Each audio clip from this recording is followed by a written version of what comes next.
At this time, we'll go into, or do we need to call the roll and all that? Okay, so will the executive assistant deputy clerk please call the roll?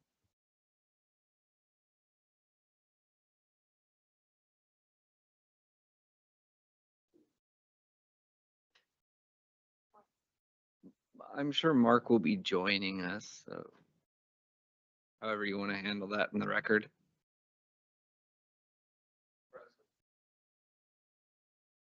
Present. Present. Present.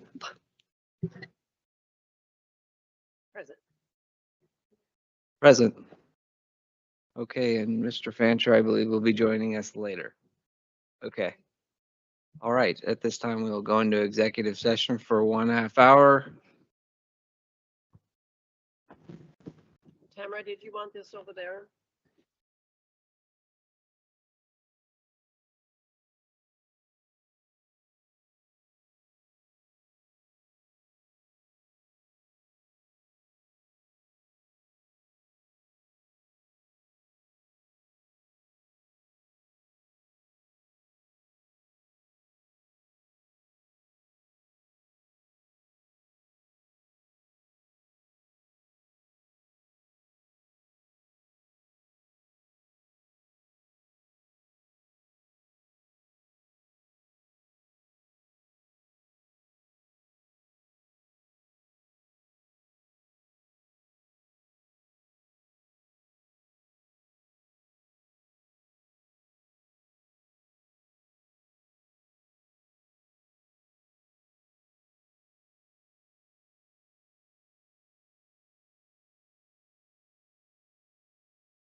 Council is in executive session and they need 3 more minutes.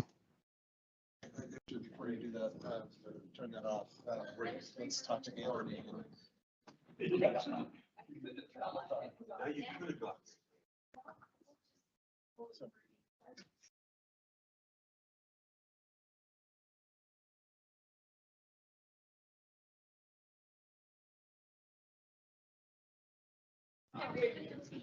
Go ahead. Anthony, can you hear us? While we're kind of in break here, I want to make sure you're set up, you have your presentation.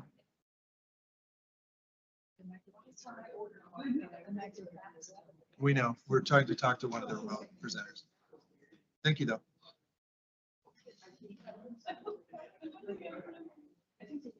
Maybe he's away from his desk. Possibly. Okay. Well.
Gentlemen, we're extending until 6:15.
Oh, 6:15, is that the idea?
Ready? Yeah. No, I just want to hear what he has to say. Oh, okay. All right, it looks like we have a presentation for the lobbyists, Mr. Jackson.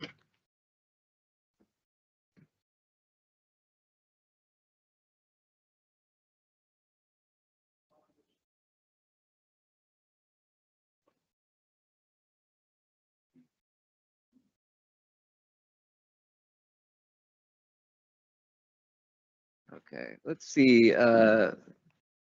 Mr. Anthony Hempstead, are you on remotely? He's there. He's there. It just, I see him. Yes.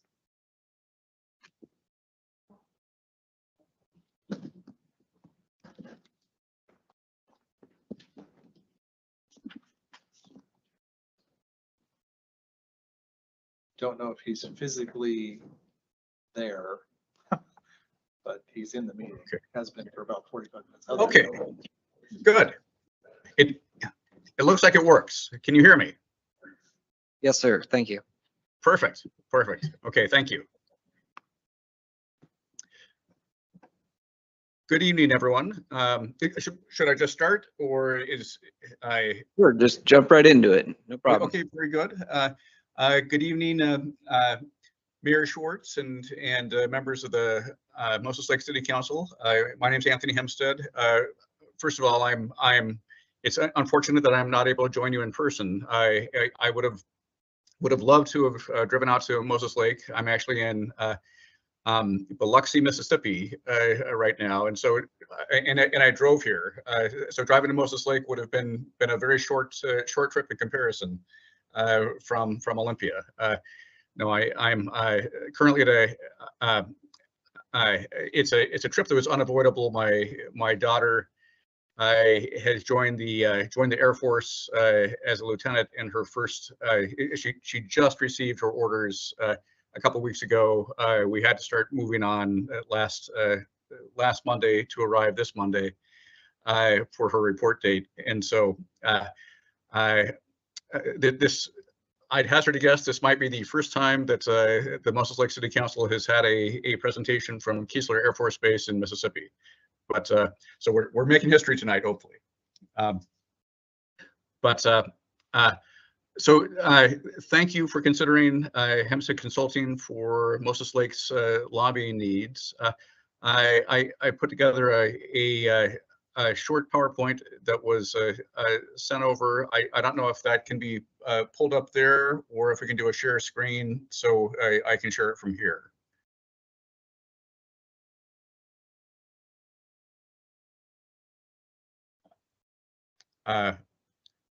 Mike or tomorrow, any suggestions there? Anthony, you can share from where you are, so feel free Okay. to do so. Oh, I can share? Correct. Okay, I will pull that up then.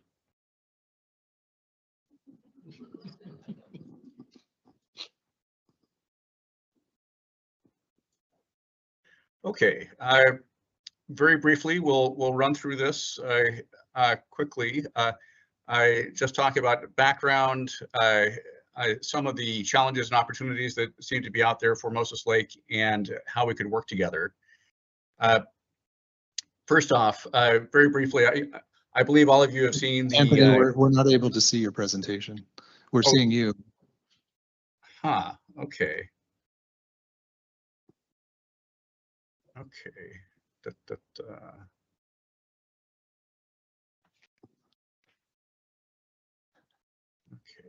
Kachi DC is share screen. Good evening. I'm the daughter in My question. tech support, who will soon be doing IT for the Air Force, and I do Zoom all the time. Which one is your? It's the PowerPoint.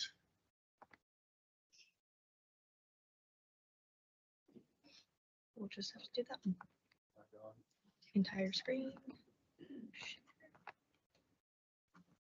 That sharing? It should be. Excuse me, gentlemen and ladies, can you see the screen? We're not seeing it yet. We'll go ahead and share it from this end. Perfect. Thank you so much. Okay. Mhm.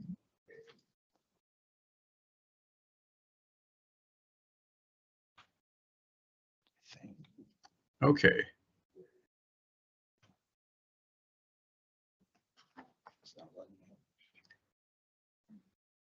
Okay. Maybe I will just move forward here. And first off, to recount my the background of Hempstead Consulting. Again, I believe most of you have probably seen the proposal that was sent to the city, but we have a great depth of public policy experience at the local, state, federal, and international levels. I have worked in various capacities in Olympia. I was a policy analyst for the state house. I have also been a senior advisor to the Washington State Treasurer, where I did oversaw the legislative and congressional work there. Also worked back in DC for 3 US senators. I worked overseas. I built my own agency in the former communist countries of Central and Eastern Europe, and built that into what was considerably bigger than any lobbying firm here in the Pacific Northwest. Before I sold that to the biggest such firm in Europe. When I returned to the U.S. and returned to Washington State, where I grew up in Washington State, I went to local government and spent over 5 years as the city manager in Maple Valley. And so I speak city. By being a city manager, I of course got to know many different permutations of city issues. I also used my lobbying background that I'd had up to that point, and in working with different levels of government, to help Maple Valley pull in earmarks from different levels of government at the county, the state, and the federal levels. And by the time I left Maple Valley, earmarks from other governments brought in more money to the city than any other source of funding. I've also been an elected official at a local government level. I was a hospital commissioner in King County, which for by far the biggest public hospital district in Washington State. And so I had that perspective of an elected official as well. And since 2019, I've returned to consulting. This time I'm keeping Hempstead Consulting quite small. I see it as a boutique firm. I only work with a handful of clients, and that allows me to give a lot of attention to each client. So that's a very different model than many other firms follow. So briefly, looking at a similar situation with Moses Lake, will cover the types of work that I've done with the city of Des Moines, which has been a flagship client.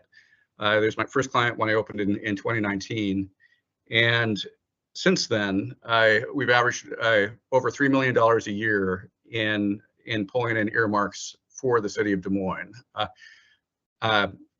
In the last biennium, we pulled in $3.5 million from the transportation budget, and over $2 million in 3 different appropriations from the capital budget. We also worked on several policy bills that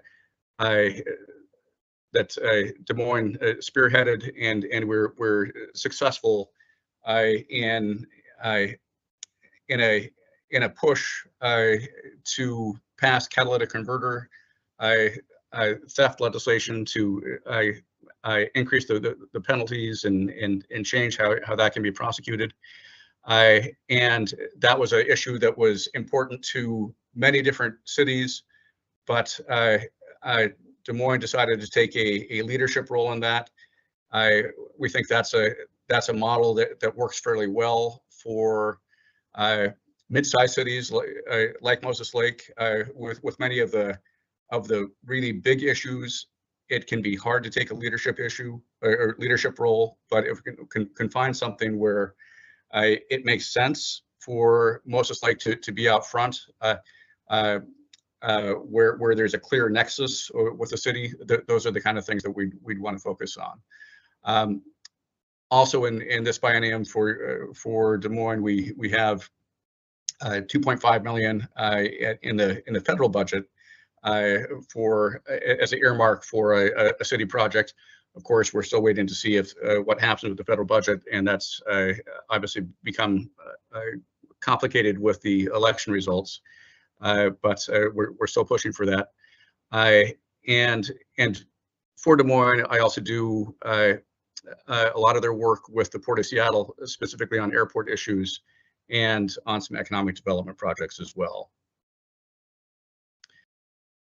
Okay, on Moses Lake, with some of the challenges and opportunities that your city is facing, you know these better than I do, so we'll just touch on things briefly, but obviously a very rapidly growing dynamic community, and we'll highlight that that I have experience with that as well. Back when I was city manager in Maple Valley, for a couple of years was the fastest growing community in Washington State. So I understand the growing pains that come with rapid development and all the infrastructure needs that come with that. Also, the city obviously is represented by Republicans, and after this election in November, Democrats now have supermajorities in both the House and the Senate. And that's decreasing the leverage that Republicans have. It's also harder to build regional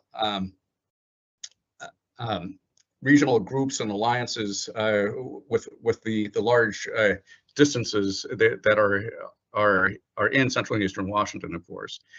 But many opportunities as well. You have an absolutely fantastic delegation, as you know, from the 13th legislative district. Your senator and both representatives work very well with other legislators. They are well respected in their respective bodies, and that makes a difference. While we will have to build coalitions in order to get things done, we have to have strong advocates from the legislators from the 13th district for most like issues, for things to go anywhere, of course. But I think one great opportunity for Moses Lake is in targeting the Climate Commitment Act funding, which is out there. This is going to be a very difficult budget year, harder than anything in recent years, in that instead of having relatively robust budgets currently, as I'm sure all of you know, in the last couple of weeks, the Economic Revenue and Forecast Council has predicted that there'll be a budget shortfall of between 10 and 12 billion in the next over the next two biennium.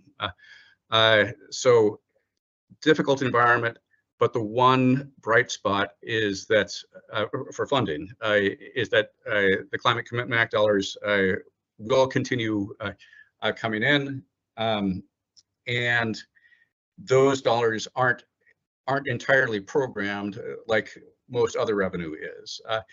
And with Moses Lake really being at the tip of the spear for issues like climate change and clean energy, that can appeal to many in the majority party. Of course, for Governor Inslee, I mean, it was really ideal, but Governor-elect Ferguson will also have many of those same interests and desires to move forward in climate change and clean energy, and that can help with making clear the need for infrastructure dollars so that Moses Lake can continue expanding and actually service the very, very impressive investments that have come into Moses Lake in recent years.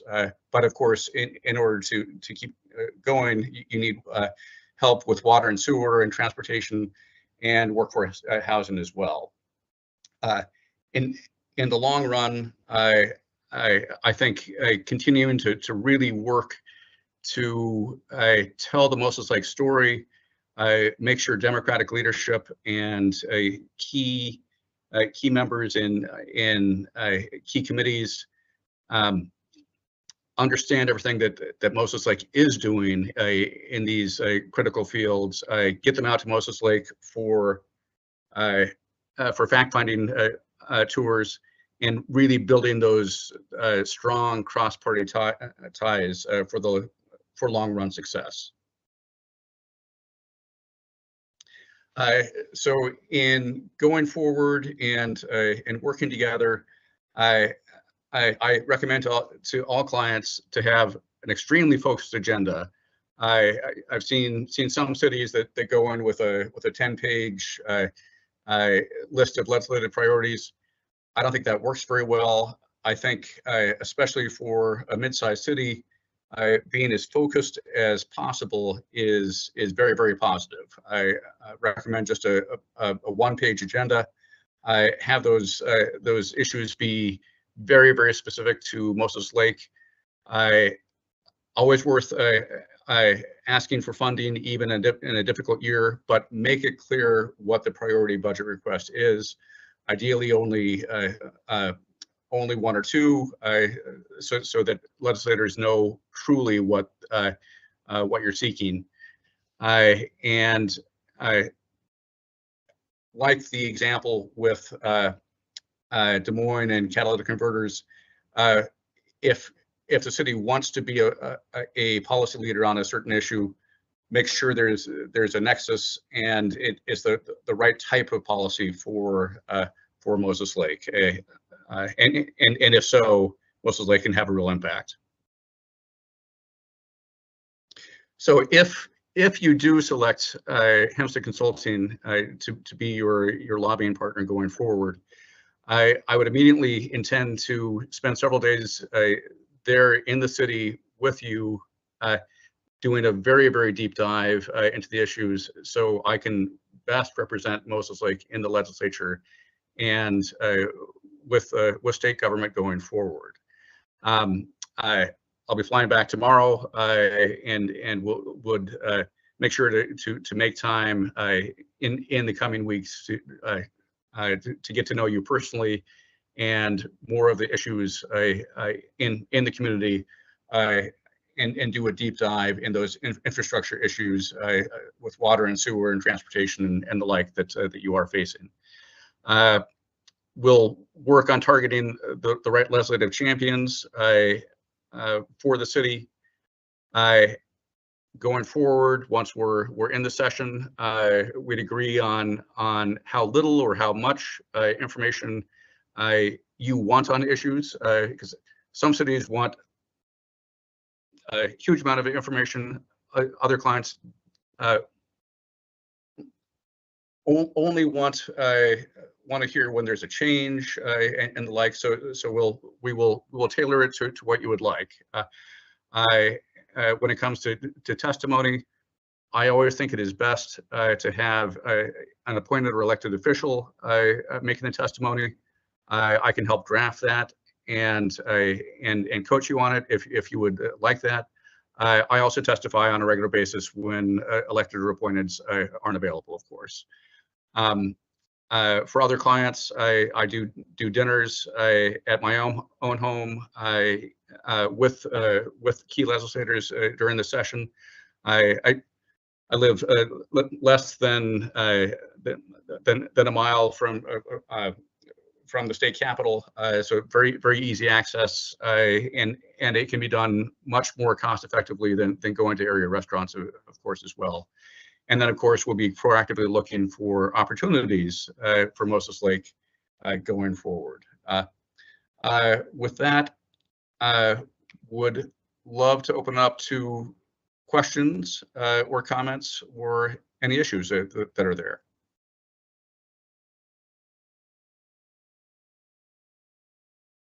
Anyone have questions? Mr. Lombardi? Let's see here. So, couple of questions for you. Your current caseload, how many cities are you representing right now? Cities, only one, the city of Des Moines. Okay. And on the grants or the funds that you were able to get them, which Yeah. committee were you dealing with? With grants, I think grants and earmarks as very different animals. Correct. We have picked up grant writing as another service that we're providing to the city of Des Moines, and we've started that just in the last year. And those grants have been from DOE and Commerce, but those are our competitive grants that we've worked with city staff in writing and crafting, and those we pulled in 4 different grants in the last year, about $1.3 million for those grants. For earmarks from the legislature, those have been through the transportation committee and the capital budget committee, and in the Senate would be Ways and Means and transportation, and appropriations as well would be relevant there. Okay, terrific. Thank you. Councilmember Martinez? Hi, Anthony. Thank you for your patience tonight since we went a little over on our executive session. No problem. I understand how cities can work, and yes, in executive sessions, there can be wild cards. Understood. Thank you. Tell me, I guess, explain a little bit what you mean by boutique consulting firm and why we should hire you. I mean, there's only 2, you and I can't remember the other group, but. Oh, yes. Yeah. Okay. Yeah. Well, I have led a really large firm. When I sold my firm over in Europe, we had 40 professional staff and 4 offices. And while that was an exciting adventure and I enjoyed it, one thing is it was all managing other people, and other people were doing most of the work. This rendition of Hempstead Consulting, different animal. It's really me with some targeted support, but I'm doing the vast majority of the work. And with many larger firms, you may be getting more junior people who are doing most of the things. But so Moses Lake would be getting my direct attention, and I've been an advisor to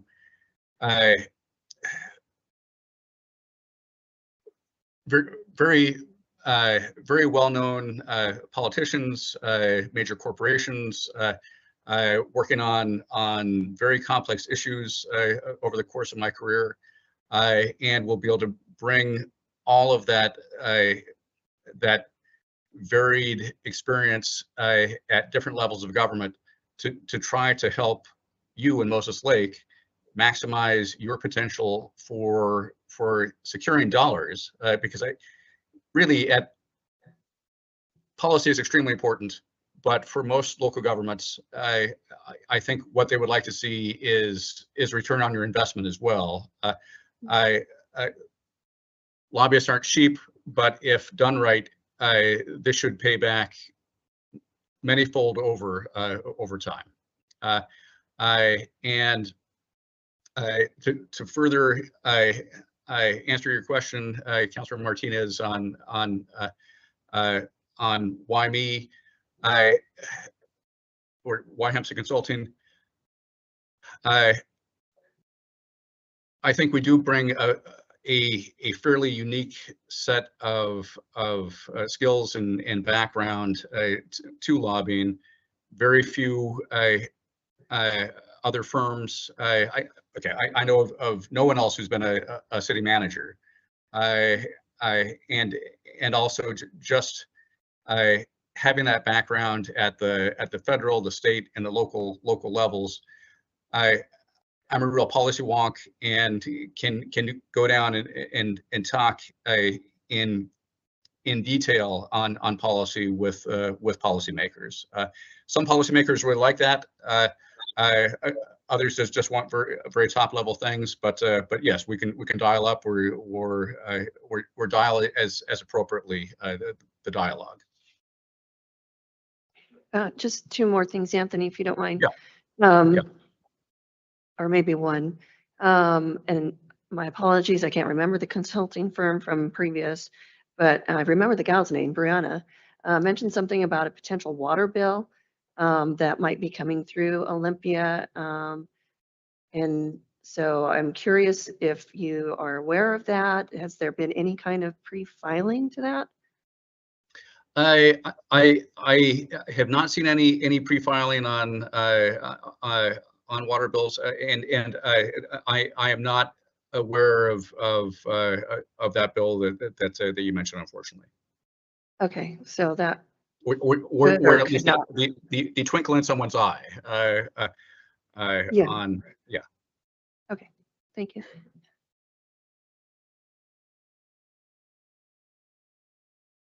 Okay, I think that concludes the. Got my microphone. Thank you very much for your time, Mr. Hempstead. I think that is Thank all. you. Yeah. And again, my apologies that I couldn't be there in person. I wish I could, but hopefully in the coming days and weeks, I might be able to meet you in Moses Lake.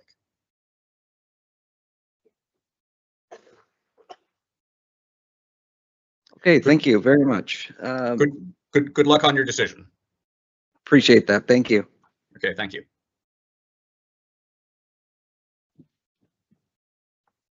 Okay, we did call the meeting to order some time ago because we had some other orders of business to take care of.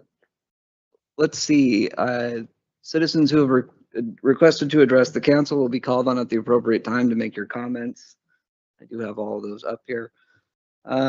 If there are any students in attendance and we aren't done by 9 o'clock, we'll take a short break and sign your form so you can go home. Already done the roll. Deputy Mayor Madewell, will you lead us in the Pledge of Allegiance this evening, please?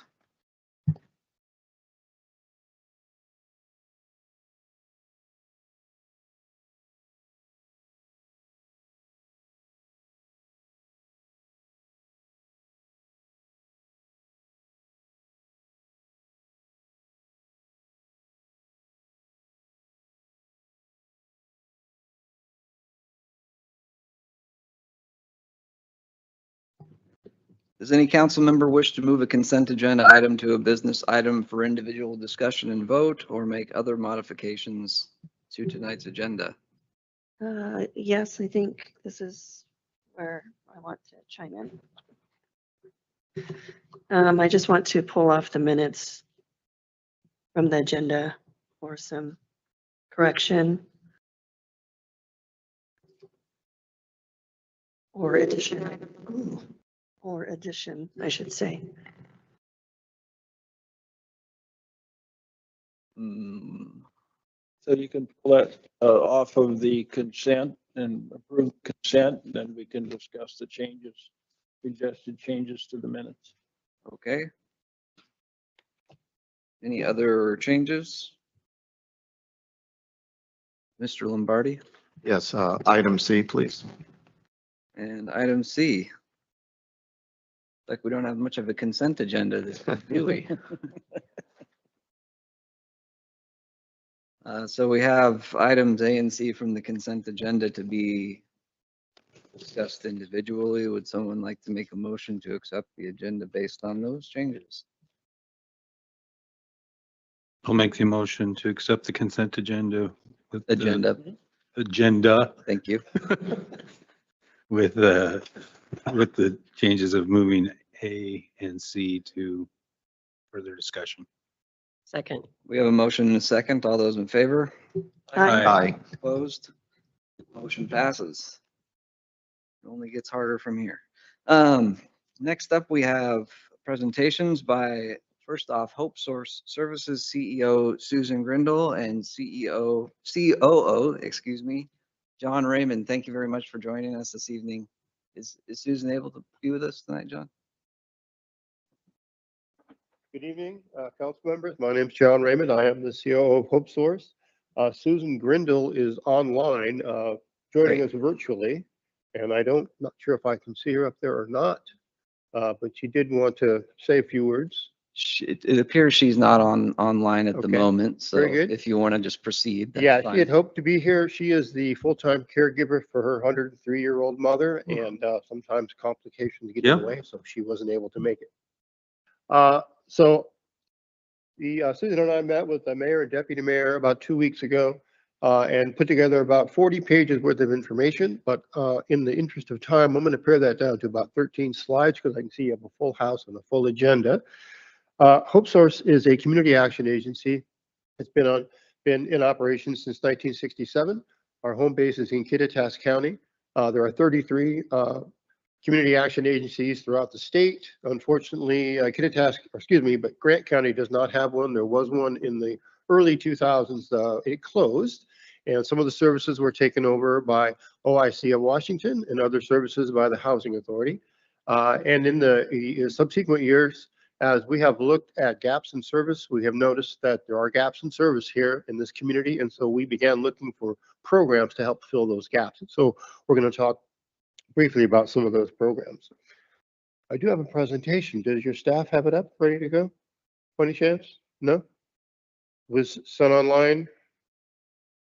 No? Fantastic. All right. We'll do this virtually and we'll send it to you. So our service area is 6 counties, Chelan, Douglas, Kittitas, Grant, and Adams and Okanagan. We are as I said, a community action agency, and our mission is to equip, encourage, and empower people to move forward to better lives.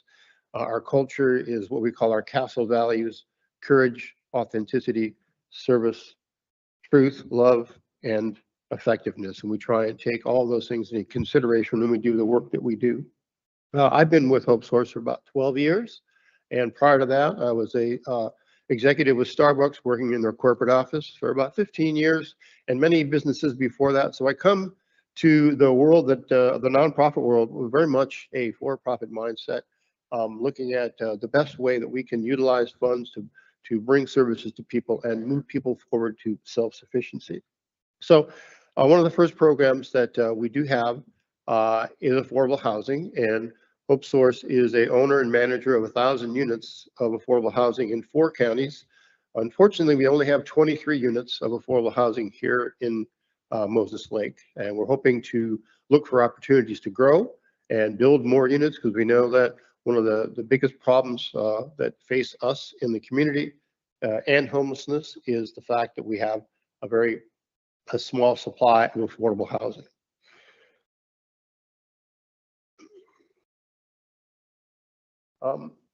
So Hope Source really works with the community and works with low-income populations. We basically do diversion, coordinated entry. We have a single-step application process, which we can show you fairly briefly. We provide rapid rehousing, homeless prevention services, eviction prevention services. We do provide services here for the sleep center. We manage and operate emergency shelters in Kittitas County for both the family shelter and enhanced shelter, as well as an enhanced shelter here in Moses Lake. And we also provide emergency housing assistance. So when we don't have shelter units available, we can rapidly put people into motel units for very brief periods of time. This is specifically for very vulnerable populations, generally families with children. We also make referrals to all of the community partners. You have a great set of community partners here in Moses Lake and in Grant County. Renew, New Hope, the Recovery Coach Program, the Recovery Navigators, and the Housing Authority are great partners. Serve Moses Lake is a fantastic partner. And we work together with all those partners to make sure that the people that need services can get the services that they need. So one of the things that we have done consistently for the past 7 years, since 2017, when we first came to Moses Lake and to Grant County with our supportive services for veterans family, is doing street outreach. We regularly do street outreach and make sure that we can reach out to as many people as we possibly can in all the areas of Moses Lake and in Grant County to see what their needs are, identify those folks, and begin to build trust. And, you know, success moves with the speed of trust, and trust sometimes takes quite some time. So we do effectively reach out to people and work with them. We provide hygiene kits, referrals, make sure that they can get the things that they need so they can continue to maintain themselves while they're seeking, hopefully getting to a place where they're able and ready to move forward and seek a greater amount of services. We do keep a list of all of the people that we encounter. We have demographic information on that. Of course, much of that information is private and can't be shared, but we certainly can share de-identified information so you can see who those folks are. We have a web-based application for assistance and services. You can reach our website, hopesource.us. There's a Get Help button that can be reached on your laptop or on your phone. And from there, you can go to an application and fill out some brief questions. And that goes to our customer care team, and our customer care team strives to get back to you within 24 hours to begin doing diversion and or having other problem-solving conversations with you to see if there's some ways that we can help reunify you with other family members, faith-based friends, and stay out of the homeless system. The Housing Authority recently launched that same sort of system on their website. You can go to their website and also submit an application for housing services and homeless services.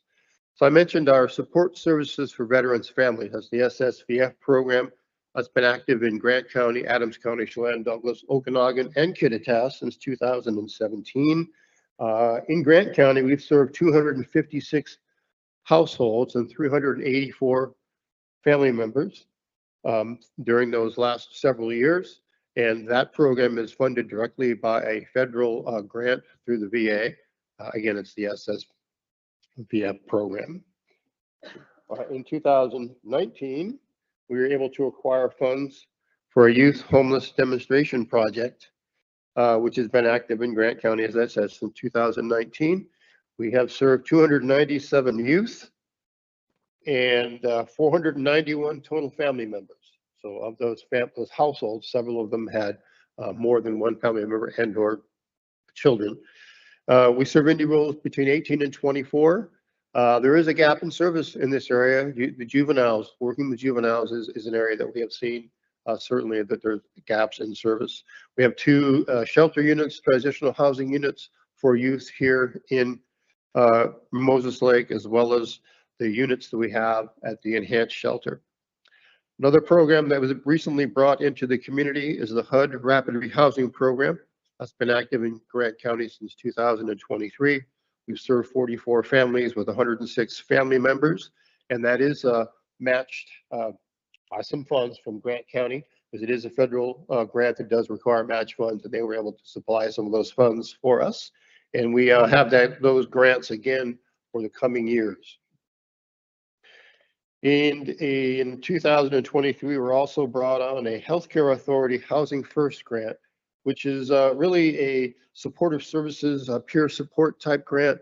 There isn't really much assistance, financial assistance that goes with that grant, but it does fund staff to be able to do supportive services, to be able to do problem solving, to be able to do diversion, and some limited financial work.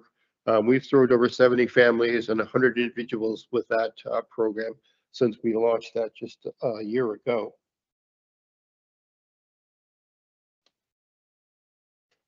Okay, we'll try and get to the next page.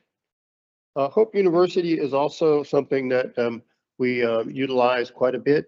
That is a life and work skills based programs where we do one-on-one coaching and help individuals understand how to manage their money, how to resolve debt, and how to handle credit, how to prepare for employment. how to organize themselves and manage their time, and how to be good tenants. Most people that have not been tenants for a while, that have been homeless, may sometimes a good portion of their lives may not know how to be a tenant, and certainly this program can help them with that. In 2021, Hope Source worked with the city of Moses Lake in Grant County to acquire a property, which was the El Rancho Motel, which was converted into a long-term enhanced shelter. We currently operate that shelter with operations funds through Grant County, and there are 20 units there. We have had 12 units in full operation for the past 4 years, with 25 beds being occupied a little over 80% of the time. The downtime is generally turn time, maintenance, repair, and getting it prepared and ready for the next family. We have received some additional funds from Grant County, so by the end of this year, we will have another 8 units and another 14 to 15 beds up and operational. So we should be able to serve up to 40 folks a day in that particular facility.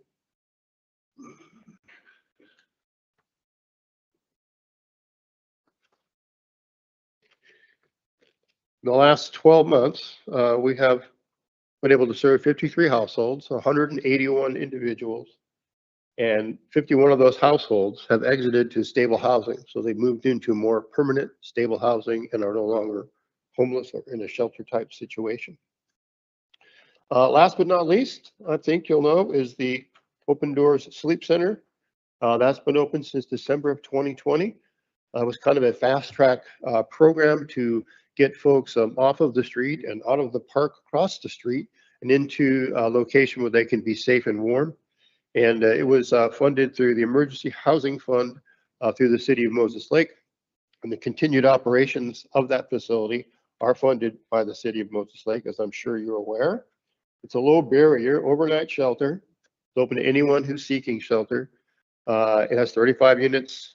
The check-in is from 6 to 10. In the morning is there's a checkout and a resource hour. We work with the Grant County Housing Authority, New Hope, Thriving Together, Care Moses Lake, WorkSource, SkillSource, Salvation Army, and others to bring resources to the folks that are there in the mornings when they're ready to depart. The site does include showers, bathroom facilities, and secure storage. I know that some of those facilities need some upgrades, and I'm sure that's part of the conversation. Some of the results of the sleep center. So January through October of 2024, there are over 8,000, almost 9,000 bed nights, 8,945 bed nights. 296 unique individuals were served, and 90% of those individuals identified as being from Moses Lake. Of the folks that have exited the shelter, 84% of the people that exited the shelter moved on to positive exits, which is defined as stable housing through unification with friends or family, permanent housing, or connection to longer-term housing programs.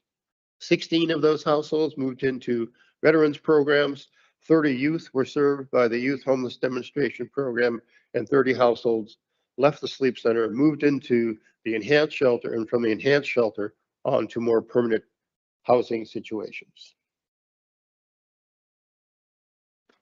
So I know there's been quite a bit of conversation about the sleep center, and we certainly have been providing that service since 2020. We're happy to continue providing that service either on a short-term or a long-term contract, whatever your preference is.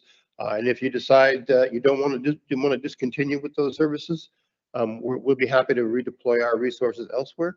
We do have quite a bit of other programs in the community that do require quite a bit of staff time. And so whatever the decision is, we're happy to abide by it. We also know that this is not an issue that any one individual or one agency can solve. It takes the entire community to work together to find a solution. It's a very, very difficult situation. We have the same situation in the other cities that we're in.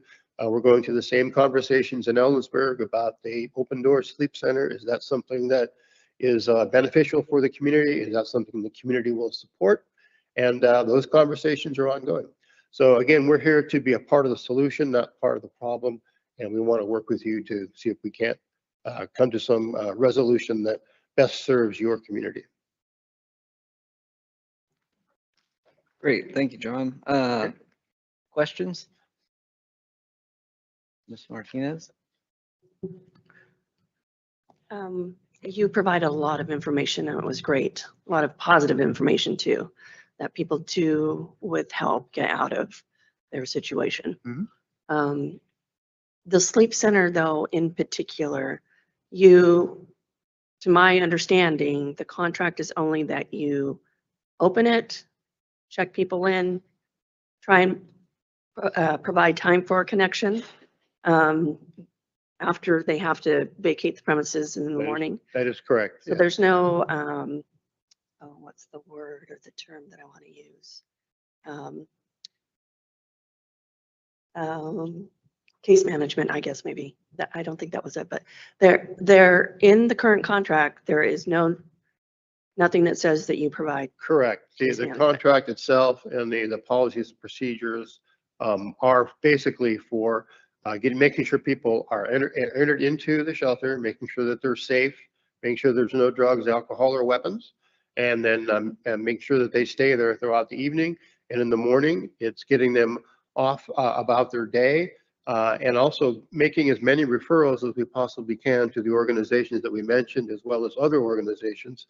The time that it takes to do a reasonable intake with a person, to be able to do an intake, a stability plan, and set goals is, an hour to 2 hours per person. And the sleep center, that's not the purpose of the sleep center. There are other programs that do that. We certainly do that with our veterans program, our youth program, and our Housing First and rapid rehousing programs. So we do have case managers that are there several days a week, and they're able to engage and work with clients that are interested in moving forward into those programs. Your website, you said you can access an application via your website. That's correct. If you don't have a phone, you don't have a computer, are there other options for people who? Certainly. So you can come to our office, and if there are folks there that will be able to sit down and work through that with you. You can also go to the Housing Authority's office and work with them. They are the lead for the CHG grant here in Grant County. So they have the overall responsibility for the coordinated entry system. And so they're definitely a resource as well. Okay. And then one, I don't, hopefully you don't take offense. One thing I'd like to clarify, you said that the city pays for the sleep center. And I want to just confirm that we get funding from Grant County for the sleep center. So to my knowledge, no city dollars are utilized for the sleep center, but funding through Grant County. I stand corrected. Your portion of those fees do go towards that purpose, yes. Okay, thank you.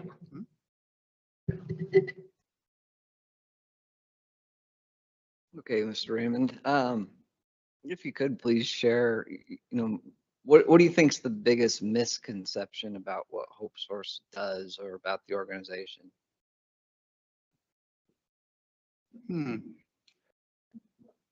I think that the biggest misconception about people that work in the people business of serving people is that we're in an industry and we're looking to perpetuate that industry by growing the numbers, which is the furthest thing from anybody's heart to do.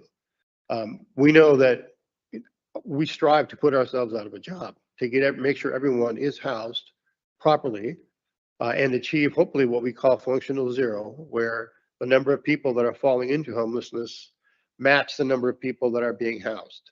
That's probably the best you're going to be able to get.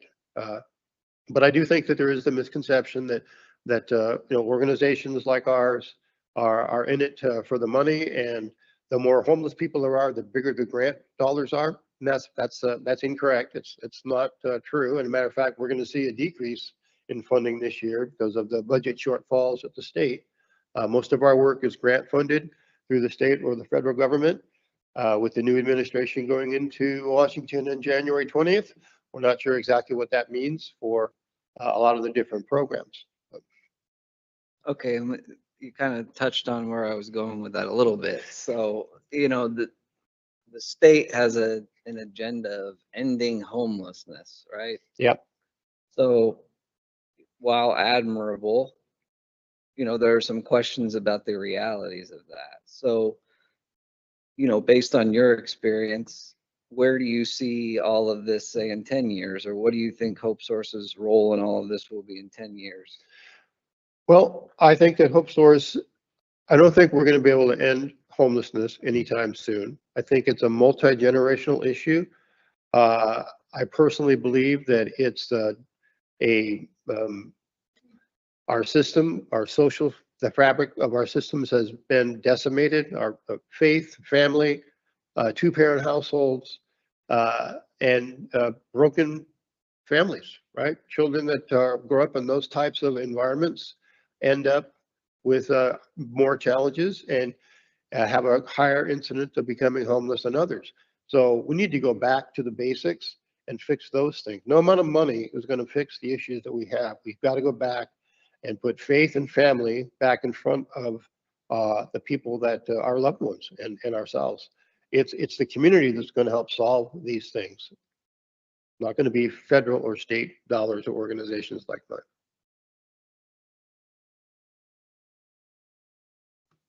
Any other questions? Mr. Lombardi? Thanks for coming in. Appreciate it. Sure. You mentioned earlier that the people that come and stay identify as from Moses Lake. Do they provide documentation of some sort? No, we don't require them to provide documentation that they're actually from. Right. So they just announced that I am from Moses Lake. Is that right? Well, we ask them where they're from, and they tell us they're from. There's some people are from Ephrata, some are from. There's one or two that have come from Cleellum. Most 90% say they're from Moses Lake, and we take them at their word. Okay. I appreciate that. Thank you.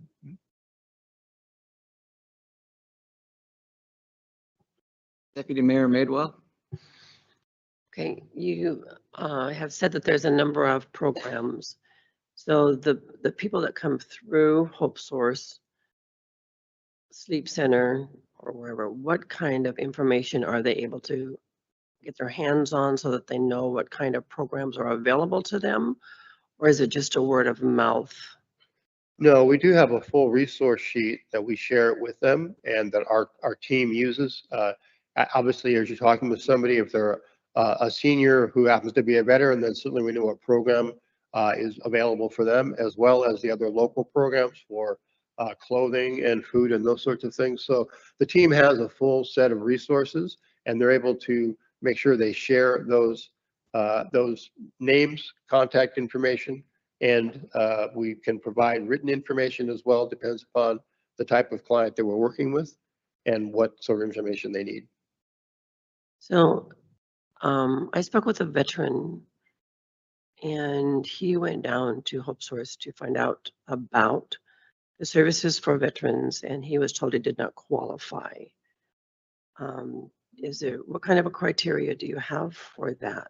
For a veteran, you have to be low income and you have to have a DD 214, which is your certificate that indicates that you served at some length of time in the service. It didn't have to be in combat, but you did serve in the military.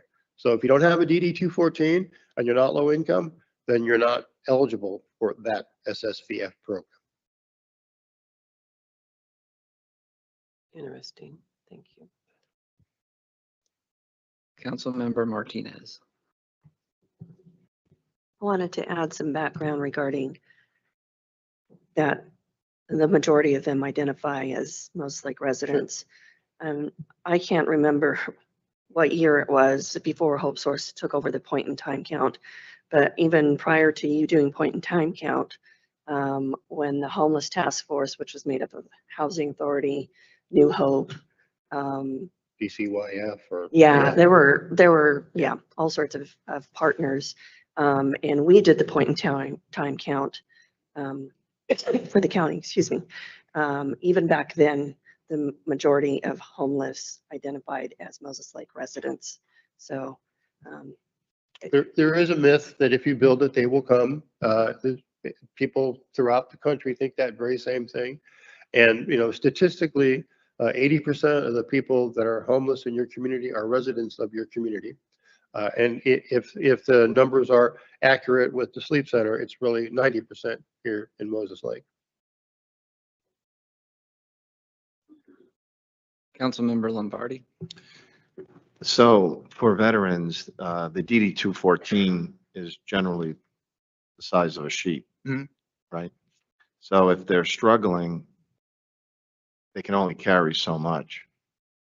Do you work with the local VA to try to get a copy of that for them? Yes, we definitely work with them ourselves. We work with the local VA coalition. Okay, We do a SOARS report, so we can look at and find that information for Right. them. So it's not just, hey, you don't have it, you're out of here. No, we sit down with them and make sure we walk through that with them and put them in the system, the Square system, I believe it's called. And then it comes up with that, either that information or not. terrific. Thank you.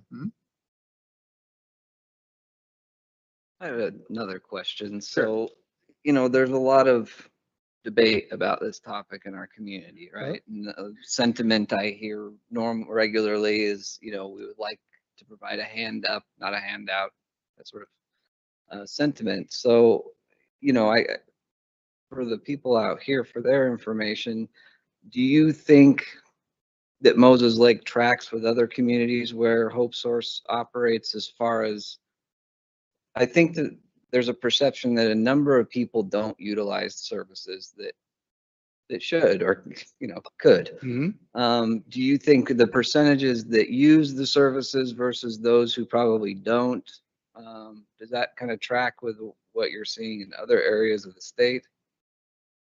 I think that the people in Moses Lake do use the services. I know that there are some private individuals who have let people on their property for quite some time, actually right behind the sleep center. And so that, causes challenges because there are rules and regulations when you go to the sleep center. So people don't want to follow those rules.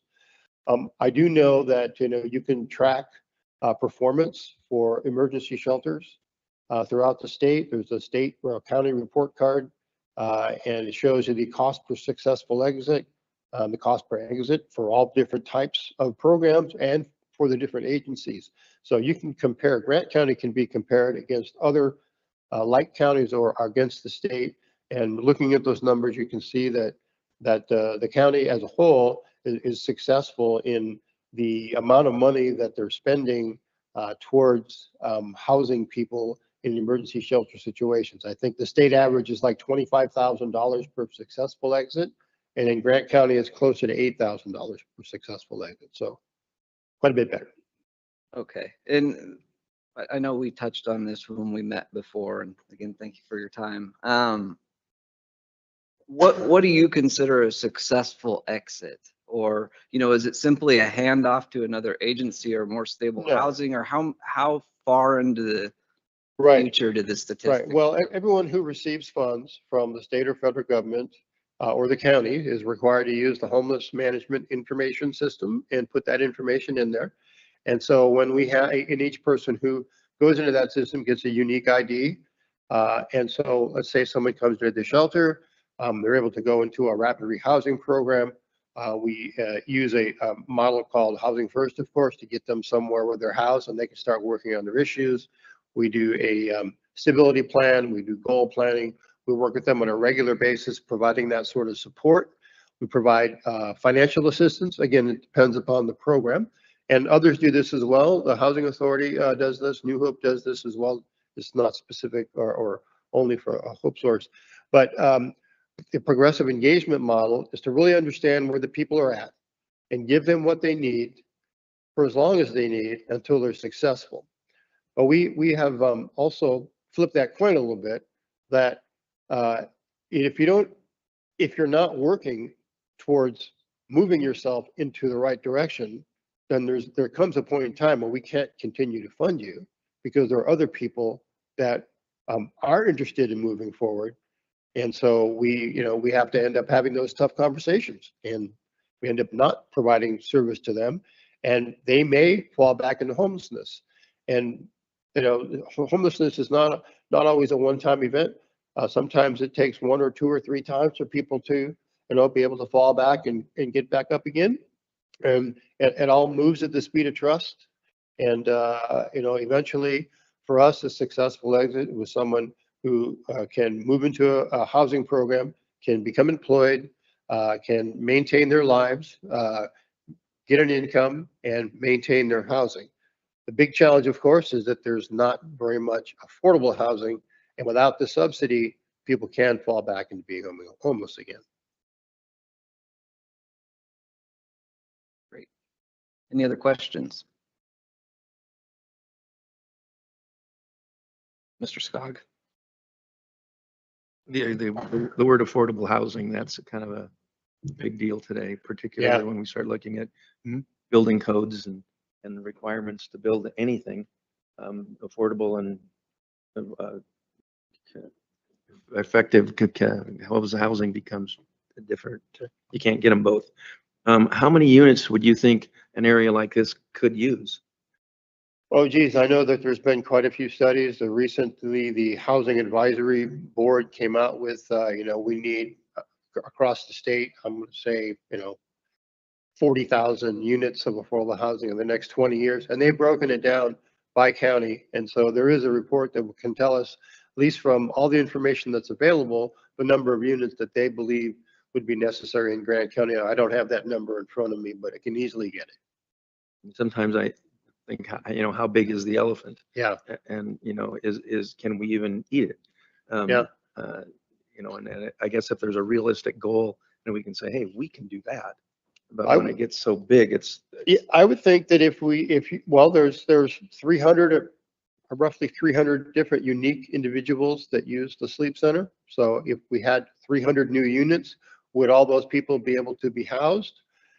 Ideally, but not practically, right? Because not all those folks are going to have income that can support rents, even reduced rents in affordable housing. So if you built 100 units a year for the next, probably every year, you'd probably be in the right ballpark. That's a lot. That's a whole lot. Yeah, because most affordable housing units are funded by low-income housing tax credits, the Housing Trust Fund, and the competition for those funds is immense. And most of the urban counties on the other side of the mountains end up with the lion's share of the funds. Deputy Mayor Madewell? I said we have 23 houses, affordable houses here in Moses Lake, correct? Yes. What is the criteria for getting into one of those homes? So that unit is a senior property. So you need to be a senior and low income. It depends upon the funding source that was used years ago to build that. That property was a part of an acquisition. So the way the affordable housing world works, when you first build the units, the investors take their tax credits and they stay in the deal for 15 years. And after 15 years, they pretty much are done with it. And then that property is up for bid again. And it should go for the first right of refusal to a nonprofit to maintain that as affordable housing. So part of what we do working with developers is we package different properties together, and then we'll purchase 6 or 7 properties at one time. This property was part of a 7 property package across multiple counties. And then the funds from that acquisition go into rehabilitating those units. So they're brought up to brand new conditions. And then they are held as affordable units for the next 40 years.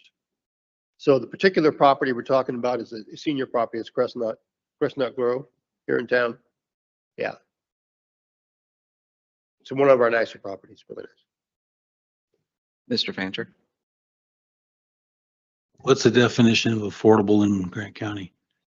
Well, so it depends upon the funding source, right? So 80% of the area median income would be considered low income. 60% is very low, and then it goes on down from there.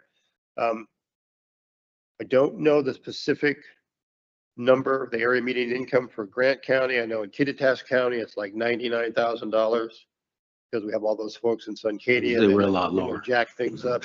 It's probably closer to 85 maybe here in town. So no, lower. Okay. We just heard it. I think it was 70 or 75. actually have that here, but. Yeah, well, but I guess what I'm asking is not what it qualifies to be affordable. Yeah, What is affordable? well, they consider anybody paying more than a third of their income Okay. towards their rent as being rent burden. And So- I would think there's like 70% of the people in, So if in you, this, if you take that wage then to determine what is affordable housing, is that a third of your wages Right, or what? that's is what he that? was just saying. Oh, sorry, okay.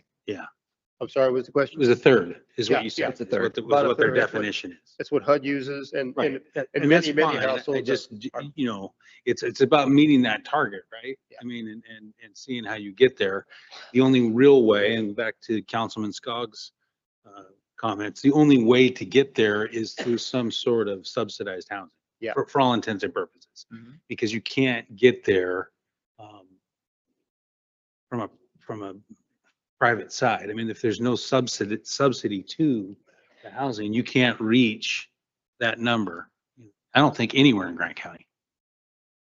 Probably anywhere right now in the cost of construction and everything else, probably anywhere in the state. You know, you might, well, by the time you rehabilitate even something that's in tough shape, I mean, you guys do that, like you say. So it really comes down to, I mean, you gotta work the subsidy. And I will say that the other factor in trying to mitigate the issue of homelessness is economic vitality. You've got to have, you know, jobs that pay a living wage. So there's so many different facets to the problem. How much would you say substance abuse contributes? Well, most people, I will say, let me back up. Many people that are homeless it's episodic, right? They've had something happen in their lives where they've had medical bills or lost their job or COVID, right? I mean, once the COVID moratorium on evictions went away, a lot of people that had lost their jobs during that time period became homeless. But you can work yourself out of that because there's ways to do it. It takes time and it's challenging, but it can be done. In terms of the number of people that have that are chronically homeless, that have substance use or behavioral health issues, it's quite high. I would say that of the chronically homeless, I mean, there's obviously the studies and statistics you can look at, but 50 to 60% of the people that are chronically homeless have co-occurring issues with those things, and those are the other two pieces that need to be addressed. And just not enough funding for those things right now, not enough professionals to deal with the behavioral health issues. Deanna? Just to clarify the number that you were guessing, Yeah. is that statewide, nationwide, or is that here in Moses Lake as far as the number that are chronically? I would say it's probably fairly typical across the state and the country. And if you would like to, if you have a list of things or a set of questions or information you'd like me to provide, I'd be happy. If you can send me that list, I'd be happy to get some real information and not just, well, I think it sounds like maybe. Okay, thank you. Prefer not to deal with that, but Yes, yeah, thank prefer you. to give you real facts. Victor? Yeah, you're familiar with the U.S. government agency, SAMHSA, I believe it's. Yeah. Right. So they've been consistently updating their numbers as far as what is the number one characteristic of the homeless as far as the ailments or so forth. And they're consistently saying it's 80% and higher is drug abuse, mental illness, and alcohol. So I'm not sure, you said something like 50 now, or I'm not sure where your Well, source was from that. Yeah, I would say that, 50 to 60% have both, probably Oh, okay. 80% have one or the other. Okay, thank you.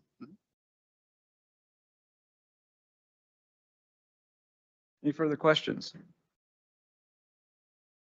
Okay, well, Mr. Raymond, thank you again for your time and for coming to Thank Moses you. Lake again. We appreciate it and we appreciate your patience as we work through all of this. There are obviously a lot of different opinions in our community, so navigating that has been challenging.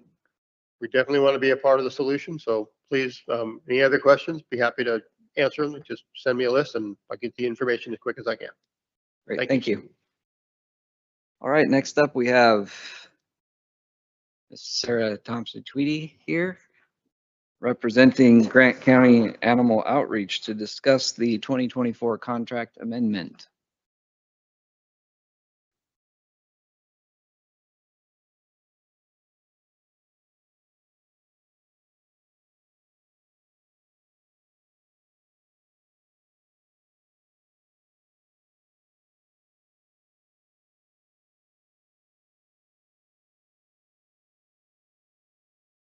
So just advance, just click down. All right, good evening. Hope everybody's doing well. Good to see you all again, and thank you for this opportunity to talk about GCAO and what's going on there as we close out on the operating expenses for 2024. And so I wanted to walk you through some of this, and just a reminder, I'm a volunteer there, so I have a little bit more limited knowledge than I would have. Oh, I thought that just meant you were immune to criticism. But I am not immune to criticism, trust me. I get my fair share. But again, thank you for having me, and thank you for the support that the City Council has provided to Grant County Animal Outreach. So. Uh-oh.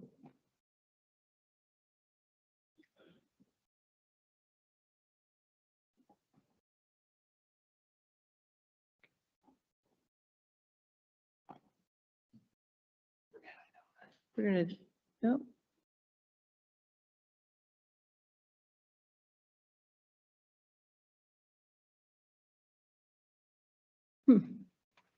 Yeah, sure.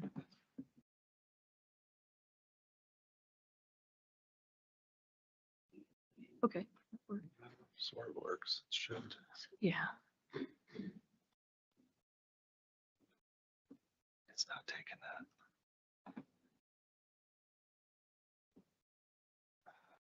I'm okay with it. You can just click down the side. Yeah, okay. Okay, so what you're going to see here are our revenues through October. And right up at top, you see the Moses Lake City contract. You all provide us funding underneath that contract on a monthly basis. Grant County provides us funding on a quarterly basis. And of course, donations and fundraisers are also part of what we do at GCAO.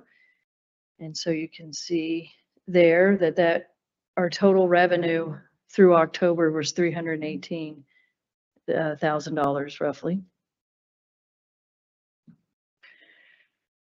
And this is our expenditures through October. And also just one more note, the pictures that you see are people who have adopted pets out of GCAO.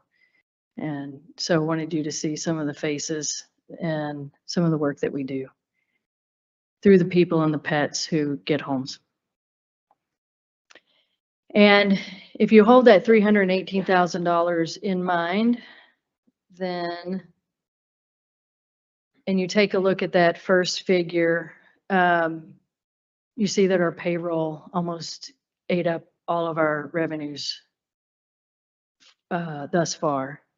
And we have been consistently at about 100 dogs in our shelter since COVID. There was a huge jump and a huge increase in the number of dogs and cats that we were housing. And we've consistently stayed up and in some cases have been, we reached a high of 130 dogs at the shelter at one point. And so in order to serve that many animals, we increased our staff to about 12 individuals. And so our payroll runs close to $300,000. And I've collapsed some of these categories. You should have a more detailed P&L provided to you. But I've collapsed some of these categories. Our food, vet, repairs, and supplies are $85,000, professional fees, utilities. So our total paid expenses has run us $402,000. And the bind that we find ourselves in this month and closing out this year is that we do have a remaining payroll. Our payroll runs about $30,000 a month. And we do have a remaining payroll through November and December. And we also have some unpaid bills that we have not been able to find funding for, even though we've worked very hard to try to meet those obligations. So we're estimating that our total expenses for 2024 is going to be about $500,000.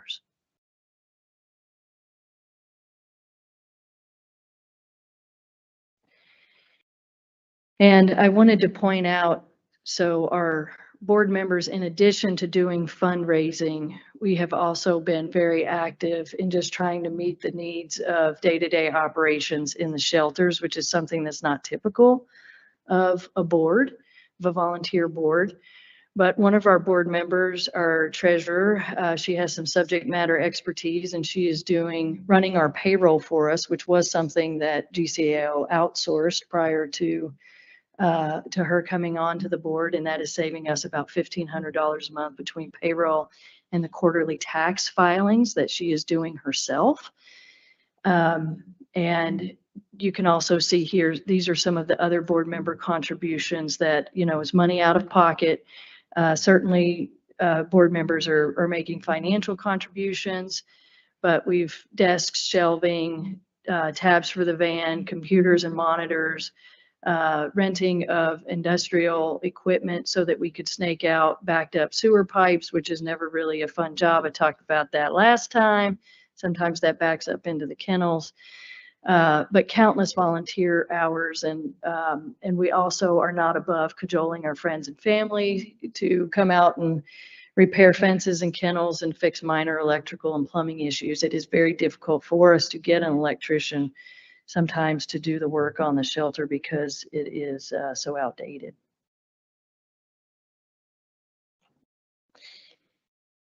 And so the natural question is why are we in this position and why could we not foresee it? And, one of the things is just the cost of, the number of animals that we're serving coupled with the inflation, the amount of money it costs to buy food, and litter and all of the supplies that we need to take care of the animals as well. WSU has, in the past, has provided shelters with spay, neuter, and vaccinations for free. And they limited that over the last, probably about a year ago, I would say, started to limit that. And so now they don't offer all of those services. So GCAO has had to come out of pocket in order to spay, neuter, and vaccinate the animals who come into us. And we try to get all of that done within, so once an animal arrives at the shelter, we have about, there's a 3-day waiting period to see if their owner comes to find them. And we do all that we can to try to reunite pets with their families. And in the event that they don't, if they come to us and they're not neutered or they're not spayed, obviously we don't know their vaccination status. So we're trying to get them out as quickly as possible in order to keep our shelter calm and safe. And I also just shared with you that one of our board members is managing our payroll and quarterly tax filings. And just one final note that I did go and make a similar appeal to the Grant County Commissioners, sharing this information with them about the status of our operating budget, and they have agreed to provide us with an additional $70,000 for 2024.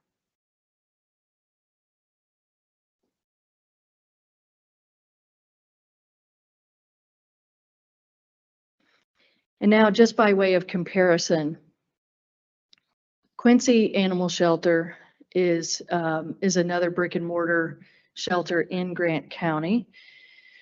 They have 5 employees. Their kennel capacity is about 1/3 of GCAO, and that's being generous. And I asked them for their budget. And obviously there are other categories here, but their payroll is $386,000. They are run by the city of Quincy. And you see there their other expenses. So just as a frame of reference for you, their total budget is $476,000, and they serve far, far fewer animals than what we do at GCAO. And they also restrict their geographical area from where they take animals is restricted to the city of Quincy.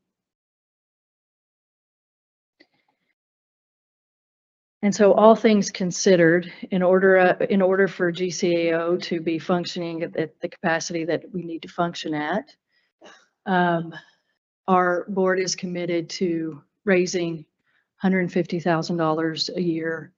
And we are respectfully requesting that Grant County and the city of Moses Lake increase their contributions to GCAO in order for us to meet the needs of our community.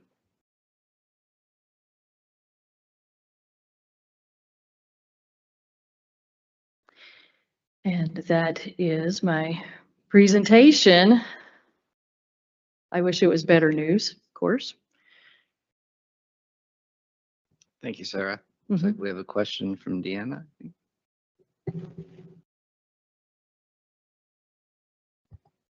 I'll try and make this sound not so. What does the city get for their money? Because that's a frequent question. Because I want to make sure that the public understands that this isn't just for people that are abandoning their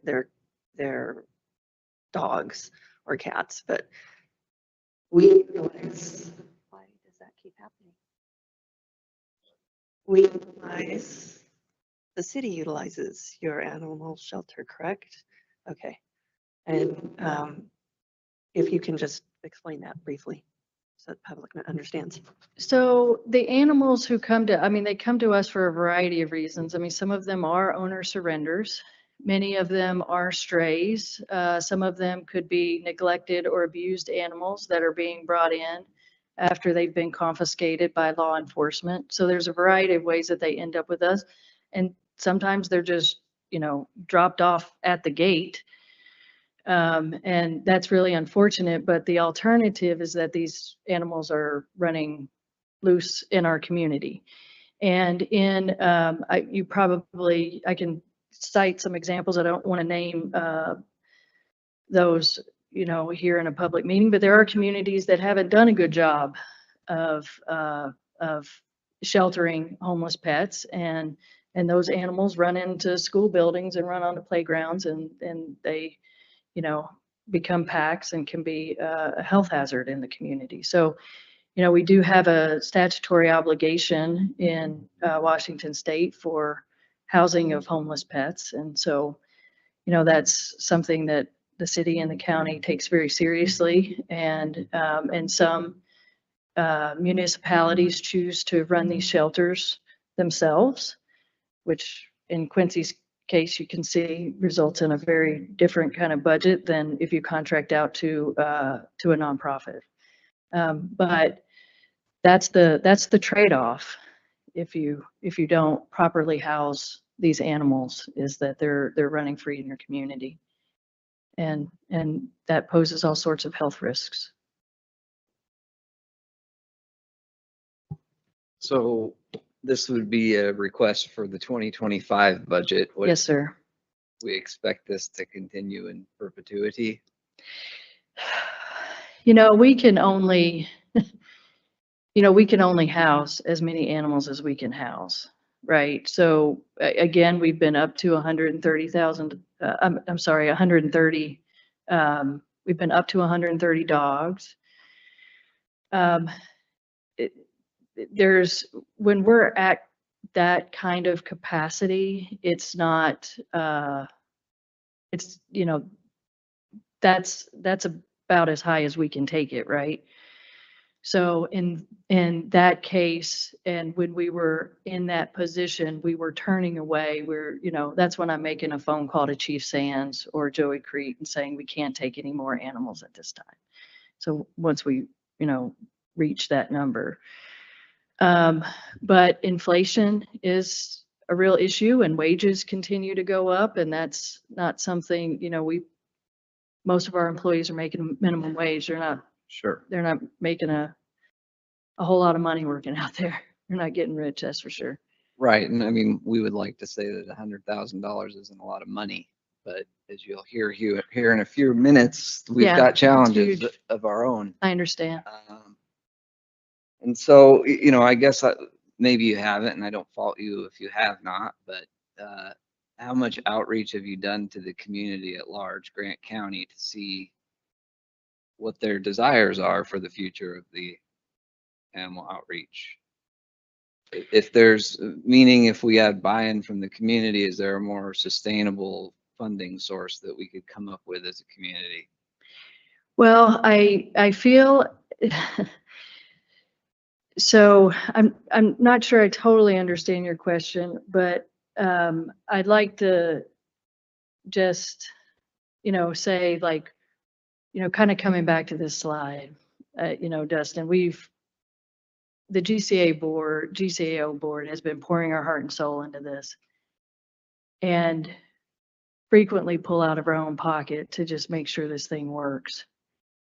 And if the community's wishes are that we reduce the number of services so that we fit in a $318,000 budget, then it's going to look dramatically different than it would if we had the money that we feel we need to operate at the level the community is asking us. So we're just trying to meet demand.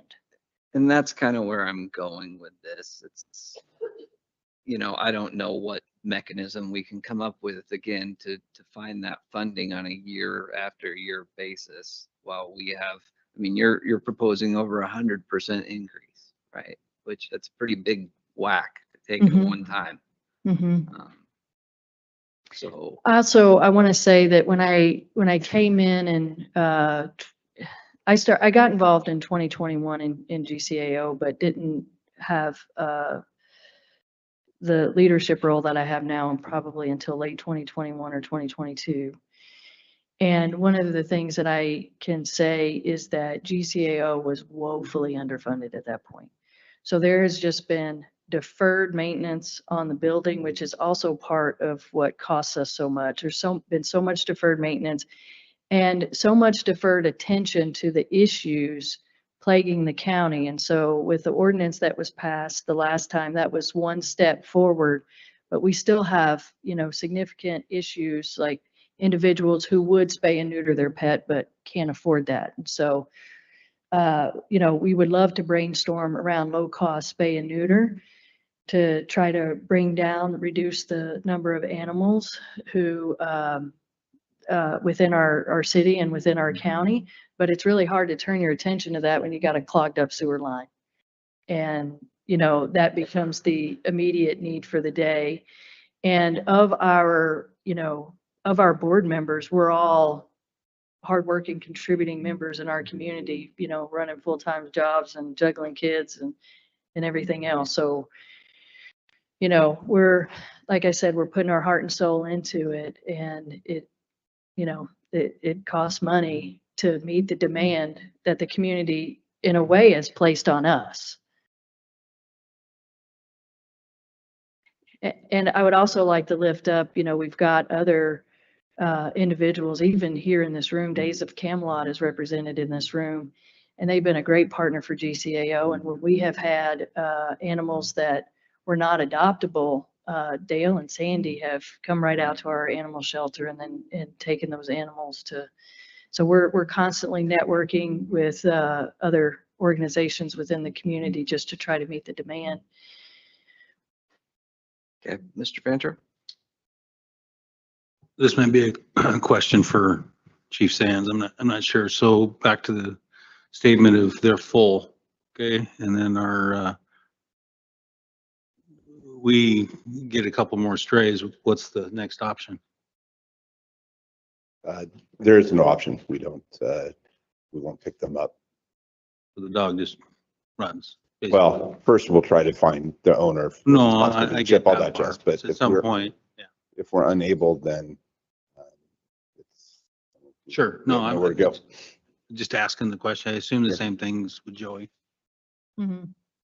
Mhm.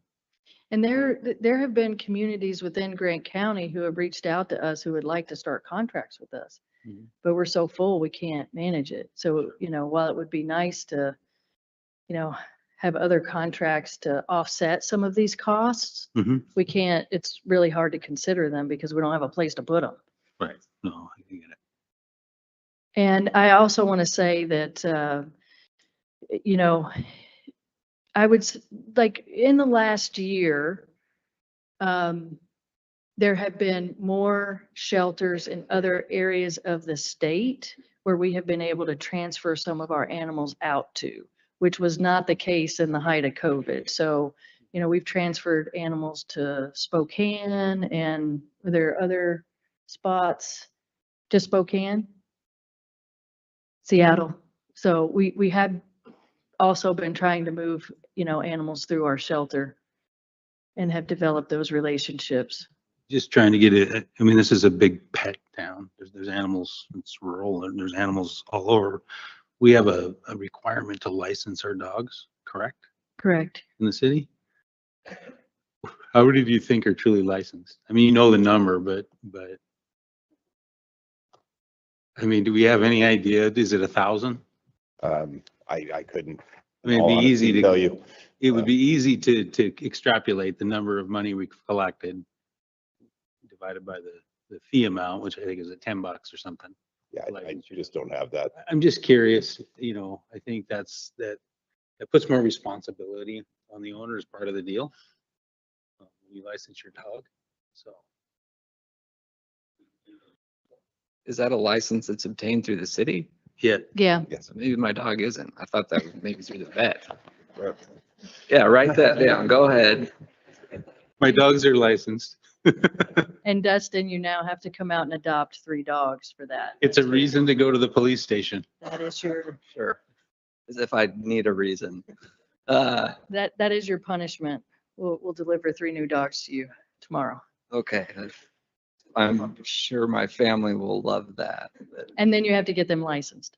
Okay, at $10 a piece, right? Can I just pay the $30 and forego the other part? Or you could pay 81,000 and we'll call it even.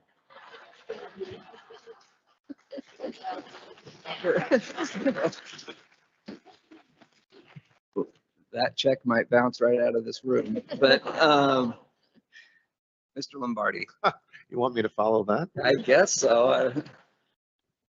So I'm looking at your numbers Yeah. and even with the 70 from the county and 70 from us, it still doesn't really make your number. So, So the end number is an estimate. right. Yeah.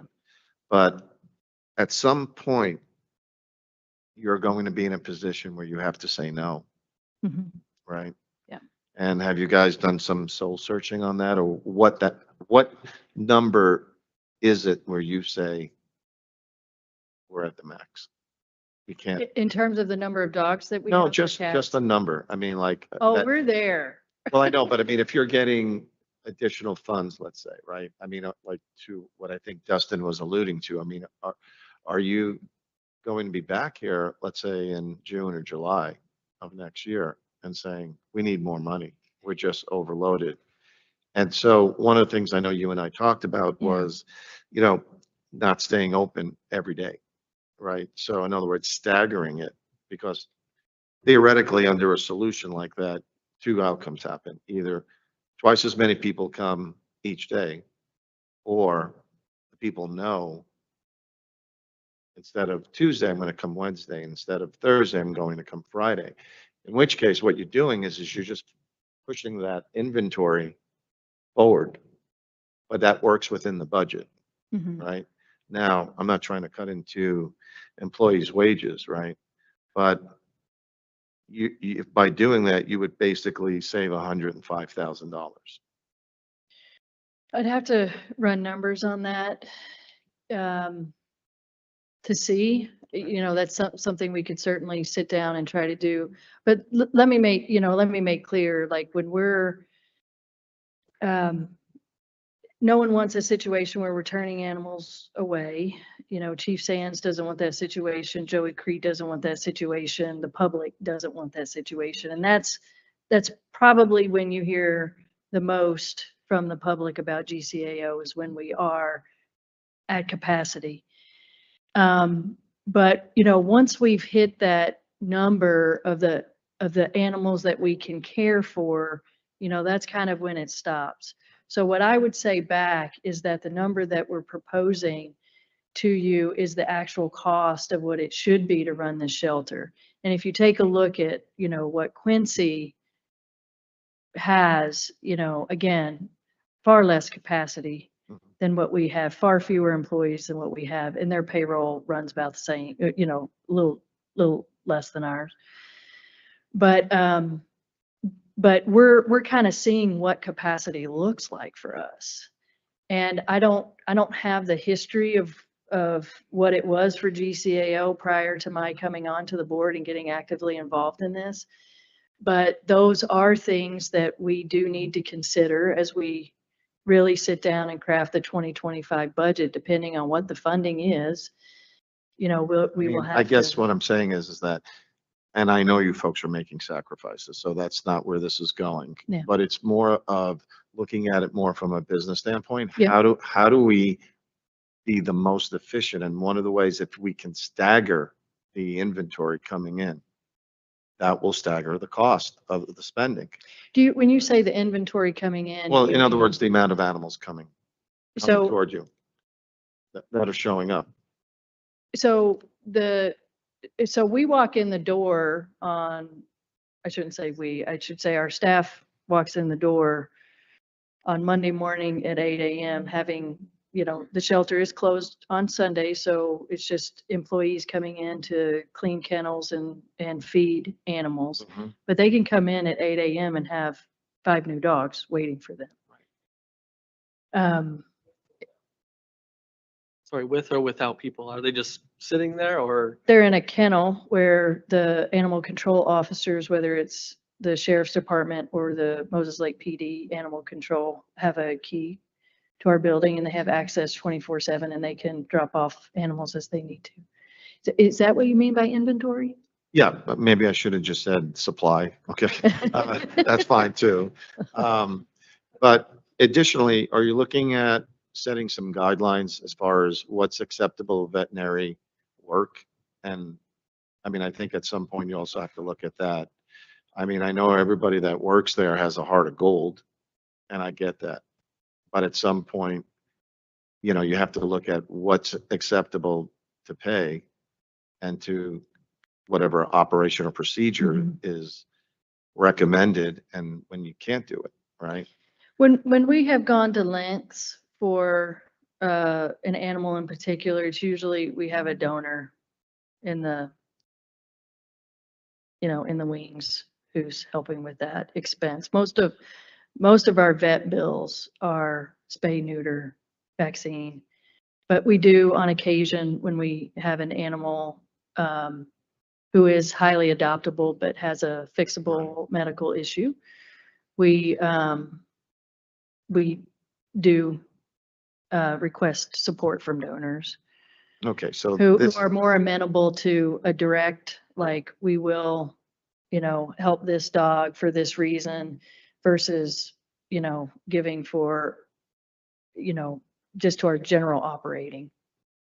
okay, so you're saying that, like, so this 30,000 that's showing on here, is that an outstanding bill to the vet right now? Yeah, we have an unmet expense. Yeah. And again, and this didn't just hit GCAO when WSU did this, it hit a bunch of shelters. Okay, thank you, Yeah. appreciate it. Yeah, Is thank there you. anything statewide as far as an initiative on this to get more spade and neutering services, or we're pretty much on an island? I don't have the answer to that question. Is was somebody, okay, yeah, I I don't mean, know. if you're that. sending dogs to Spokane and Seattle, it's obviously everybody's got the problem, or do we Got have the- more? We're strict- sending animals to Spokane and Seattle to transfer them out to find potential adopters in Spokane and Seattle. So, and when we do that, so we have an adoption fee. And when we do that, unfortunately, like, to use a business term, I don't, this is the terms I like to speak of, speak in, when I'm talking about dogs and cats, but, when we're clearing out inventory. Is that good? Okay. When we're clearing out inventory, we're sending those animals to Seattle and Spokane, and we're not recouping any of our costs for them. And on rare occasion, those shelters may take them unspayed, unneutered, unvaccinated on rare occasion. Usually they want the animal to be, ready to go, no issues, no, you can pull its tail, lift it up by its tail and it doesn't react. They have pretty high expectations sometimes, but we try to meet them just to get the animal in a better position to be adopted. But we don't make money. Understood. And I'd just like to add that they go from inventory to family member once they're adopted. Yes. Amen. Okay, you got it. Thank you, Victor. Ms. Martinez. So I'll ask again, the new facility, would that help with the expenses? Will it be more expensive in a new facility? So my hunch is if we build it right, we're going to have efficiencies in labor. And so you all have, I think you all have been out there. So you know that when, you have 100 dogs and however many cats, 50, 60 cats, okay, somebody has to hand wash every dish that animal touches and sanitize it. So because we can't have a commercial dishwasher because of the electrical situation. And so we have an employee who stands there and hand washes every dish. We don't have commercial washers and dryers. So every blanket that we have to wash, somebody has to stick it in a household, and we have one washer and one dryer. So you can imagine how fun laundry day is, laundry day is every day. When the sewer pipe backs up, which is not infrequent, that's an employee or, looking at Carr and Bridget and their, significant others and family members, they're calling on them. Cat Homes has been out and helping us for free. Like, there are a lot of people who are pitching in on this. And so, yes, I think a new shelter would go a really long way towards this. And I just want to point out, Victor, what you just said, inventory becomes family member. This is a picture of my pup that I took. He was in the shelter not quite a year, but he came to GCAO in 2023, right after the 4th of July, which is we usually have quite a few who come in, and here he is, backpacking with me. So they get good lives. And I think every board member has an animal from GCAO or 2 or 3. Yeah. Okay. Well, I think that concludes the questions we have for you. Thank you very much for your presentation this evening. Really appreciate your time and attention, and it's very obvious that you care about the issue, and I know that you're going to do the best you can. So thank you. Appreciate that. Be well. Thanks, Sarah. All right, we're going to get into citizen communications at this point. I'll read a not so brief statement and then we'll get into it. This council invites citizen comments to hear from the public on matters before the council or relevant to the council's business. Council values free expression of all points of view as an important democratic value in this community. Each speaker is allowed a maximum of, we're going to go to 3 minutes this evening. Thank you. If others have already expressed your views, you may simply indicate that you agree with the previous speaker. The council expects respect for those who have positions with which one may disagree, so debate or interactive discussions are strictly prohibited. Please refrain from applause after each speaker, unless it's really good. Just kidding. Only address your comments to the council and not to staff or the audience. Council may request staff research comments received for a potential future action. Please take private conversations outside. When you are called to speak, please begin with stating your name and city of residence for the record. And Tamara, we still have no remote speakers? Okay, we'll jump into the cards then. Teresa, are you ready?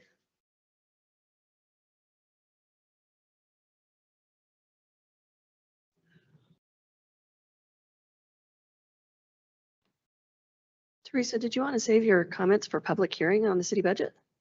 Either way, it was related to your budget. I mean, we know the relevance I of think it. you Yeah, know why well, you I'm can here. go ahead and proceed. Sure. Yeah, absolutely. So good evening, I'm Teresa Atkinson. I'm the administrator of the Grant County Health District. I do have packets for council and the city manager. As I drop everything. These are kind of a summary of the presentations I've been given to the city since I haven't had an opportunity to come speak to you and limit our time here today. Because the health district has had a 25-year engagement with the city of Moses Lake. Back in the 1960s, the county commissioners and the city leaders at the time formed the health district. And as far back as I could find was 2005 is when the city of Moses Lake started contributing. And we've been incredibly grateful for your contributions over the years. I've been specifically asked, you know, how are we utilizing the city funds? So I worked with our accounting firm to kind of pull up where we think these dollars are landing for the year. And obviously there's way more expenses. So I'm only speaking to those expenses that we've outlined for the city funds. So we got two things in particular. We are in the midst of a pertussis outbreak, and over half of our pertussis patients are from Moses Lake. That includes case investigation and medications, getting them out to their providers for medications. We don't provide the clinics, but ensuring that all close contacts are also treated, because we're talking about a disease that hurts our babies. And so while it might be kind of a bad cold for us, it can really injure our babies. The other program is the harmful algae blooms with the lake. And so we do constant monitoring of the lake for toxic blooms. We work to get those tested. We have volunteers that assist the health district in collecting those samples and then notifying the public and signing that. So the pertussis outbreak, we're around $27,000 into it. Harmful algae bloom, it's in and on average is around $25,000, $30,000. You might recall that this year we had a local store that was selling recalled candy bars that were laced with a mushroom substance that caused a lot of injuries across the nation. And so while that person was recovering, we were able to get the candy bars and confiscate all the candy bars that were at the store. In addition, our environmental health staff went out to all the vape shops in Moses Lake and across Grant County to ensure that everybody knew about the recall and encouraging them to get those products off the shelves. Our water recreation program, the permits don't quite cover that, so a lot of times we'll put our city funds towards that. That's around $15,000. Our food program, that's probably our biggest one. I always tease that our community loves our fairs and festivals, and a lot of volunteer organizations want to prepare food, and they take a lot of time and education. And so that program It bleeds into our economy, provides opportunities for jobs, and we have a stellar staff. They require a lot of training and expertise and licenses in order to provide those food inspections for our community. So roughly last year we had $154,000 from our cities contribute. I've already spoken. Most of our cities are still talking it through. I've got commitments from Ephrata, Quincy. Quincy actually gives us $4 per resident. We don't ask for that, but they always routinely do that. Ephrata, Quincy, George, recently I just went and spoke with them. Last year we had 8 of our cities contributing. Each year we're getting a couple more cities coming back to us. So it is a kind of all hands on deck, and this is our largest community. We do spend the most resources right here in your community. I'm way past my time, Dustin. I'm Yeah, sorry. that's all right. Okay. That, I think we do have questions. Okay. So just hang on. Deanna? Well, thank you for coming. Unfortunately, we only had 3 minutes for you, although I know that I can talk fast. you've asked council to present to us, and for whatever reason, they've chosen not to. Remind me, remind me, because I think I know what the answer, but for the public and for the council. Is there a particular reason why the health district lost some cities? Yeah, so going into COVID, we had all but one city contributing. And the interesting thing is that one city is one of them that's contributing now. In particular, we lost a lot of our North County cities. I had an elected official that was pretty much kind of campaigning to defund public health at the time. And we've since made a lot of inroads with our cities, just like when I've talked with Dustin about really wanting to reconnect with our cities. But I went into COVID with 22 employees. We were up to our eyeballs in work, and I wasn't engaging with the cities like I historically have. And now the city councils look very different, and many of them aren't as familiar with the arrangement. And so it's getting back out to the cities now that we've got that work behind us, and getting a sense of what their needs are. And that community health improvement plan that we're working on has really given us that opportunity. So other than that one gentleman that was campaigning, it wasn't because of COVID necessarily, in that they didn't believe what the health district was doing regarding COVID. So often it's that people don't know what the health district does. A lot of times we're the ones that show up before a building permit is issued or before an event happens. A lot of times we're behind the scenes, working to make sure the lake is safe. We're working to get septic systems improved around the lake. And so a lot of times it's more behind the scenes. So getting those city reports in front of them so they can see. Our staff are incredibly frugal. Our building is incredibly modest. We've converted one of our offices from a janitor's closet into an office. We're incredibly grateful for everything. Our staff work really hard in getting grants, but grants are somebody else's agenda. It's somebody else's idea of what you should be doing. So when we have those dollars that are from our community, then we're able to invest them in what we're seeing and hearing from our communities. I also take the opportunity to testify before our state legislature, and I brag on the fact that Grant County's cities and county contribute to our health district, but we're asking them for a lot of money. And they're going to decide how and what work we're going to do. And so it's not a lot that we're asking for our cities in comparison to what we're getting from the state, but it does help to fill these gaps in our first responder role. I just had the 24-hour phone last week and had a dog bite and had to help a family through what it means to isolate their dog and monitor it for illness. And they're scared and they're afraid. And I'm trying to wake up, and I'm waking up Dr. Brezhny for guidance. And this is our everyday lives at the health district. Are you considered a nonprofit? No, we're written into statute. So every county in Washington state determines how they're going to operate their public health organizations. Some are health districts like us. I can see where that could be a little confusing. Others are health departments where they're part of county government. And that's what I said, back in the 60s, they formed the health district. And that's why in your packet, you'll see the variety of funding that we utilize, because no one organization oversees us. It's all of you together. You sit on our board, you're part of our finances, you're part of the direction of the health district as a whole. And then your location that you actually had 2 locations during COVID, but Yeah. your current location, you don't pay rent because, Yeah, so we have, the county owns the building that we're in, and we have a rental agreement with the county, and then they forgive that as part of their contribution. So they provide all the janitorial services, light bulbs, toilet paper. Yeah, it's a really nice contribution that we get from the county. okay, and then, sorry, lots of questions. There was some information shared that the health district had a 7.3 million cash flow. Yeah. Can you explain that? Yeah, and I'm not exactly sure where those numbers came from. So we have approximately 3.5 million unencumbered fund balance.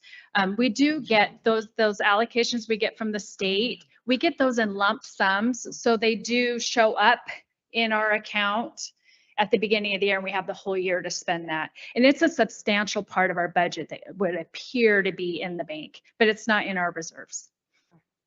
Thank you. I think that's it for now.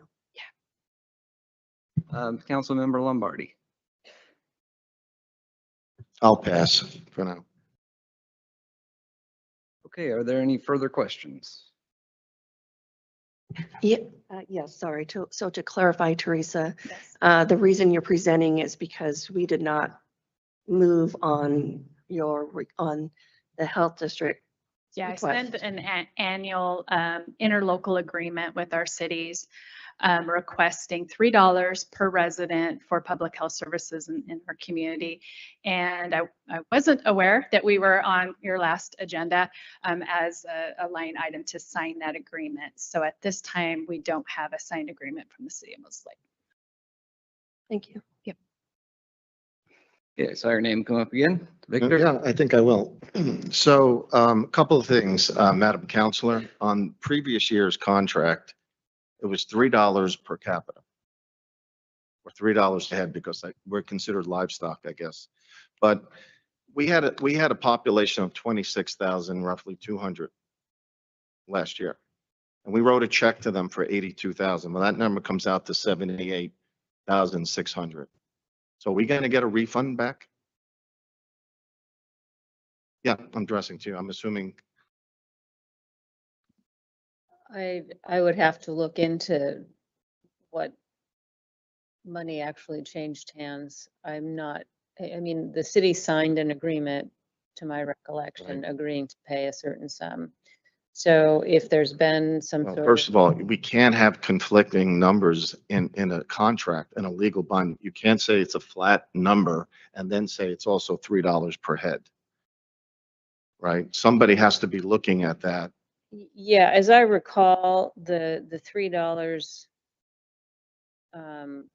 there was a typo in one of the variations that some cities were getting, where instead of being the $3 per person, it was $3, I think, per year. And that was clarified. And that's how the contract that they provided to us says $3 annually. So I'm comfortable paying $3 annually to them. Oh, okay, I'd have to go back and. Now, if you look at the line, I think. And revisit the meeting where council discussed that contract and approved it to get context.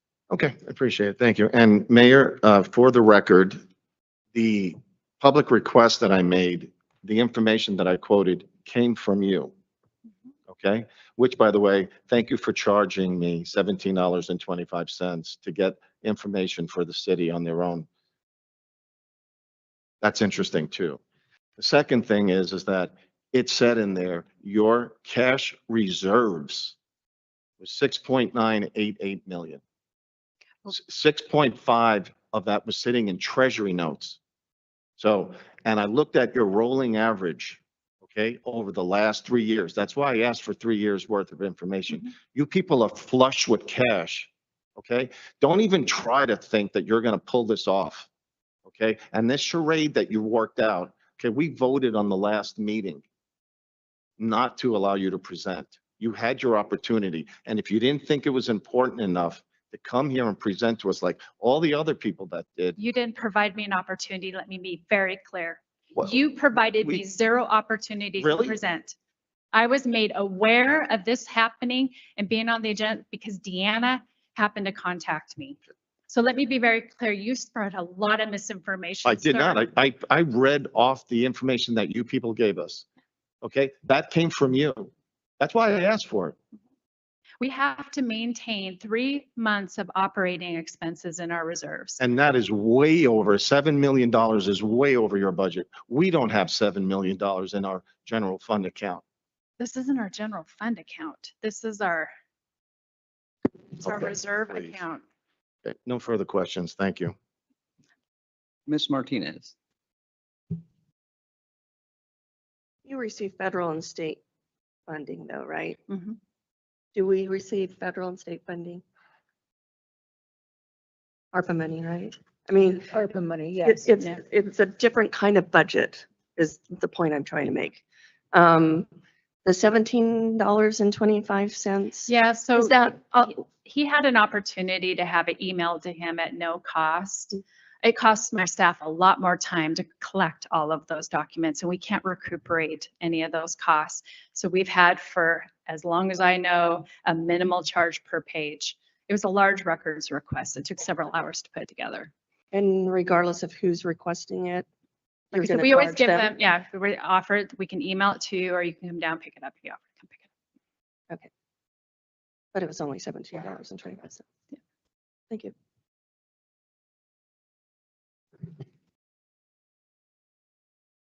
Mr. Lombardi. Yeah, I just want to say for the record that Deanna Martinez, council member, is on the board of directors for the health district. And as a result, should not even be participating in this. That's a conflict of interest, is it not? As No, voting? it isn't. No, And I'll let our attorney. Madam Council, if she goes into executive meetings, no. the that's a way that conflict the of board interest. Is set up because, go ahead, Catherine. The board is set up as multi-jurisdictional, so the county commissioners and by statute now, different representatives of the participating jurisdictions and certain community members with skill sets are statutorily identified as the board member candidates. And then as far as the appointment from each of those participating jurisdictions, it is the council for that jurisdiction that selects their representative. I understand the RCW, I read it, so I appreciate it. But the fact of the matter is, she's voting on things with the health district in their meetings. By its nature, it's a conflict of interest. Whether it's legal is not the issue, but it is a conflict of interest. Well, I would not agree that it is a legal conflict of interest. Ms. Martinez. I'll respond to Victor's comments. While I'm sitting up here, I'm a city council member, and I want the public to be aware of what the health district provides our city and whether or not we should provide them the funding. I don't know about you, but I kind of like healthy babies. I like a lake that is healthy and safe to recreate in. And so do all of the tourists that come over and want to recreate in that healthy lake. So I could go on, but while I'm here, I'm for you, the public. And some of that is just asking the questions. When I'm at the Board of Health, at some point, I have to take my city council hat off and put on my Board of Health hat on. But that's not part of this discussion.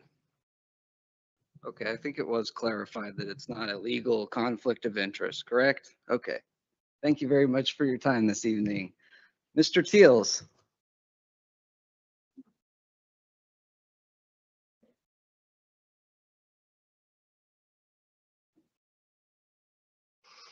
Richard Teals, Moses Lake, 311 North Shore Drive. I appreciate having a chance to come and talk to you people. I appreciate you giving the time because I can see that your meeting has not even started. I appreciate the time commitment that each one of you members are putting in. You're doing it to make Moses Lake a better place to be.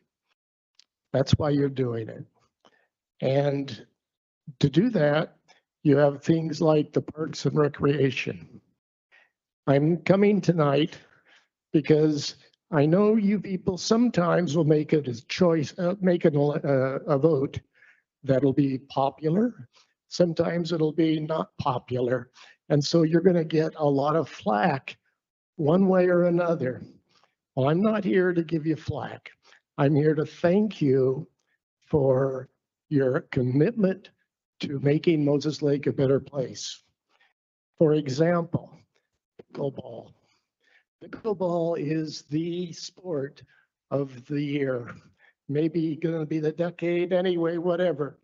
And if you're not a pickleball player, we have a good deal for you, because next spring, because of the council and the Park and Recreation, we're going to have 4 courts down at McCosh that are going to be playable. So I want to thank you, the council and the Parks and Recreation, for helping us get pickleball in Moses Lake. Thank you.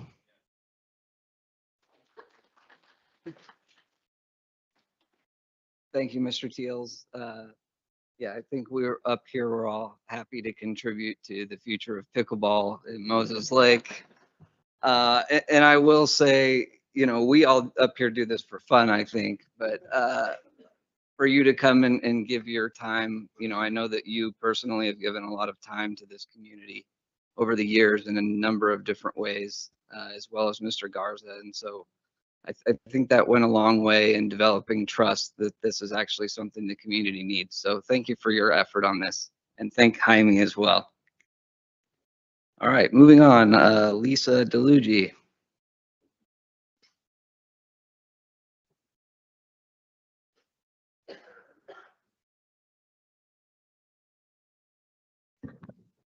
Alicia DeLuigi, Lisa from Moses Lake, if it pleases the council.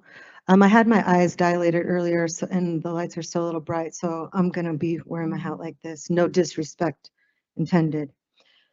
None taken. Beppo. With the current changes with the White House, I just want to apprise you guys that I will be resuming my position as one of the White House Faith Advisory Board members, personally appointed when Trump was 45, and Pastor Paula White. I'm going to give you guys until 5:00 p.m. this Friday to submit to me any consideration you want me to pass on to my current executive secretary, to Trump 47. His name is Elon Musk. If this council chooses to do it as a council, go ahead and have it done through your attorney. If it's going to be as an individual, go ahead and send it over to my executive secretary here, Mr. Darren M. Jackson. On a state level, I think this is important for you guys to know that we are going to be getting a new director for the Department of Ecology, and our current director, Laura Watson, will hereby be going back to the AGO, and she will be taking on the executive deputy position as the #1 person under the formal federal prosecutor and AGO-elect Nick Brown. At this time, you are advised to fully cooperate with any and all investigations as so directed by the governor and AGO and/or the FBI. Thank you.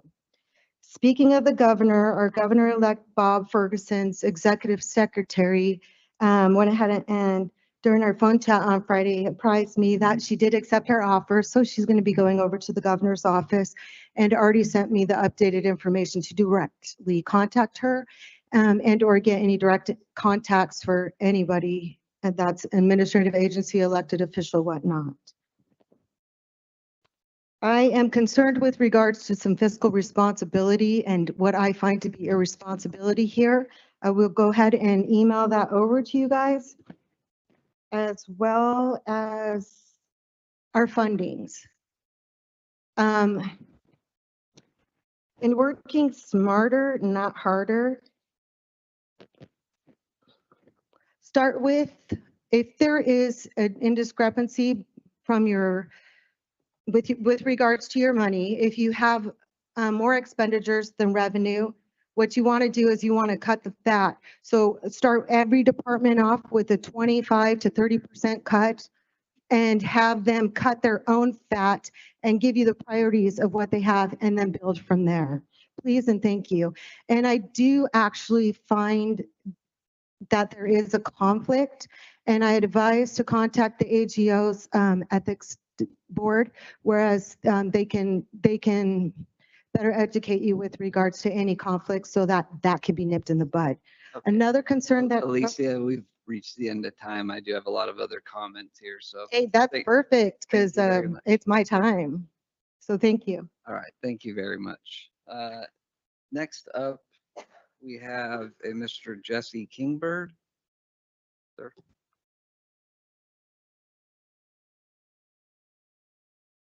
By the way, I've grouped all of these. The next few comments are all regarding the sleep center, so remember, if somebody's already stated what you intend to say, please refrain and keep your comments brief. At first, please excuse me, I have brain damage, so prescriptions and. That's okay. If you wouldn't mind, Mr. Kingman, or Kingbird, I'm sorry, just state your name and city of residence for the record. My name is Jesse Kingbird. I am representing the homeless community of Moses Lake. Thank you. Good evening, my name is Jesse Kingbird. I would like to represent the homeless community and the community as a whole. I have been here in Moses Lake since October 2nd, 2024. I've stayed at the sleep center for the homeless. There are definitely multiple serious concerns I have witnessed and experienced at the facility alone, such as the following: people receiving frostbite, serious injuries, use of illicit drugs within the facility itself. Theft is another, as well as one of many other major issues, including deaths, have occurred with these issues, are all very serious, although could have been prevented. The shelter units are unsuitable and inhumane. No insulation, just double paned plywood, a door, a roof, and it's all falling apart. All staffing is unprofessional, use foul language and vulgar language towards the people of the facility. The facility is poorly managed by the staffing itself as well. There's no bathrooms, just 2 porta potties, 1 out of 2 working showers in the facility itself. I'm more than sure that the people of Moses Lake would like to remove the sleep center altogether. The question is what do you propose the homeless population would do then? The sleep center has only like a few units, like 38 to 41, I assume, right? All units together are most couples and some are individual. I would also like to inform you that there are, to all of you here in this room as well, there's hundreds of homeless individuals in the city of Moses Lake. I could guess almost a thousand total. I've come across all kinds. I mean, you guys look at it from a different point of view, from a class, like I'm looking through a window. You guys are like living out in your own little worlds, you know, in a small bubble. I see things firsthand. Almost 1,000 individuals congregate in multiple different places.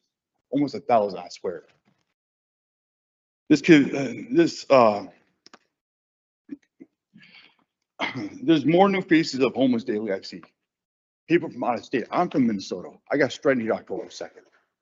I came to visit my wife's mother here in Moses Lake, got stranded. My wallet got lost in Minnesota on Greyhound Depot on the way here. I've been stuck here since. I've been treated complete garbage by multiple individuals and citizens, viewing me as some kind of homeless entity. I have a house. I have a job in Minnesota. I'm an officer of Minneapolis. I'm also better myself. There is no shelter within a 41-mile radius of Moses Lake. there's any resources for the homeless population nor solutions either. I've reached out to multiple organizations, all of them I could possibly get in contact with. I even researched at Google. All of them direct me towards the sleep center for help. Okay. Hope Source Sleep Center is the only option. I feel the sleep center shouldn't be the only option, nor continue to operate in these conditions. It is a health hazard. It is a danger. People overdose by using drugs in the facility. Staff put their hands on people every day. Clients fight with weapons inside the facility. Staff do not check any property coming in that facility because they said due to HIPAA, they cannot search your property. It is dangerous. People climb the fences during the day when all the staff leave by 10 a.m. People climb the fences, jump the fences, stealing property from other people's totes that are not able to be locked. It is a dangerous situation. Since I've been here, I've had to call 911 and call a fire department multiple times for citizens of the sleep center, clients there, who deliberately start multiple fires next behind Cynics, and then run inside the sleep center for safety away from police so police cannot detain them. I find that completely uncalled for. I find that completely alarming as well. And it's constant. I'm sure you guys have, I've heard from PD, MLPD multiple times, which have pretty good rapport with since I've been here. I've also had one of the staffing from the facility itself attack my wife in the park here, when he showed up in a company vehicle. I had my vehicle stolen from the sleep center. I had purchased October 14th by one of the citizens of the sleep center. And nobody even gave it in. Excuse my language. All right. Not only that, there's constant issues nonstop. It is run down. Food is donated to the sleep center. And a lot of people sick with severe food poisoning, my wife included, and my son. I'm asking you guys to please reconsider, having other options and have that place removed. I had called 911 telling signs of individual bombing and blood within the facility. I've seen so many things happen. Staff don't call the paramedics. They have us call for other residents there. I find that uncalled for. I got removed from the center last month by Hope Source for calling 911 one of the staff. They retaliated and had me permanent banned from the shelter for calling 911. They said I violated HIPAA by calling authorities on a staff member. That is inhumane.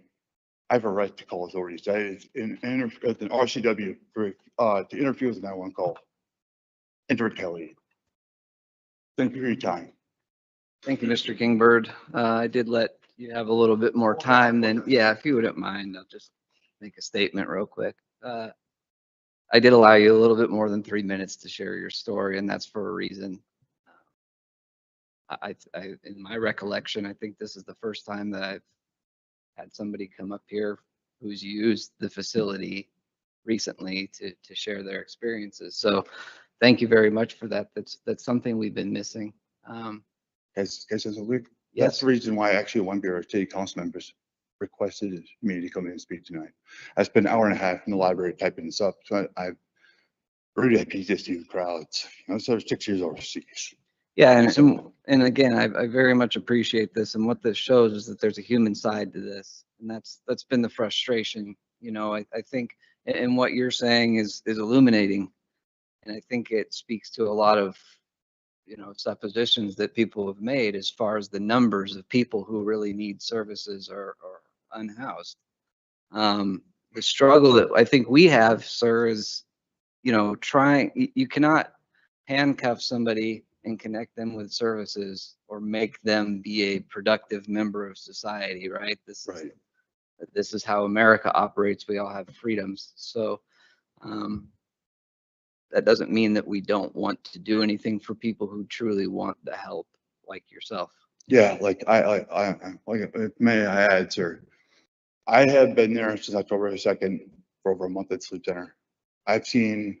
We've attempted to even try to find emergency housing. Everything that was spoken earlier is incorrect. The Hope Source staff even said they don't offer housing at all, period. they said they don't offer housing, that they've been informing people either do it themselves or go to the housing authority, which most people either do that on their own or go to housing authority. But Hope Source gives an ultimatum. Either you use their services and don't use housing authority, or if you use housing authority, they'll discontinue services. That's the ultimate they give you. Now, not only that is completely unsanitary in there, is gross. Yes. I mean, I want to get myself rabies shot just being in there. I'm going to cut you short there. We got a couple more questions, and I think there are a number of other people who are going to speak to this as well. So I apologize, sir. yeah, Ms. Martinez. You said you're from Minnesota Yes, ma'am. and you have a house and job there? Yes. Do we have a program that Actually, they actually are helping building bridges to buy a ticket for him to get to go back home? I Did we use that? was like the internet on that. Renew actually is assisting us on Monday, on the 2nd, we're riding back home. Oh, okay. They good. are helping us with that. I'm going to reimburse your city for the funds, by the way. I want to send you guys a check and stuff to reimburse the funds because I don't expect handouts. I'm grateful and I'm going to reimburse that money because that's the kind of person I am. Well, I just wanted you to know that No. there were programs to get you back I home understand, but I'm if you also hadn't person- accessed I'm them. also a person like to reciprocate as well. So Thank you. Mr. Lombardi. Want to thank you for coming up. I've worked with Joe Moriarty going around talking to a number of what we would call, I guess, unhoused. And it's been very illuminating. And it's good we're trying to get as much perspective when we make decisions. And unfortunately, a lot of you, we were not able to see unless you go out on the street. So I've been doing that with Joe and hearing similar situations. So again, thank you for coming. may I add one more thing? So that's very, for all of you, to help you guys also understand another serious matter within the homeless population. Actually, last night I got frostbite in your park. Just saying, I got a frostbite because, even Hope Source is the only shelter you guys have. There's no other services to offer for people who are, need housing or food. I went 3 days without eating in the city because Hope Source is the only place that provides food within the city for the homeless. My wife saved 2 elderly gentlemen's lives in the past week who actually collapsed in front of the library from their blood sugar dropping. They're diabetic. They collapsed, vomiting blood everywhere and profusely convulsing. My wife called 911 and had them rushed to your local Samaritan hospital to save their lives. And they had severe medical attention done. Another gentleman, I actually had saved his life last night. He had a stroke out in Broadway in Adler, I believe it was. He dropped and had a stroke. I saved his life too as well. The sleep center allows certain individuals to remain at the facility that should not be in the facility. They should be behind bars. I'm going to say that right now. There's not the kind of people that you would want to rent to by any means. They have no desire to have housing of their own. They utilize the sleep center as an escape when they have warrants and escaping from law enforcement.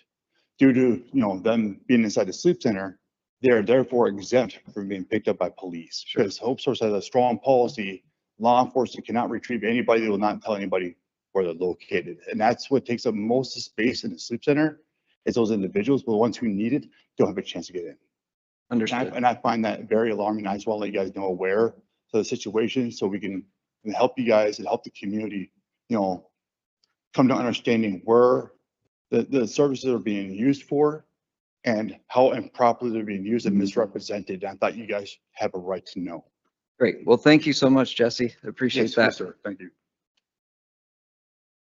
Oh, I'm sorry. Judy.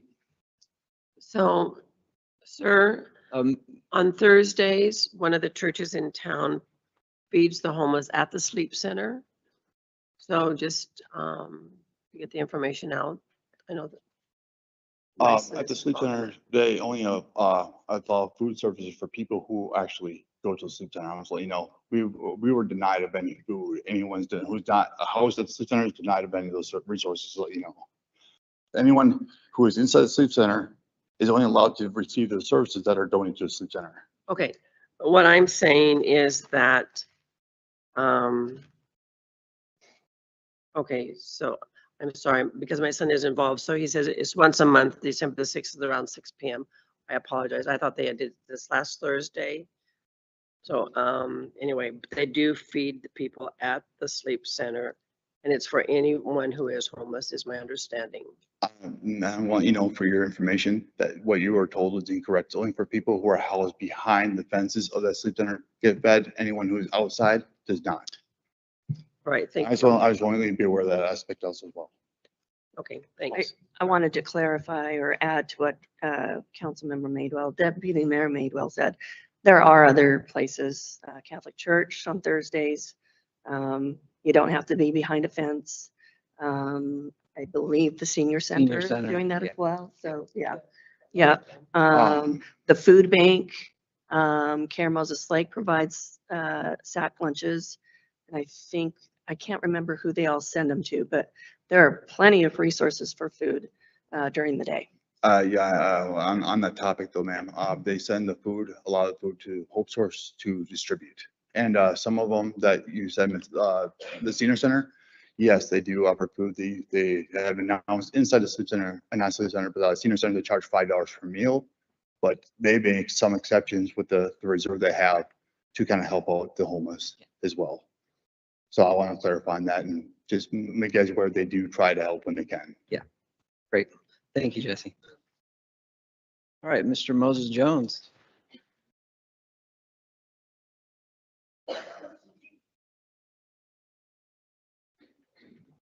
Name and city of residence, please, Oh, Moses Lake, Washington. and your name. Oh, Moses Jones. Okay.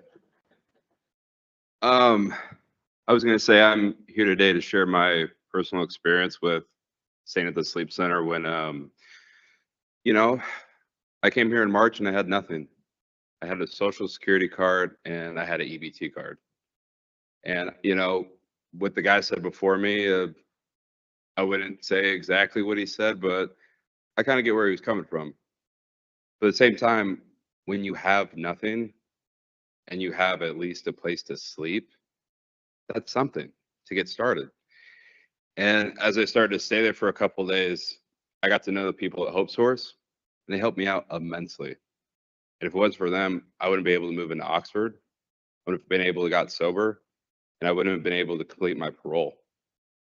So when I heard there was a rumor about defunding the sleep center, I thought to myself, man, it's taking away the foundation of some people's hope, to better themselves in this community. And, like that first night was rough. That really was, because I was like, I don't know what I'm going to do tomorrow, except get high, And then I met some people at the sleep center that really helped me, just on a personal level, like just actually being a friend. That's what's kind of cool about living in a small town. You get to know people, and you get to share experiences, and you get to do life. And with that being said, too, you also have to have your best interest in mind if you actually want to better your life. So my case manager was like, hey, man, it's either this or Oxford. I was like, well, time to stop smoking weed. But she also just geared me in the right direction. She helped me get my fire certification. So now I can be a wildland firefighter next year. And they also helped me apply for jobs. And I'll start working at Simplot on December 3rd. And if it wasn't for the sleep center and if it wasn't for Hope Source, I would have none of these opportunities. So I don't have any numbers. I'm not a numbers guy. But I just wanted to share my thoughts, and that was people need a foundation, because without it, they really would be on the streets. And, unfortunately, I do believe there would be some stubborn people without the sleep center that would just camp out in the library, just be like, well, been here for 15 years. I got a tent. I'm going to stay here. And, that would be sad for tourists. You mentioned the lake, and it wouldn't exactly look good on us if we didn't give people a place to at least spend the night. So that's it. Great. Yeah. Thank you, Moses. And we'll follow that up with Mr. Noki Pando. Cool.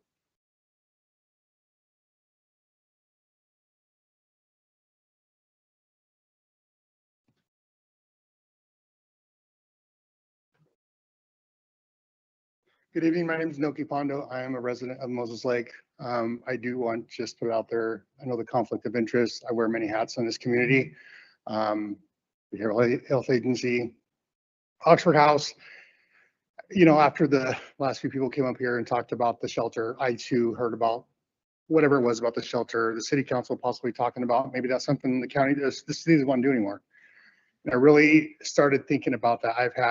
I've been recovering myself, lived experience, right? I've been boots on the ground working with these individuals for the last 7 years of my recovery, nearly 7 years of my recovery, in numerous different roles. And what I've been able to see is, somebody mentioned earlier, what is your success rate? What does success look like? What is successfully housed, right? Sometimes success is simply resilience, like Moses talked about, right? Somebody that was so hard-headed wouldn't put down one drug. And I remember telling him, I was like, I'm being transparent. I'm not right now. I don't represent any of my roles. This is just me, Noki Pondo, right?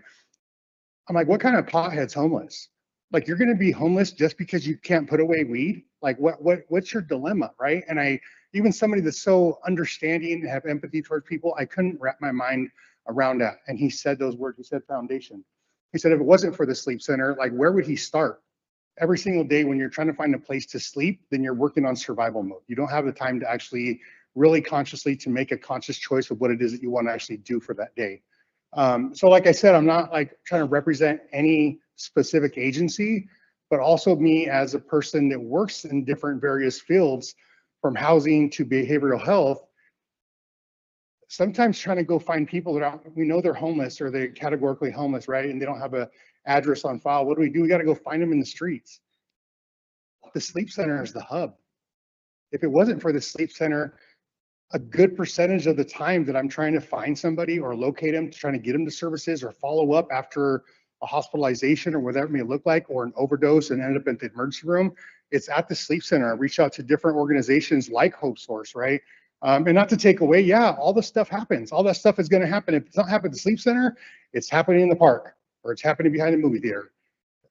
So in all perspective, like getting rid of the sleep center, like choosing to not fund that for whatever that reason is. And I know there's kind of discrepancies, who's actually responsible for that and who's going to be the decision maker on that. I just want you to really take a different perspective and a different look on that and take all things into consideration. Because yeah, it's kind of ugly when we hear those stories of like the craziness that happens behind closed doors, right?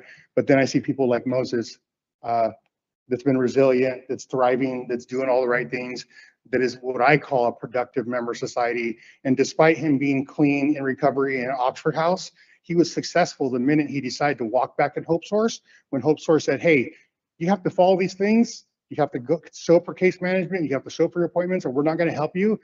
He was a successful person the minute he decided to walk back in that door and try again. That's all.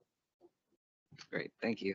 Noki, same question for you that I had from the gentleman from Hope Source. You know, how much do you think substance abuse contributes to the homelessness crisis in our community? I am not I work in the field, right? You don't have to give numbers either, just a feel, that's fine. Again, my disclaimer would be, I can't assess somebody to see what their ASAM level to tell them if they're actually addicted, right? But me and my personal opinion is, yeah, a lot of people that are homeless, yeah, it's directly associated with youth, right? But if you put me on the streets, if you put me homeless again, if I didn't have the tools that I have today in my recovery, I'm likely to return back to that. Sure. So, you know, it's the self-medicating. It's not because I really want to get high. It's because I'm not trying to feel these feelings, right? You know. I get it.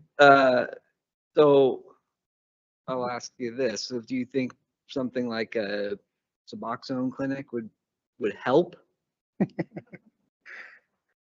I knew I should avoid you today. No, well, we already have Suboxone clinics, right? If you're specifically talking about methadone clinics, sure. My personal opinion is, hey, we're good with the Suboxone programs we got going on now, right? I get that. They're sufficient enough. They've paved the way. They're a gateway to something different. Me personally, on a long-term basis, I haven't seen high success rate for somebody that continues it long-term. I would agree. But with stable housing, working at, you know, active recovery, or program recovery, I think it's a stepping stone in the right direction, right? Okay. I mean, there's a lot of stigma around that. Yeah, when I first got clean, I was very anti anything. If you use drinks, substitute one for another, I didn't want to associate with you because I feared being around somebody like that would jeopardize my recovery. But today, being almost 7 years clean, is that I can support anybody in their decision-making process and just kind of meet them where they're at. That's really what it means when we meet them where they're at, is where they're at, not just physically, where they're mentally, emotionally, within their addiction, like what that really looks like, because once we cast people out, there's not a chance for them to make a change. Great. Any other questions for Mr. Pando? All right, thank you, Noki. Thank you. I'm gonna have to kick y'all out if you keep doing that. So, next up, we have Myrna Madrigales. Thank you. I wasn't even gonna try. I took German, so. Hi, my name's Myrna Madrigales and I'm from Moses Lake, Grant County, whatever. I came here to talk about the sleep center too. I had a very good experience with them, and Hope Source is the best. They are. That sleep center, I'm gonna cry. But that was my stepping stone, you know what I mean? That's what got me where I'm at today. And have my own house. If it wasn't for them, I would have went to any of my appointments, like for housing or even my doctor's appointment, like any teeth, I'm getting teeth, and I'm sober. It's been over a year, so it works, Sorry. That's okay. I understand the impact. So, I mean, I guess there's good and bad, but I haven't had no bad. It's been all good. The counselors there, they're awesome. Like, I'm not just one of them either. Like, it's a few of them that'll help you. You know what I mean? And at the sleep center, like, I don't care. Everybody there was nice. Everybody there's just trying to help you, And I wasn't like, I'm not gonna say I was bad. I don't know how to say, but I wasn't crazy. I wasn't crazy or not like that, But I was using, and I'm pretty well known here.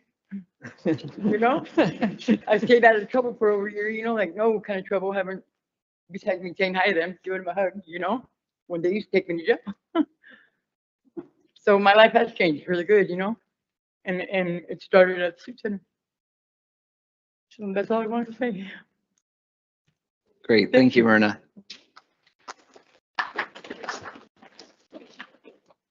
Next up, we have a Chanel Wolf. Hi, my name is Chanel Wolf. I'm from Moses Lake. I am here to talk about the sleep center also. I am actually the program manager who oversees the sleep center. I wanted to talk about some of the things that the benefits that I have seen with this program with our community. So I have been the program manager there for 2 years, but prior to that, I was a veterans case manager through Hope Source. And so I did work directly with clients coming in from the sleep center.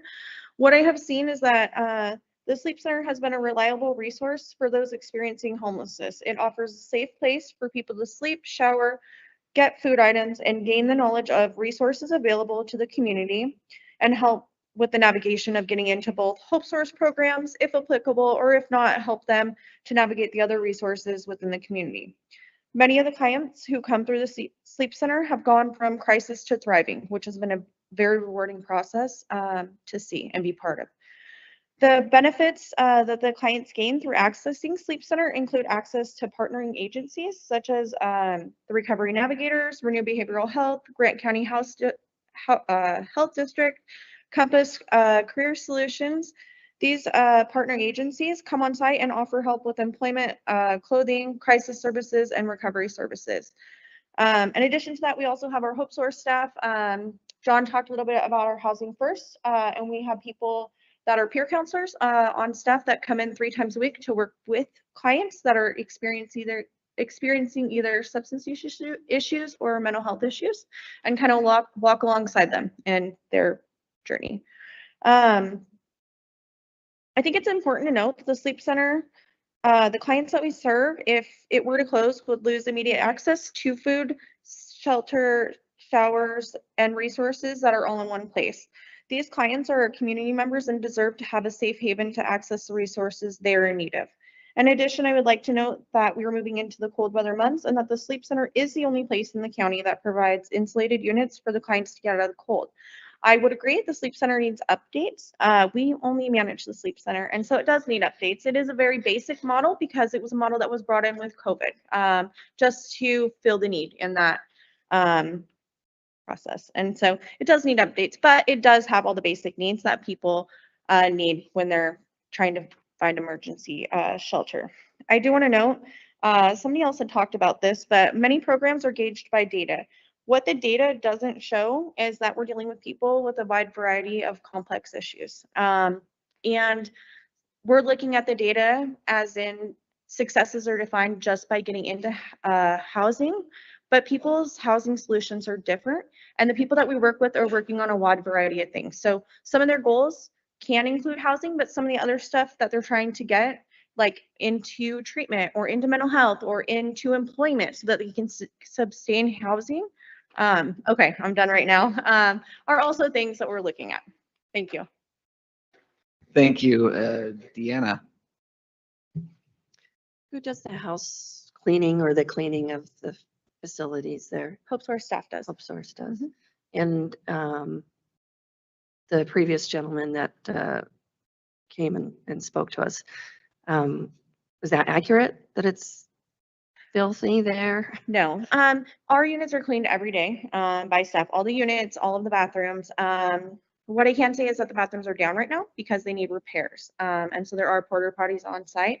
The units are wood, they're sheds. And so they're old. They are, they need updates. And so I think that it is very basic and that there are upgrades needed, but they are as clean as we can facilitate with it just being wood. They're cleaned every day and sanitized. And there is one shower bathroom unit open, correct? Or are they both down now? There's one open. Okay. So we are utilizing one shower because the men's side currently has a hole in the floor and it's a hazard. And so we are rotating between men and women. But Okay.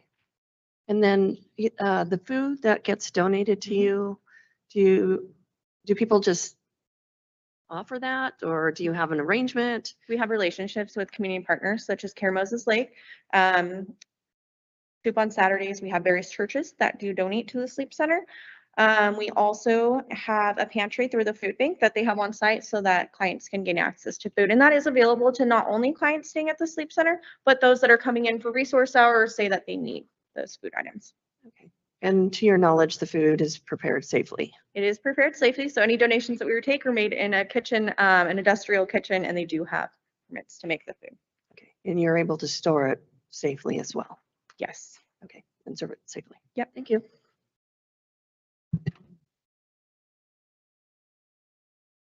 Okay, I think that's all the questions. Thank you very much. Just making sure I didn't forget anybody yet. Next up, we have a Robert Ross.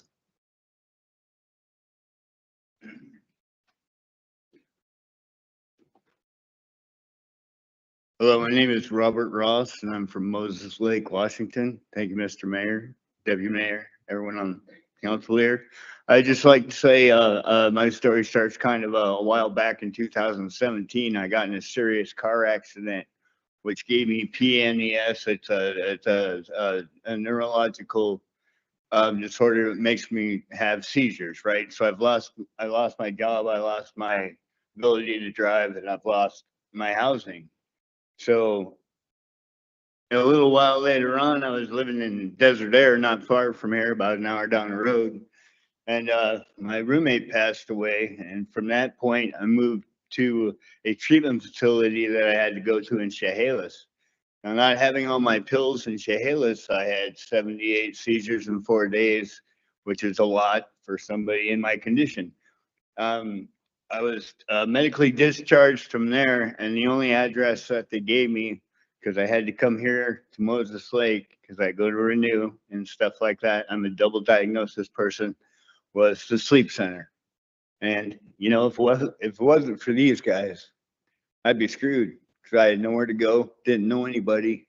They took me in.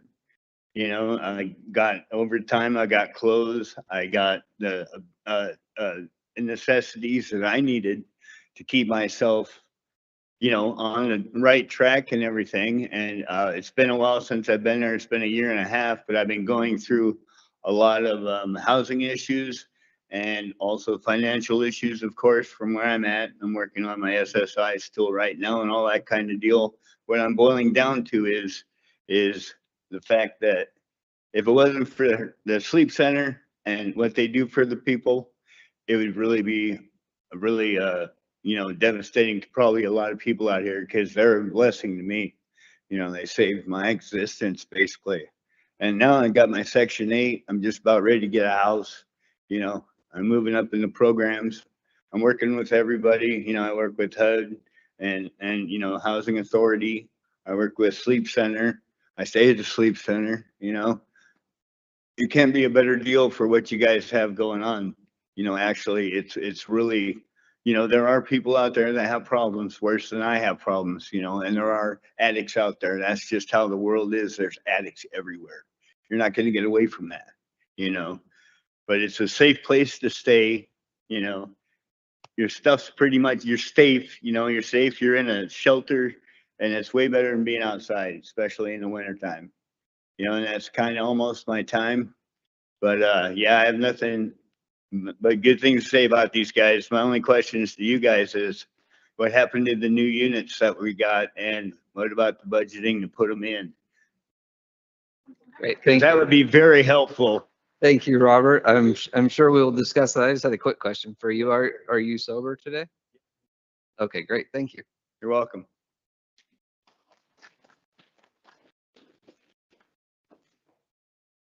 Next up, we have a Daniel Bushnell.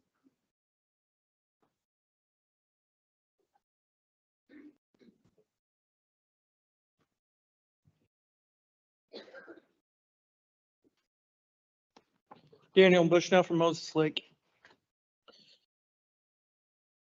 The Moses Lake Community Coalition serves as a unifying force that brings together diverse groups and individuals, all dedicated to addressing the challenges that our community faces.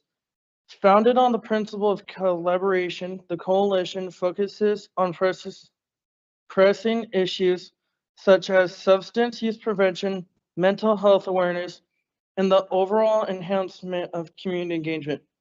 Their steadfast commitment to these causes has initiated an array of programs and initiatives designed to create a safer, healthier, and more connected community for all of us.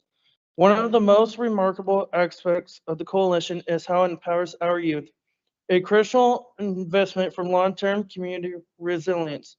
The Youth Action Team, a dynamic group of young leaders, is a directed beneficiary of this commitment. Through mentorship, training, and resources provided by the coalition, these young individuals are equipped to take charge and drive positive change within our community. The coalition organizes workshops, training sessions, and events that facilitate the personnel and professional growth of the Youth Action Team. By engaging in community service projects, advocacy campaigns, and educational outreach, team members gain invaluable experience that hones their leadership skills. They learn how to effectively communicate, collaborate with others, and develop innovative solutions to challenges that affect the peers. Moreover, the coalition emphasizes the importance of youth voices in the dialogue surrounding community issues.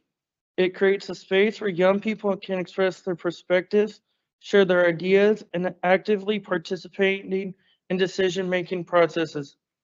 This empowerment fosters not only self-confidence, but also a deep sense of responsibility for the community. The Youth Action Team plays an essential role in identifying issues that resonate with young people and advocating for necessary changes. The coalition's dedicated approach has led to initiatives that have not only transformed lives, but have also cultivated a culture of support, a resilience through Moses Lake. The impact of the work can be seen in increased awareness around mental health, reduced substance abuse, and a growing network of engaged citizens, both young and old. In conclusion, the Moses Lake Community Coalition is a cornerstone of our community, tirelessly working to foster collaboration, support youth empowerment, and address the crucial challenges we face. Their tips, particularly for the youth action team, ensure that our young leaders are not only heard, but are also equipped to lead the way toward a brighter future. Together, through our combined efforts, we can continue to build a stronger, healthier, and more vibrant Moses Lake for generations to come. Thank you. Thank you, Daniel. And I assume you take advantage of community coalitions outreach. Do you have an estimate on roughly how many students, are you a student at Moses Lake High School? Yes. Okay, how many students at the high school are hooked up with the community coalition? As far as I know, it's just youth action team. And so roughly how many members are on that team? About 8 or 10. Okay, great. Thank you. Any Yep. other questions? Ms. Martinez? Can you explain the youth action team? What do Youth you Ac- guys do? Youth Action Team is a youth substance prevention club in the Moses Lake High School. All right, thanks. All right, great. Thank you for your time. Yep, thank you. Next up, we have Jennifer Peterson.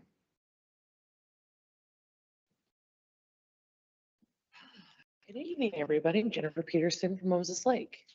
I'm also here for the youth action.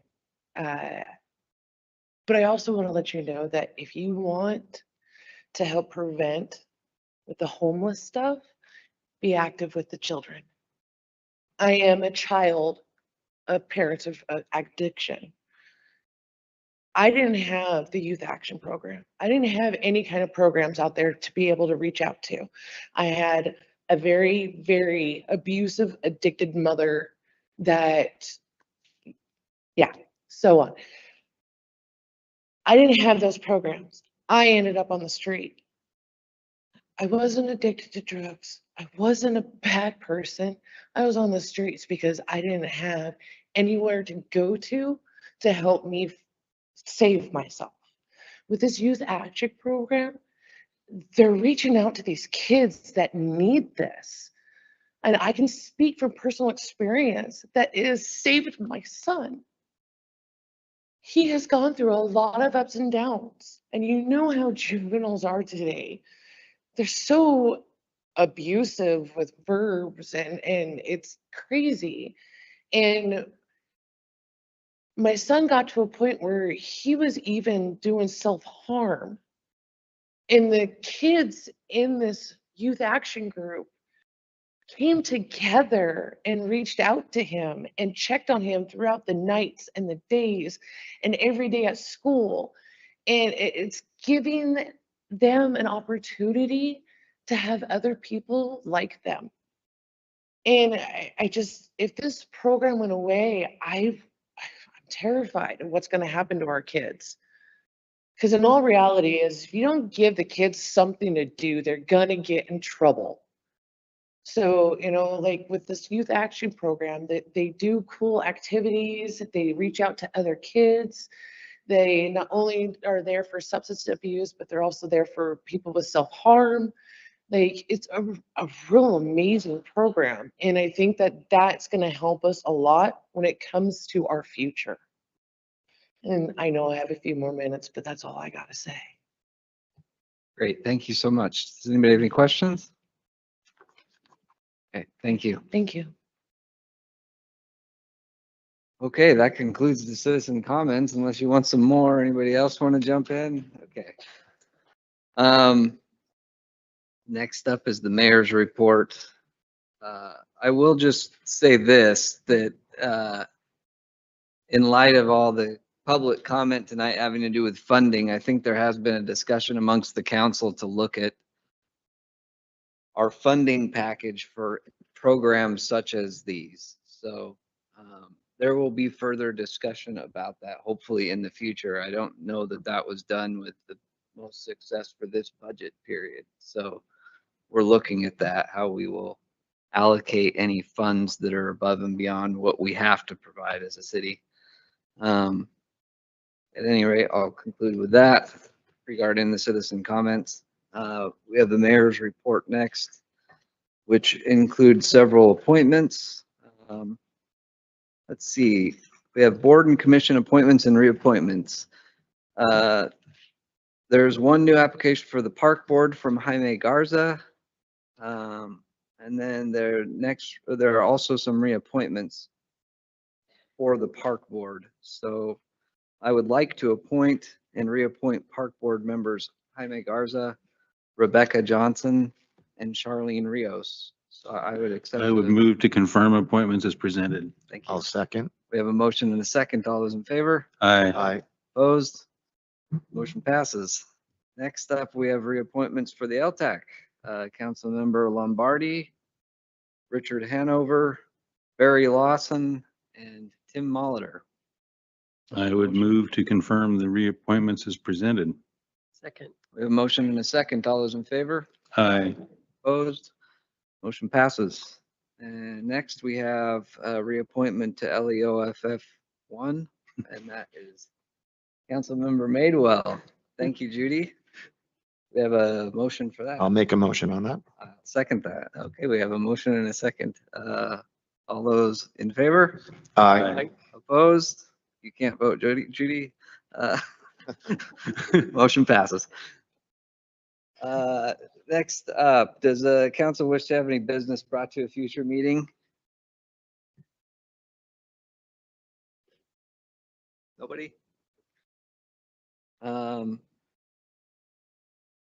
Okay, there was one item. I don't know that it needs to be brought to a meeting. Deanna brought this up to me, but she's stepped out for a moment, so I probably should bring this up. But apparently there's a list of potential water buyers that is on the market for water, people interested in purchasing water rights. And I guess we are not on that list at this point. Sorry, Deanna, I'm taking your thunder here. That we're at the point of the meeting where, are there any new or any other business? I know it. Well, sorry. Did you want to bring up the water buying list? Water buying? Oh, yes, I thought we weren't, but, Well, no, but I didn't want to make the opportunity go away before you had the chance, so. sure. So my understanding in speaking with Christina Rebellia, who is part of the Watershed Council, the Grant County Conservation District.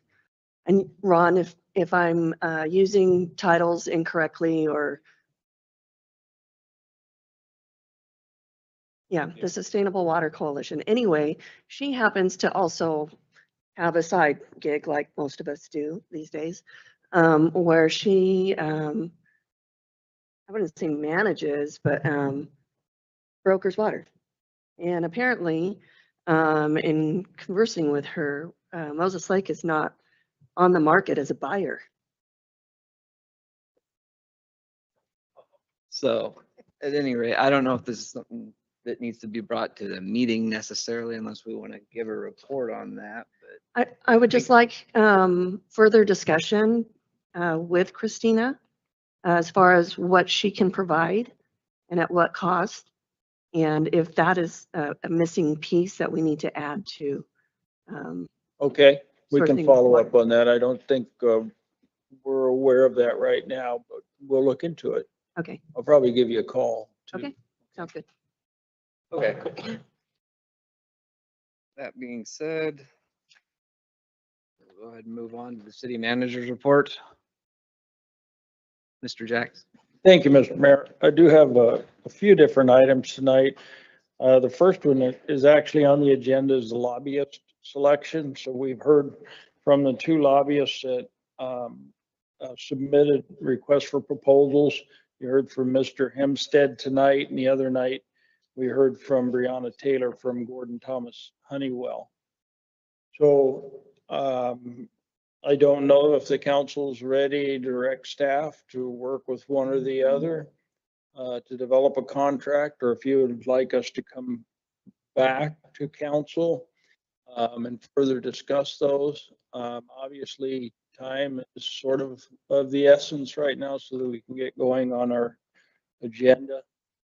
So I don't know if the council has a clear feeling right now on which I'd one make they'd a like to suggestion select. on that. Maybe we can give the council at least tonight and tomorrow to read over what what was Sure. presented from the two Would you like entities. to receive the materials from both again, so you have them in front of you? Might as well, and then maybe just email response Okay, with a preference by Monday. and then we would bring a contract back for council, and that would be the motion item. Okay. Okay. And then also, just to mention, and next week we'll have our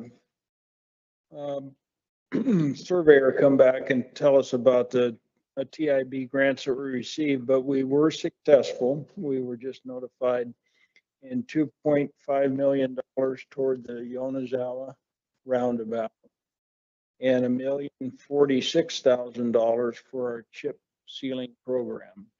And so when we get into the budget discussion, Madeline will talk about what that might mean in terms of our 2025 budget. And then also, we've all had some calls about and emails on Western Avenue. And so I just want to mention to council that that is something that's recurring. It's not a long neglected item. Every time it rains, that road gets torn up because it's a dirt road. And I asked for an estimate what it costs to repair that each time. It's about $11,000 for the equipment and personnel. And it's already scheduled next week. The road has to dry out before they can go in and grade it and repair it. But last year there were funds in the budget to do the road design. Put on hold because, as you're all aware, there was a street vacation request.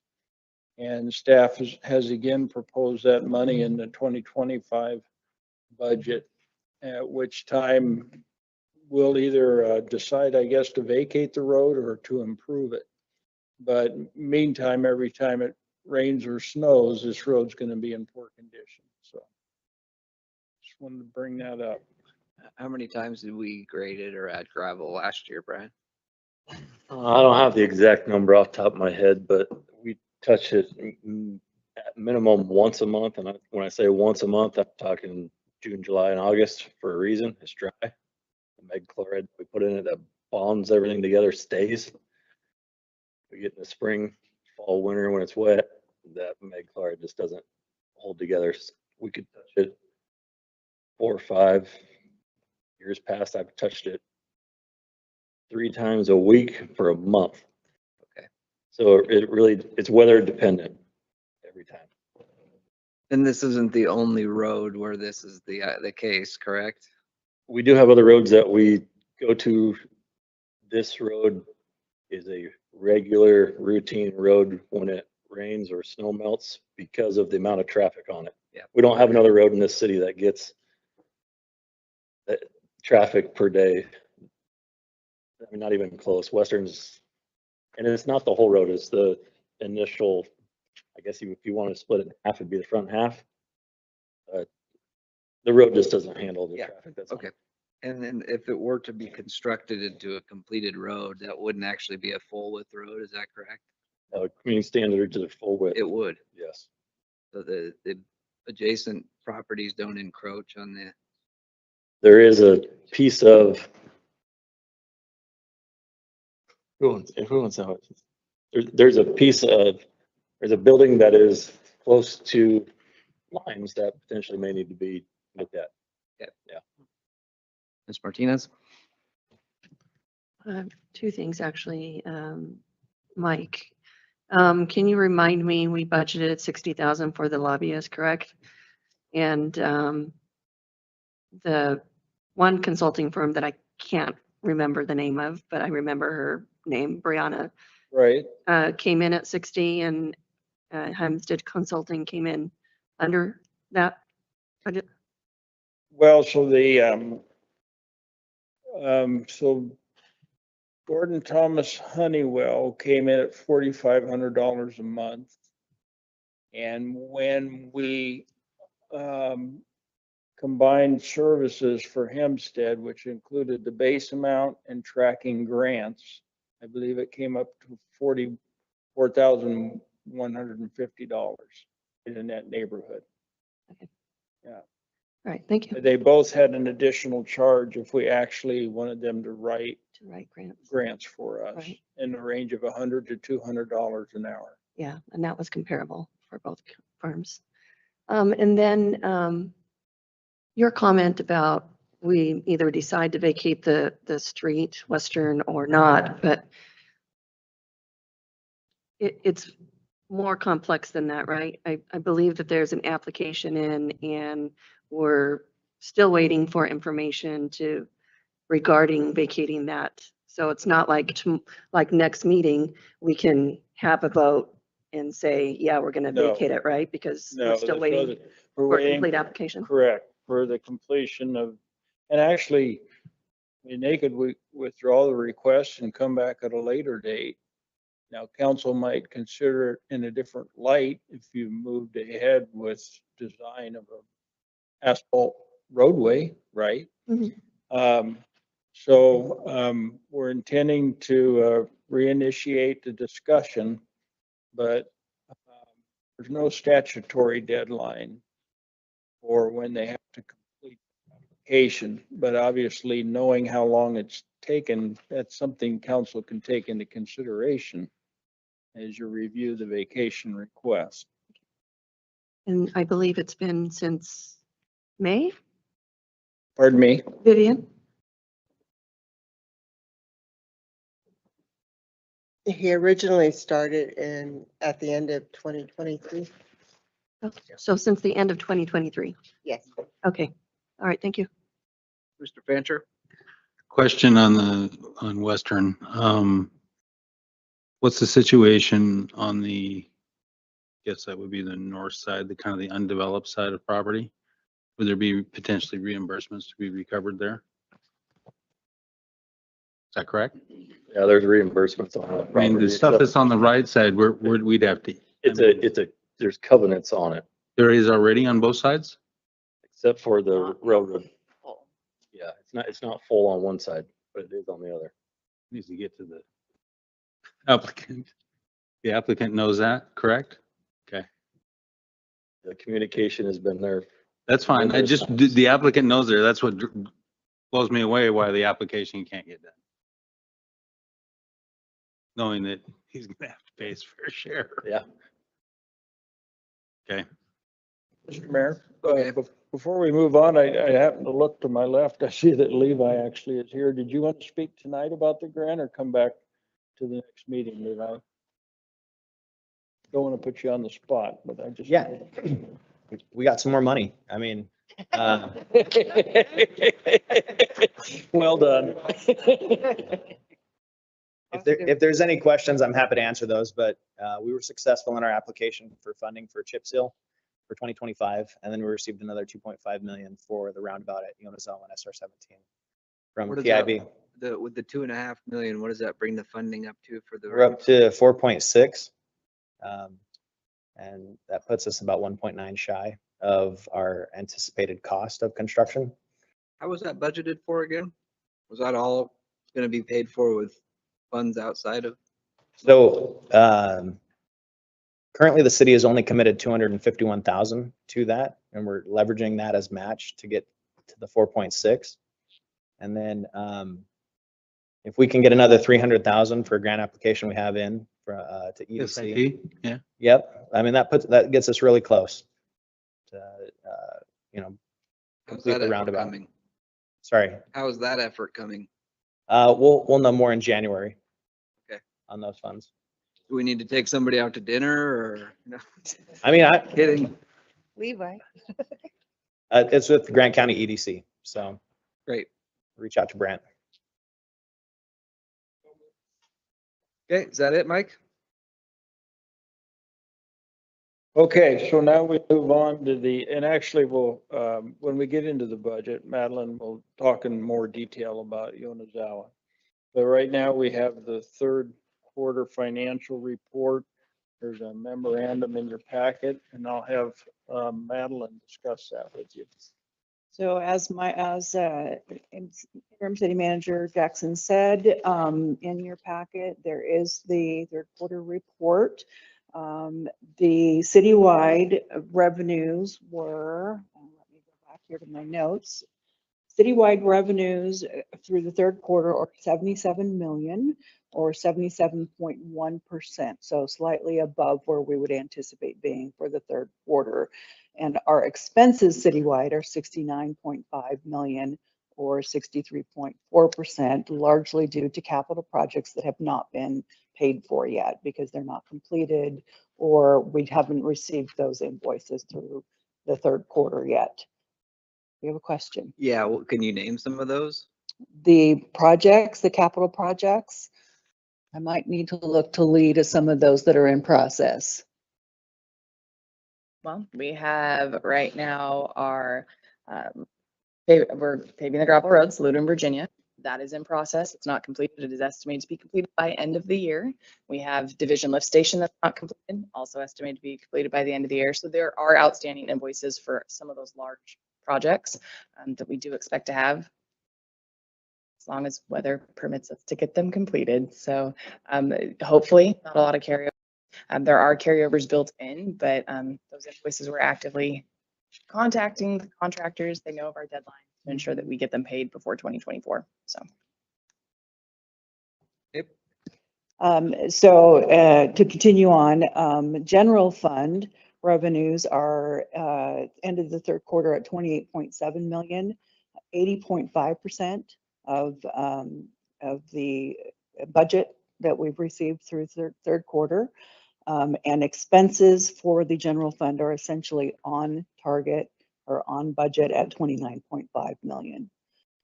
So I'm anticipating, just based on where we've received revenues from October and November, that we will end the year slightly above revenues and still under budget or right on budget for expenses in the general fund.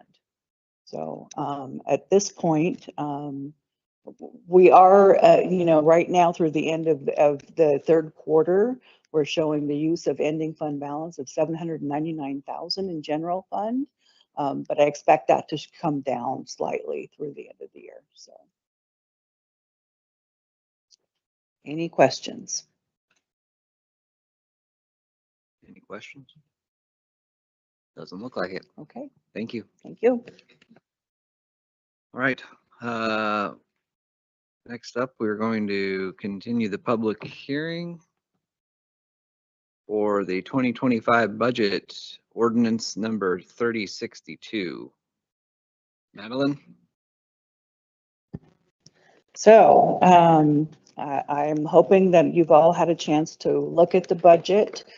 As we discussed, as was discussed earlier, the budget since the last public hearing has been updated to include the 2 grants that will be coming back to you for acceptance.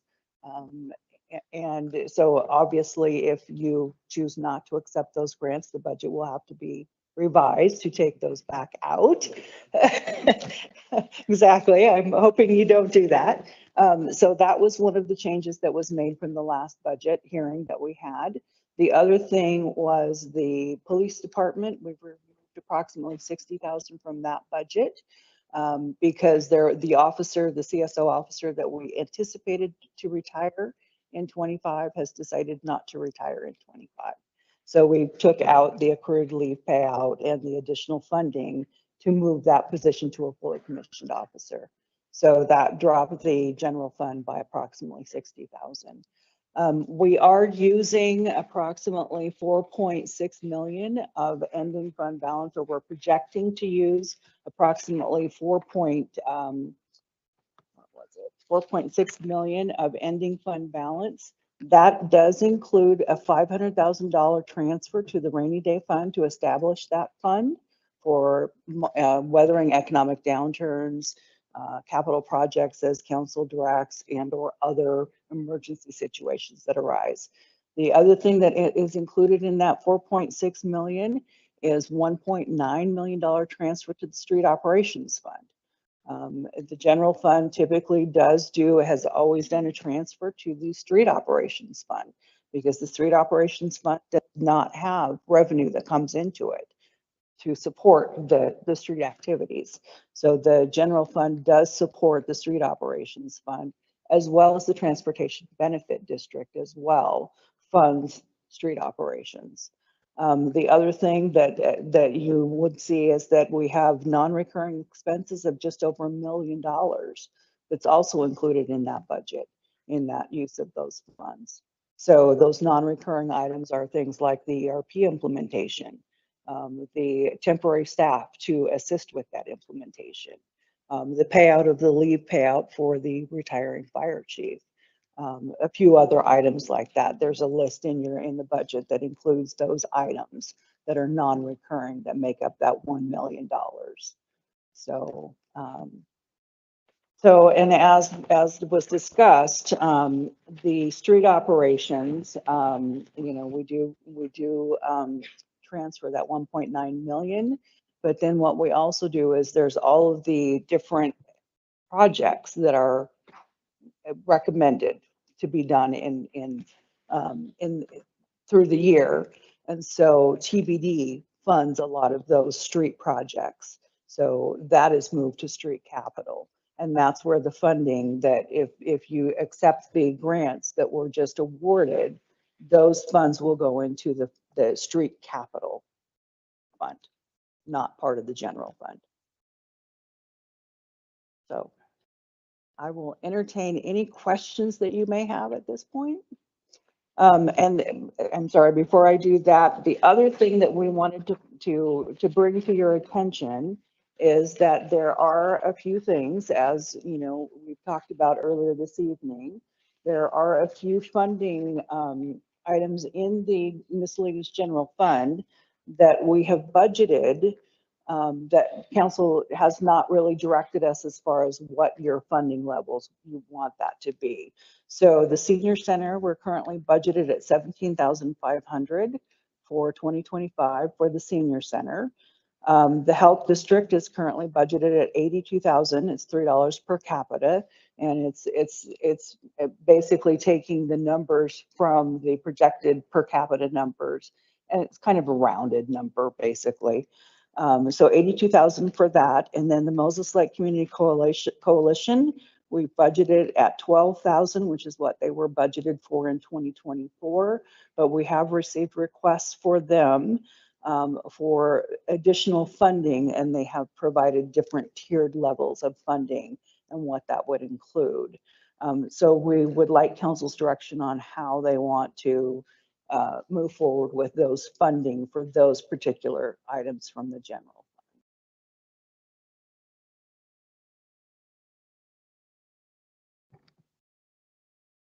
Thank you, Madeline. Deanna? I just wanted to share with council regarding the senior center in their presentation. I spoke with Michelle Boger. I'm not sure how you pronounce her last name, but she's from Care Moses Lake. She's been working with the senior center a little bit as far as I think their website, and in having conversations with the gal from senior center, the senior center isn't accessing all of the potential assistance like from the food bank for their meals that they provide. I also talked to Michelle about packaging lunch sacks like they do for other facilities, and providing that for the senior center to offset that additional costs that they're incurring from the homeless. So I just wanted to point out that we're helping the senior center to try and utilize or maximize the resources within the city from the various organizations that they just haven't accessed before.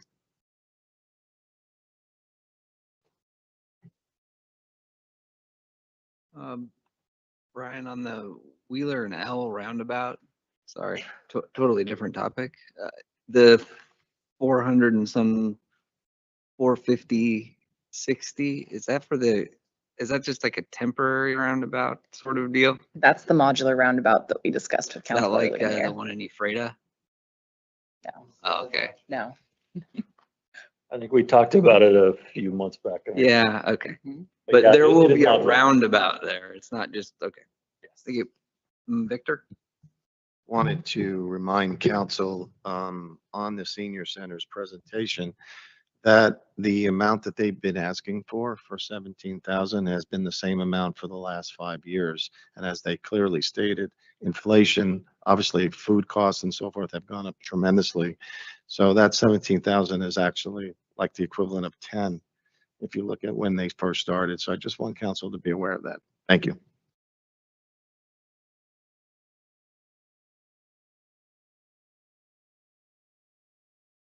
And you said the total amount is 4.5 million is what we would be using in reserves, correct?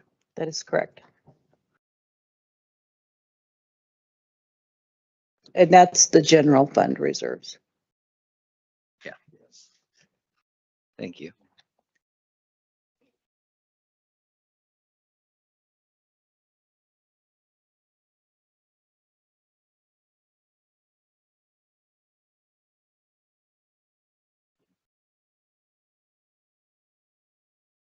Mr. Mayor, I don't know if the council's ready to make some recommendations.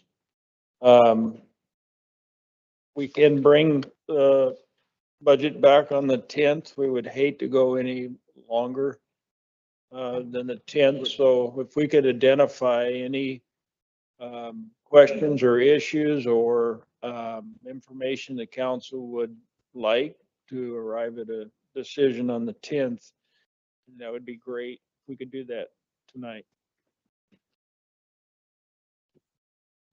What was the commit? Do we know what the commitment on the part of the county was for the animal shelter?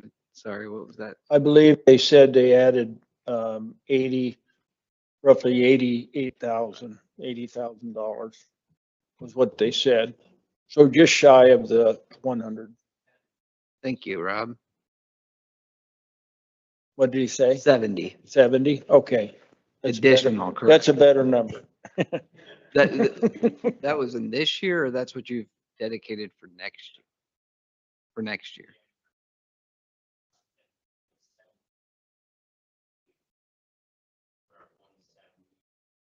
For 24. Okay. Ms. Martinez? Well, I see Madeline's questions here, and thank you, Madeline, for all the work you've been doing, as well as the department heads. There's a couple questions here. So one of them is regarding the Grant County Health District. And so if there's a discrepancy in the contract where it's just $3 annually, then that means there's potentially additional funding that can be spread out to other organizations. So I guess I can't really make a decision until we know that answer. I mean, that's just one of them. I don't feel, overall, I don't feel comfortable voting on this tonight.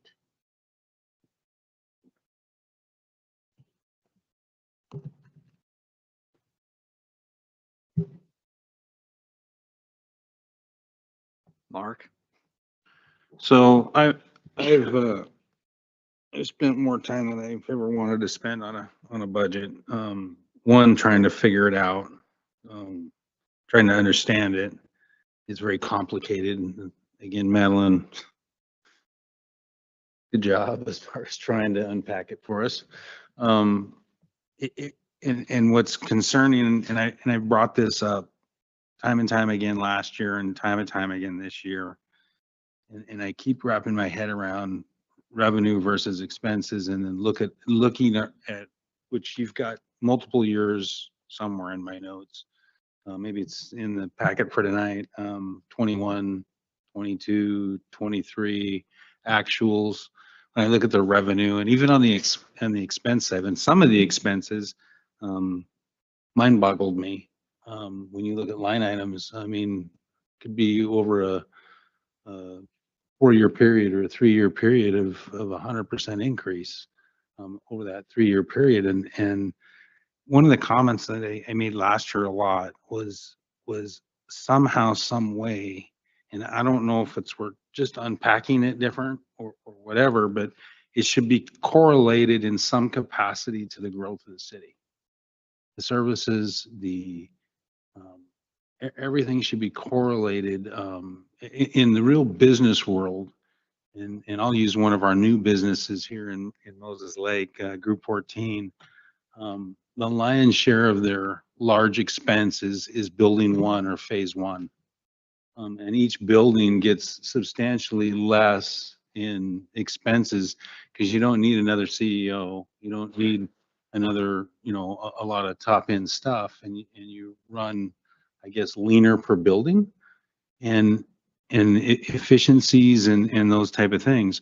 But what I continue to see as our revenue is going up, our expenses are traveling at least at the same rate or higher. I know we had some unique inflation years here, but we're not studying this thing right or something, or not running our business right, because that's the largest concern for me is I can't figure out what happened in 21 or 22. And I know the word COVID comes out, but our revenues and stuff were pretty good back in those years. People were still on the payroll. I'm not sure what happened here. We should be, if our revenues are continuing to go up like they've been going up, our expenses shouldn't go up as fast as looking at what our revenues, our percentage are going up. And so I don't know what we need to do, but other than reevaluate everything, and we can't do that between now and the 10th. But we can, when we adopt this budget, it doesn't mean we can't have a working budget, meaning with a goal to figure out how to get a handle on our expenses. And that's something that I'm dedicated to because I've spent way too much time. I mean, I just noticed on a video shot of me at the lead meeting that you guys, nobody's told me I'm going bald here too. So I'm attributing that to my time in the city council. But I think we're not, either I'm not getting it, and I've been here, this is year 3, and we need some help, meaning understanding why we're in the position we're in, because I mean, I keep hearing that all this growth is costing us money, but every business model I've been around, that isn't true. When the revenues go up as substantially like our revenues are going up, we shouldn't be in the position we're in. And I'm struggling with it. But on the same token, I know we have a duty to pass a balanced budget. We have a duty to our citizens to commit that if we do that, that we'll continue to protect their interest in dollar and make their dollars go as far as they are. And I know we can amend things and do amendments and different things like that. But if I get to the point where I feel like I need to approve this budget for the right reasons of making the city go forward, I want to also say that I'm very committed to continuing to figure out where we're not, where it's not working right. Thank you, Mark. Yeah, I will echo Mark's sentiments. This is, I've dealt with budgets before in my life. I was on a church council at one time, which is a little smaller budget than this. So my experience is limited, but for me, some of the frustration just came in understanding the funding sources and where those can be expended and all of those things. So, but overall, the more frustrating aspect of this process has been a lack of a feeling like we have our eye on a goal. And so, I think this is something that we've been talking about up here in a number of different ways for a while. I know we've engaged the county and countywide planning and things of that nature to kind of understand where we are as a community. Now, in the process of all this, we've identified a couple issues that we have, which is an unprecedented growth rate and a water shortage. And so, again, the budget has to come from ideas of what we want to do. The budget is just how we do it. And I guess for me, there just seemed to be a lack of focus on what we've identified as crucial problems that we're facing. So it may be that one problem affects one department more so and that they have more direct control over the solution to that problem, but that doesn't mean that every single department shouldn't be involved in solving those major issues that we have. I don't think we really got there with this process. And so it's probably going to take a lot of work over an entire year, again, to get some of this planning in place. A lot of our decisions are based on a comprehensive plan, which is a 20-year plan, which is updated every 10 years. And if you understand anything about plans, those don't work very well on a short-term basis. We need more like a 5-year plan of what we're going to be doing to get us to a place where we're not charging people exorbitantly for water or telling people they can't build homes because we don't have water. And I don't think we've met that obligation here. And so, you know, I don't know how much more discussion we can have over the next week and a half or whatever it is till the 10th, but you know, I don't think I'm prepared to pass this tonight, but I would encourage everybody here to think of some questions and engage the staff and, you know, do our best. Okay, yeah, I know I do need to do that. Mr. Myers? So I've looked at the city budget for a few years now, and typically the biggest increase in costs is staff wages. If you look at the Washington State minimum wage, 2015, it was $9.50. Next year, we're going to be $16.66. That's a 60% increase. I don't think our budget has gone up 60% in that amount of time. I was trying to find the number really quick, but I think we are doing as good as we can do in the circumstances. But staff wages, insurance, benefits, all state controlled items are affecting us greatly. So I don't foresee that getting better anytime soon. So. Mr. Lombardi? Yeah, I guess to Don's point, I think the number was 42% that I calculated. But the thing that's where Mark's talking about, I believe, if I can speak for Mark, is when you look at how the general fund has increased expense-wise from the end of 22 to where we are now, it exploded. And I'm not saying it's not warranted, but it has exploded. And then if you look at our revenues, they're trending in the right direction, but they're nowhere near matching that. And so I think that's, you know, from our standpoint, looking over here, we don't know what the individual breakdowns are. So I think that's where maybe somewhere next year or something, we can really get a better handle on that. I had a question for Madam Councilor on the insurance, if I may. So, I mean, that's one of the big ones that's jumped up a lot in that time period. I think it's up 130%. And I know insurance has gone up, obviously, right? A lot.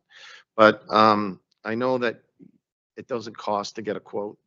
And I think if we're going to do that, we have to do it by December 1st to give that consent to the existing holder. And there's no negation for us. Is that something that we can do?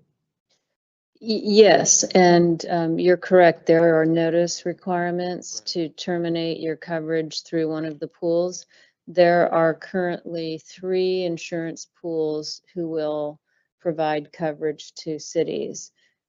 Washington Cities Insurance Authority, which you currently are with, and then Clear Risk, otherwise known as Cities Insurance Authority of Washington, and then the AWC. So those are so you can request proposals from all 3. Okay, so the way I understand, I just made some notes down. It's a conditional notice to withdraw, but it's not an execution of cancellation, obviously, but a notice, and that's what we have to give, I guess, to our existing one. Correct. Is that correct? Right. Okay, and then we have 1 year. It's a 1-year notice, basically, Mm-hmm. and it's no cost, really, no risk to the city, if I may use that term, no risk. It's not like a mortgage where if you go to different places and your credit score goes down. So do you need approval from us, or is that something you can do? No, we would need direction from council. Okay. Are you comfortable with that? Because I can make a motion. It's up to council. Okay. Yeah. Yeah, I mean, I will just say, we just went through this exercise Okay. in my business. Right. Didn't bear any fruit. So, but, you know, I mean, yeah, there's no guarantee, right? right. Yeah, it's interesting, only because the three insurance pools operate a little bit differently.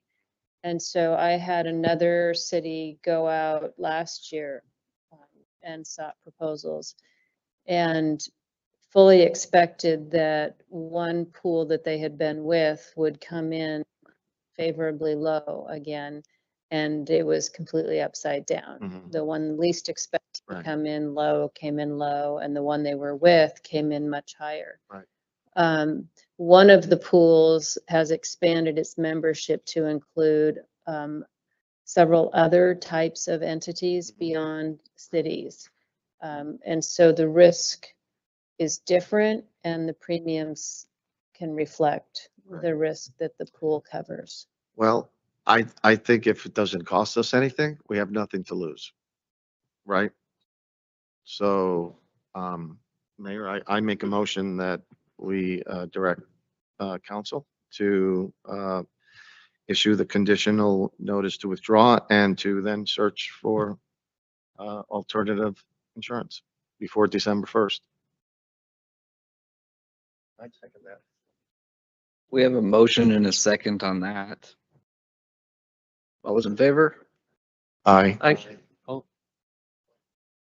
Oh, sorry, discussion, Don? Okay. Nothing to add, no question. No question? Deanna? I think we did this, or at least I requested, maybe not last year during the budget, but the year before.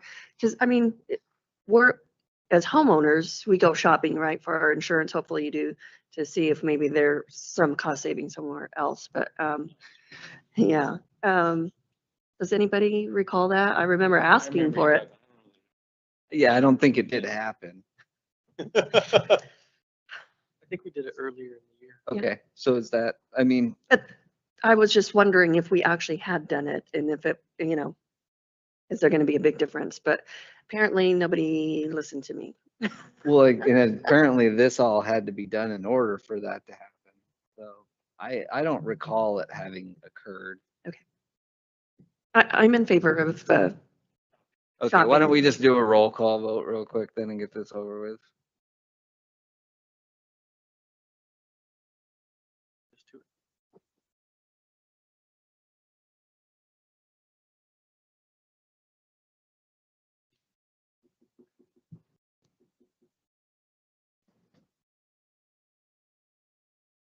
Okay, we'll just call for the vote. All those in favor?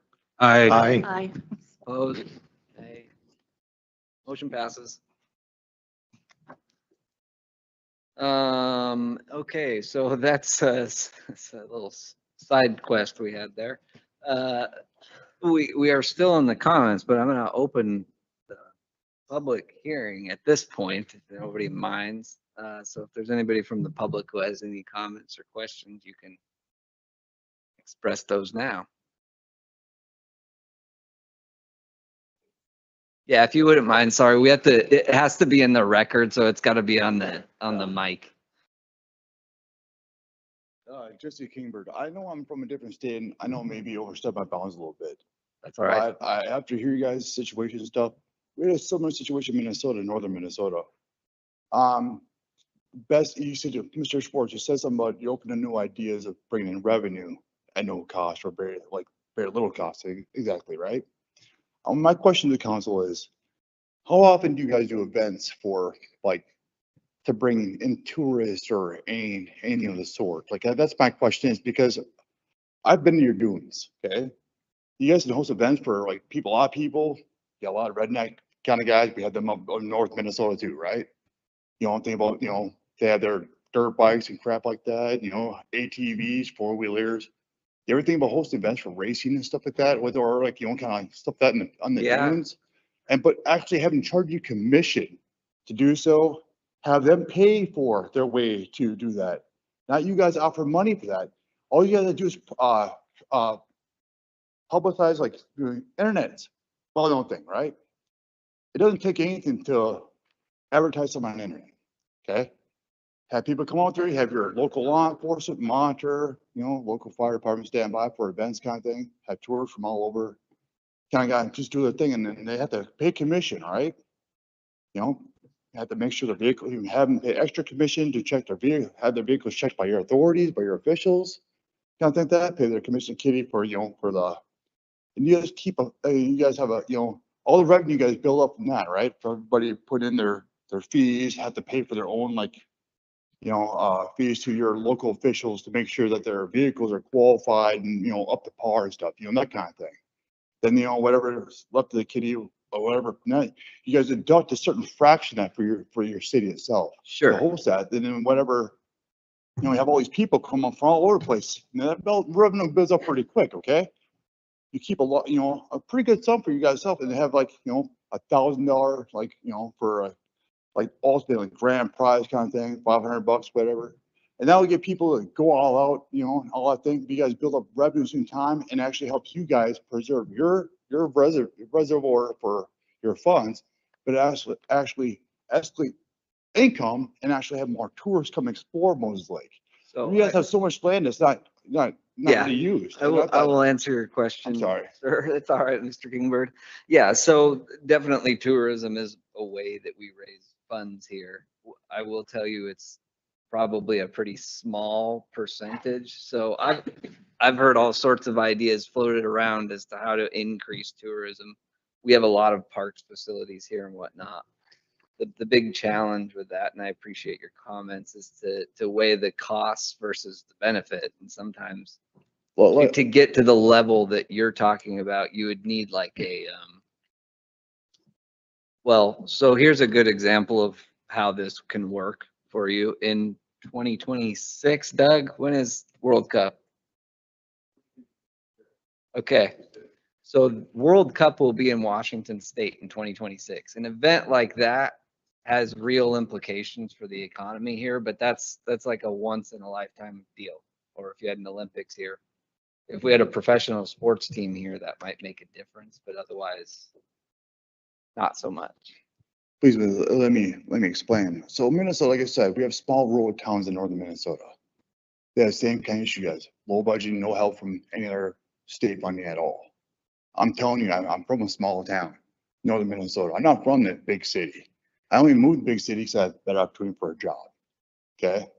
But we had a lot of revenue pulled in just by utilizing the resources we already had. I'm telling you, this is fact. Okay. That's just one of the ideas I had for you. Utilizing the land, right? That kind of thing. I mean, you guys can do like, you know, you got lakes and stuff, right?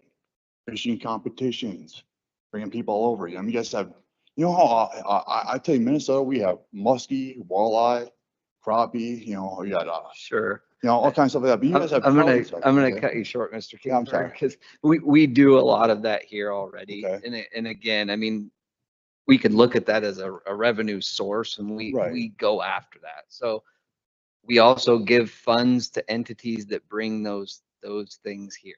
So we're aware of that. There's some funding in here that does that already. Right. So we're gonna move on. I apologize. That's all right. Thank you. Ms. Martinez? I'm just gonna leave it on then. Any other public comment? Okay. We'll go ahead and close the public comment section. Close the public hearing. Close the public hearing, sorry.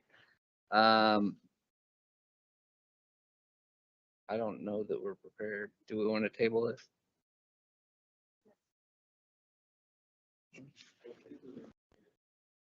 Turn your mic on, please.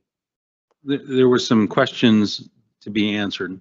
I mean, Madeline asked some questions. We had some funds, senior center, the health district, there's 4 of them, I think 5. Was there 4 of them? Community Coalition. Community Coalition, that were all in the budget, and we have to discuss what that's gonna look like in the Okay. budget, basically, So- direction on that.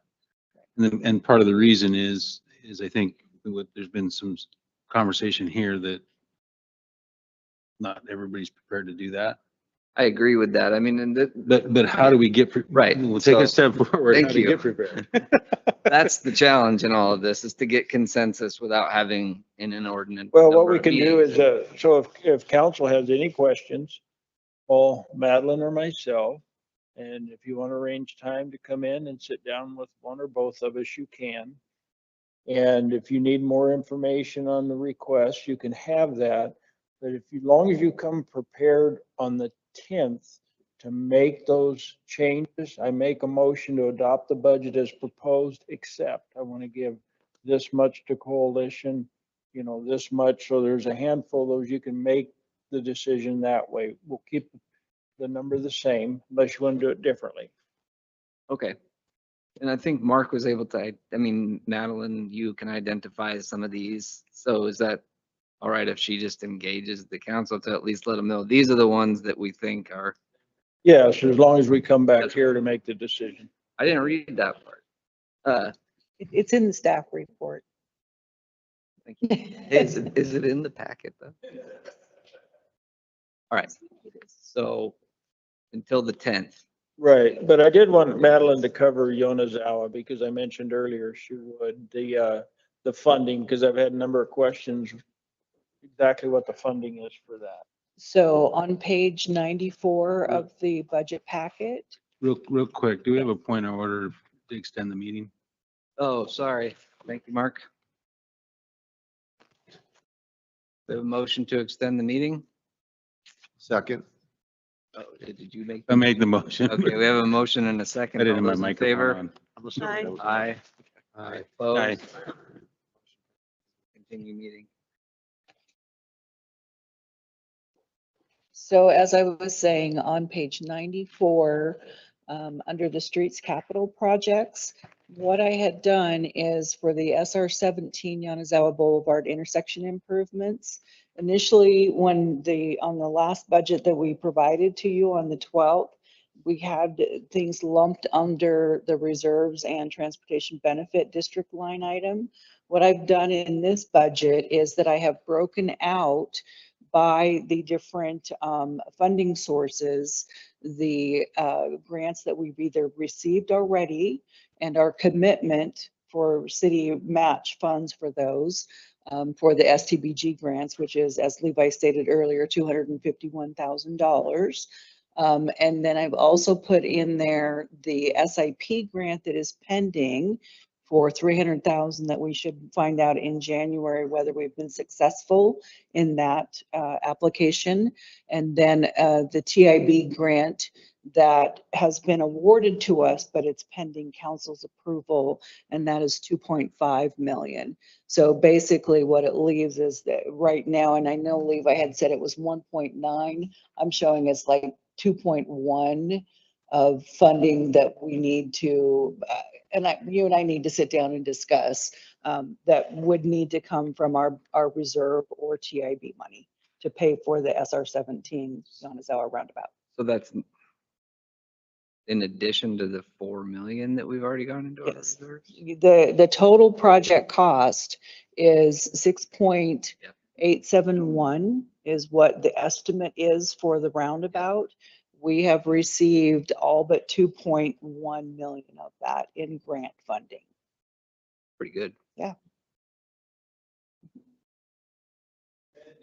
I know though. Yeah, you got 2.1 left to go, Lee. To address just briefly discrepancy, when Levi's talking about the amount, he's talking construction costs. That does not include necessarily construction engineering. There's other elements that go into the project. Yep. So he's thinking, get that thing built.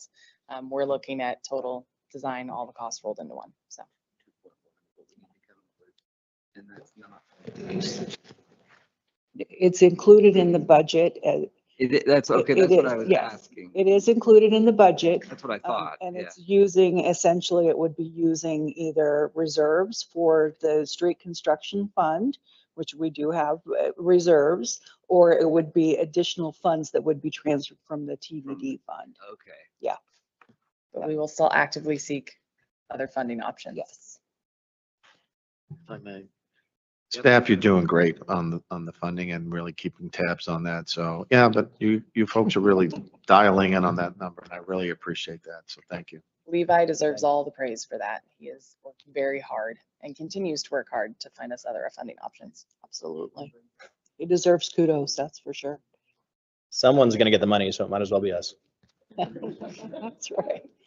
The other thing I'd like to point out as well, as you're looking at the budget between now and the December 10th meeting, is on page 52, the ARPA money that we've received. We have identified, if you look at the budget, you can see the projects that have been identified for the ARPA funding. We have to commit the ARPA funds to specific projects by the end of this year.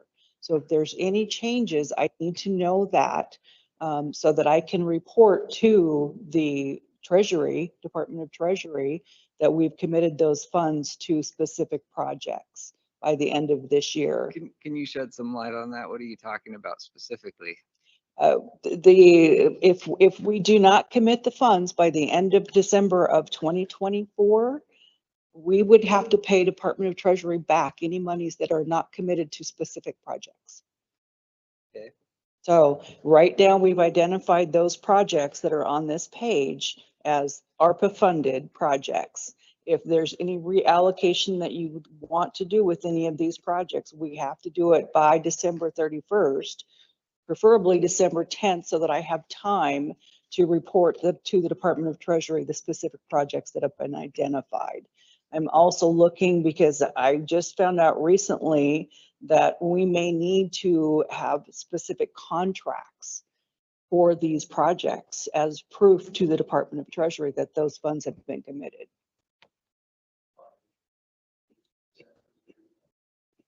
Yes. Yes. Yes.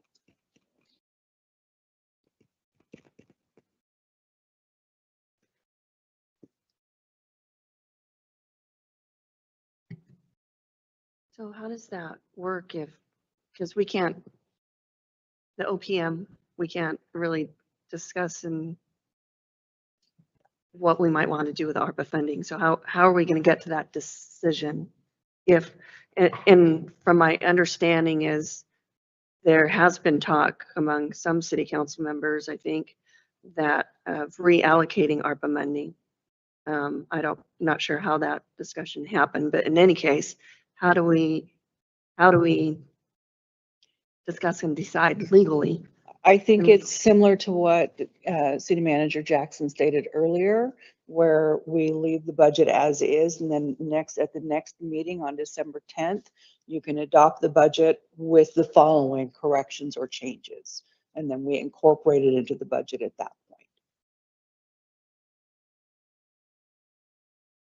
So can I talk to Mark about what I think the money should go? I'm looking at I'm Catherine. looking at Catherine, yeah. Yeah.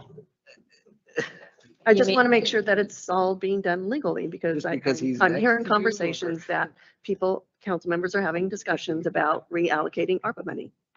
So, as I sent out in an earlier email, a reminder about the Open Public Meetings Act requirements. So, transaction of any business by law has to be conducted in an open public meeting. If less than a quorum meets, that does not constitute a public meeting under the OPMA unless the information discussed or shared at that meeting gets transmitted to another council member outside of the open public meeting process. Those are what we call serial meetings. So you can't do indirectly what you can't do directly to violate the law. So I would just add that as the reminder.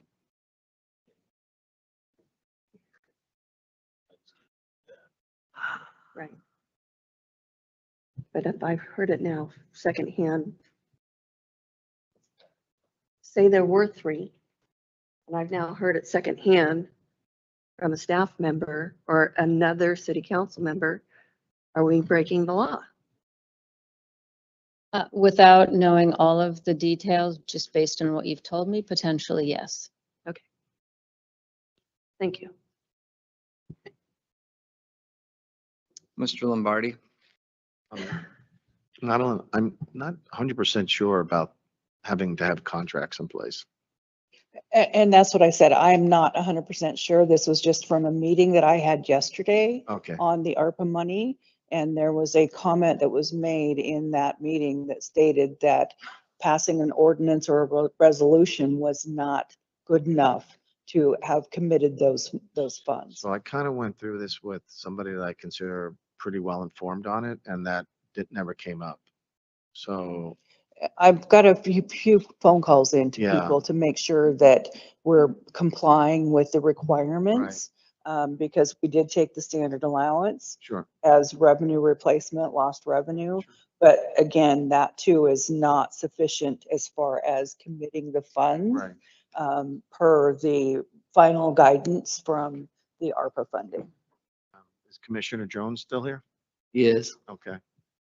He might be able to shed some light on that. Mr. Jones?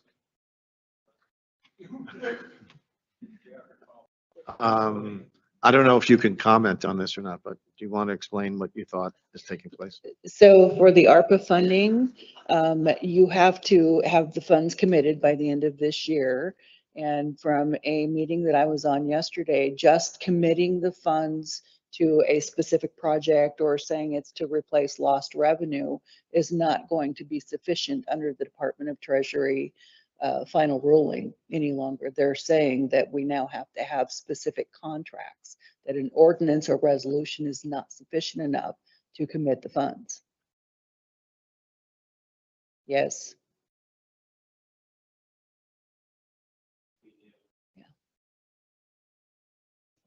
Oh, yeah, okay. Or it's. Okay. On the last item there on the homeless services, the 1.4, what's included in that? For the ARPA funding, that was for the infrastructure costs. It was for, initially, it was 1.5 million that was assigned to the ARPA for the transitional housing plan. And then it's kind of, remained there. We've used 62,000 of that 1.5 million that was initially allocated to the homeless services, but it was for for the transitional housing project, whatever that ended up being. And then it kind of morphed into, okay, we could use it for the infrastructure. Thanks. So. Okay. Everybody get that?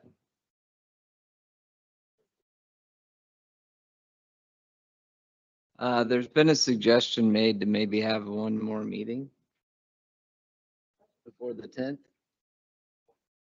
That's what you're saying, right? That way we Oh. can discuss. It's okay to put the mic on? Okay. Yeah, hey, go ahead. That way we can discuss the smaller items in the general fund and then talk about this. And then we might have more clarification on that because it feels a little rushed right now. That's okay. Okay. Catherine? I just wanted to go back to Councilmember Lombardi's request on WCIA. I've pulled up the interlocal agreement that sets forth the termination provisions, which requires, as you noted, that we provide withdrawal notice. It has to be hand carried or certified mail to WCIA, and it has to be given at the end of a fiscal year, giving 12 months notice of our intent to withdraw. The one thing that I wanted to make you aware of, however, is the next section says that withdrawal of membership will result in automatic cancellation of such member cities' participation in the Joint Protection Program, any excess insurance, and any other programs offered by the authority, effective the date of withdrawal. Further, the authority reserves the right to non-renew said withdrawing member city's coverage in any authority program during such city's notice period. So I just wanted you to be aware that once you deliver that notice to them, they have the option then of not renewing your insurance, even if you decided that you, wanted to So, continue. so what are they trying to say? That you can't go out and shop insurance?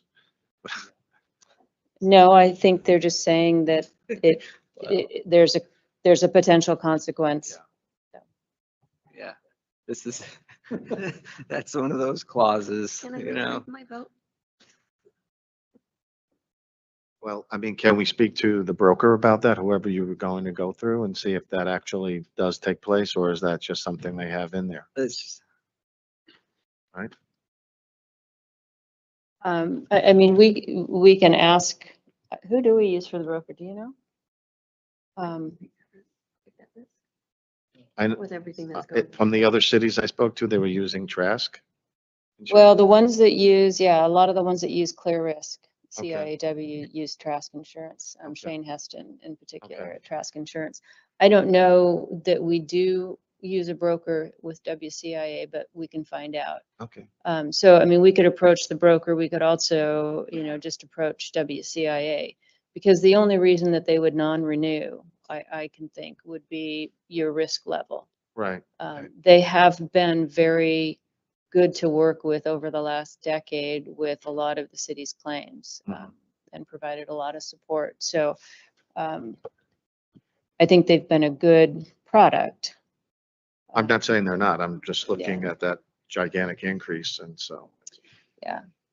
And that might be reflective of other losses that they've had to absorb in the pool itself, and not a reflection of the city's risk factor. But we could find that out at Okay. least. That sounds great. I appreciate it. Ms. Martinez, So I'll continue the ball down the lane there. If we do this termination or whatever it's called, and they do drop us, because they can do that, then what? We just go buy insurance somewhere? No, then you're looking at entering into an agreement with one of the two other pools, which is AWC or Clear Risk. Thank you. So, I mean, the motion was made. I think we can ground troop this before we issue a notice, correct? You okay with that? Yeah, so let's get a little more information. Catherine can get back to us before we issue a notice. okay. Yeah, I think we are. I would propose next Thursday. Or do you want to do it Tuesday? Might still have gout from the turkey. I don't know.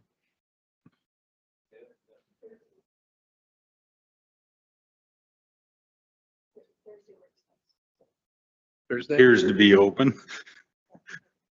Unless I can't get my building locked down. Well, I knew that already. That's why I was suggesting. Is that good with everybody? What time? 4 o'clock. Might want to ask. What do they have to do with it? Well, nothing really. Madeline might want to be here though for it. Okay, Madeline, I think it's what, 4 might. PM on Thursday. How's that sound for you? Yes, I'll have to cut short a Tyler implementation meeting, but I can do that. So not a worry. Everybody wants to. I'll make it happen. And what's everybody's desire for staff participation? Did you say, what'd you say, 4:30? I said 4 o'clock. Okay, I didn't hear what you said.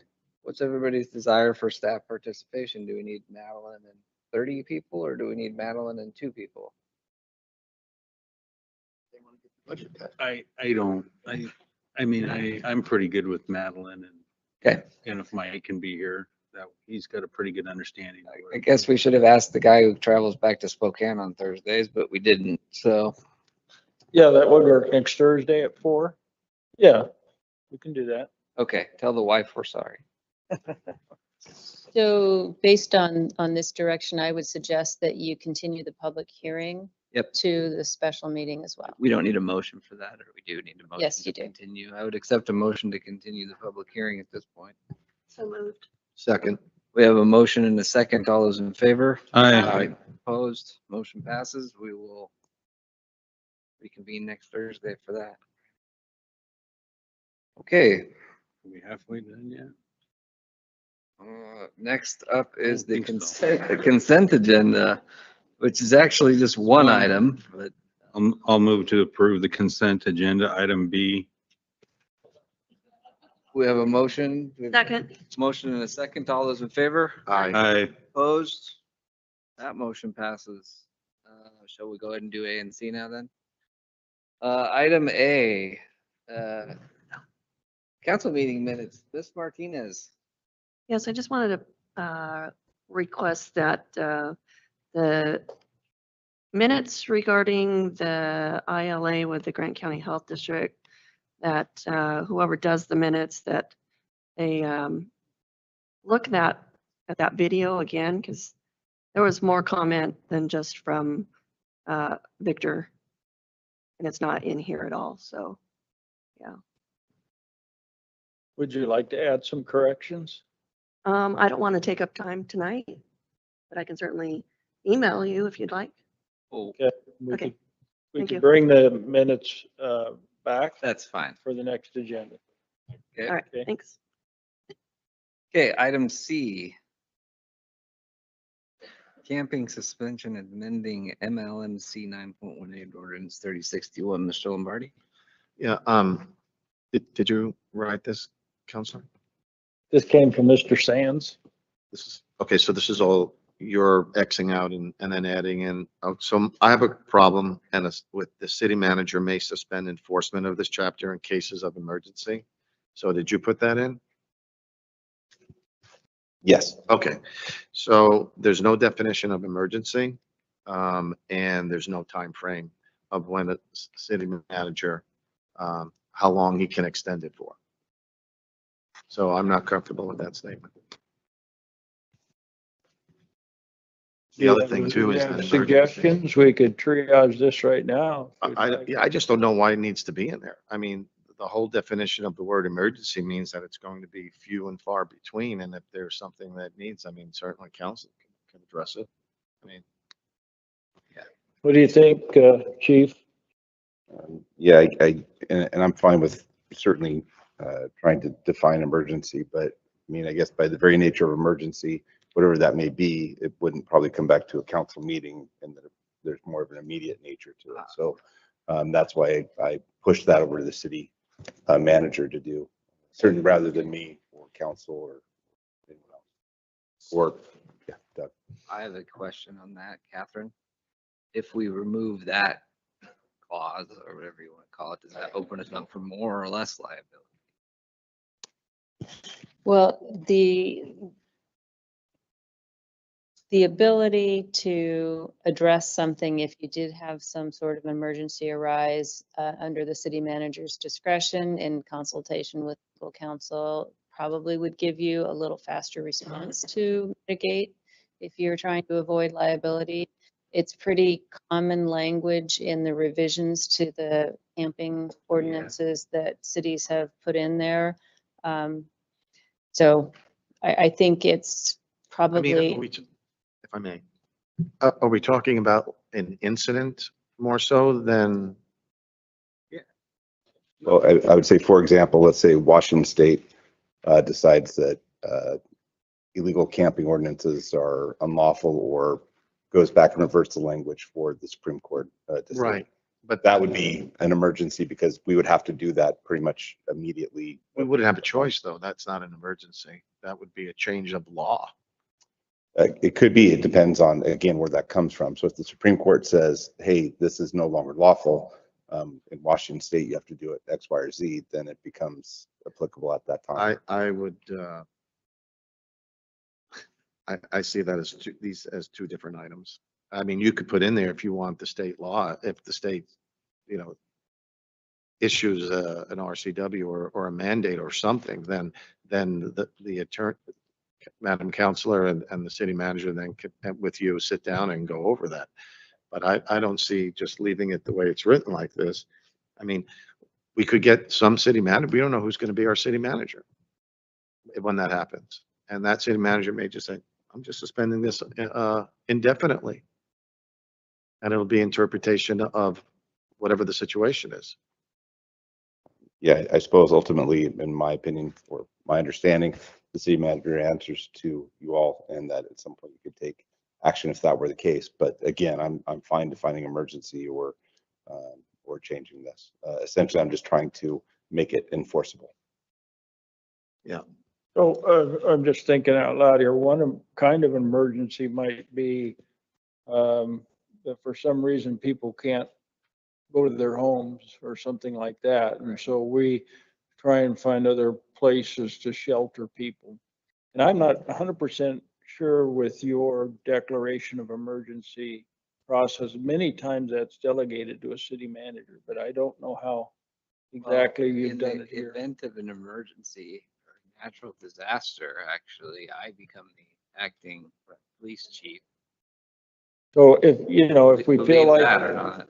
if we feel like there's time to convene, declare emergency and address this type of thing, take this out. I think it was, you know, it was just a matter of being able to have a quick response for whatever might come. But if you're fearful that you'll have a city manager that has a strange definition of an emergency. Sure.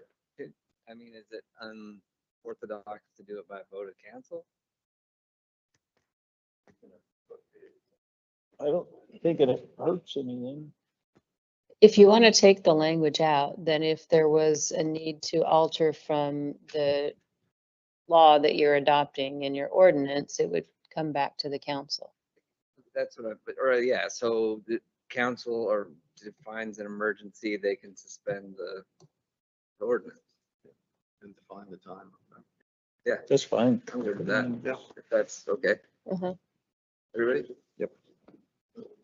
Oh, sorry, Deanna. So what I'm saying is, I think, What I was gonna offer was if it's possibly more palatable, if it says city manager in collaboration with city attorney and the mayor. oh, I had just proposed by decision of the council. That's the easiest. Then you have 7 people.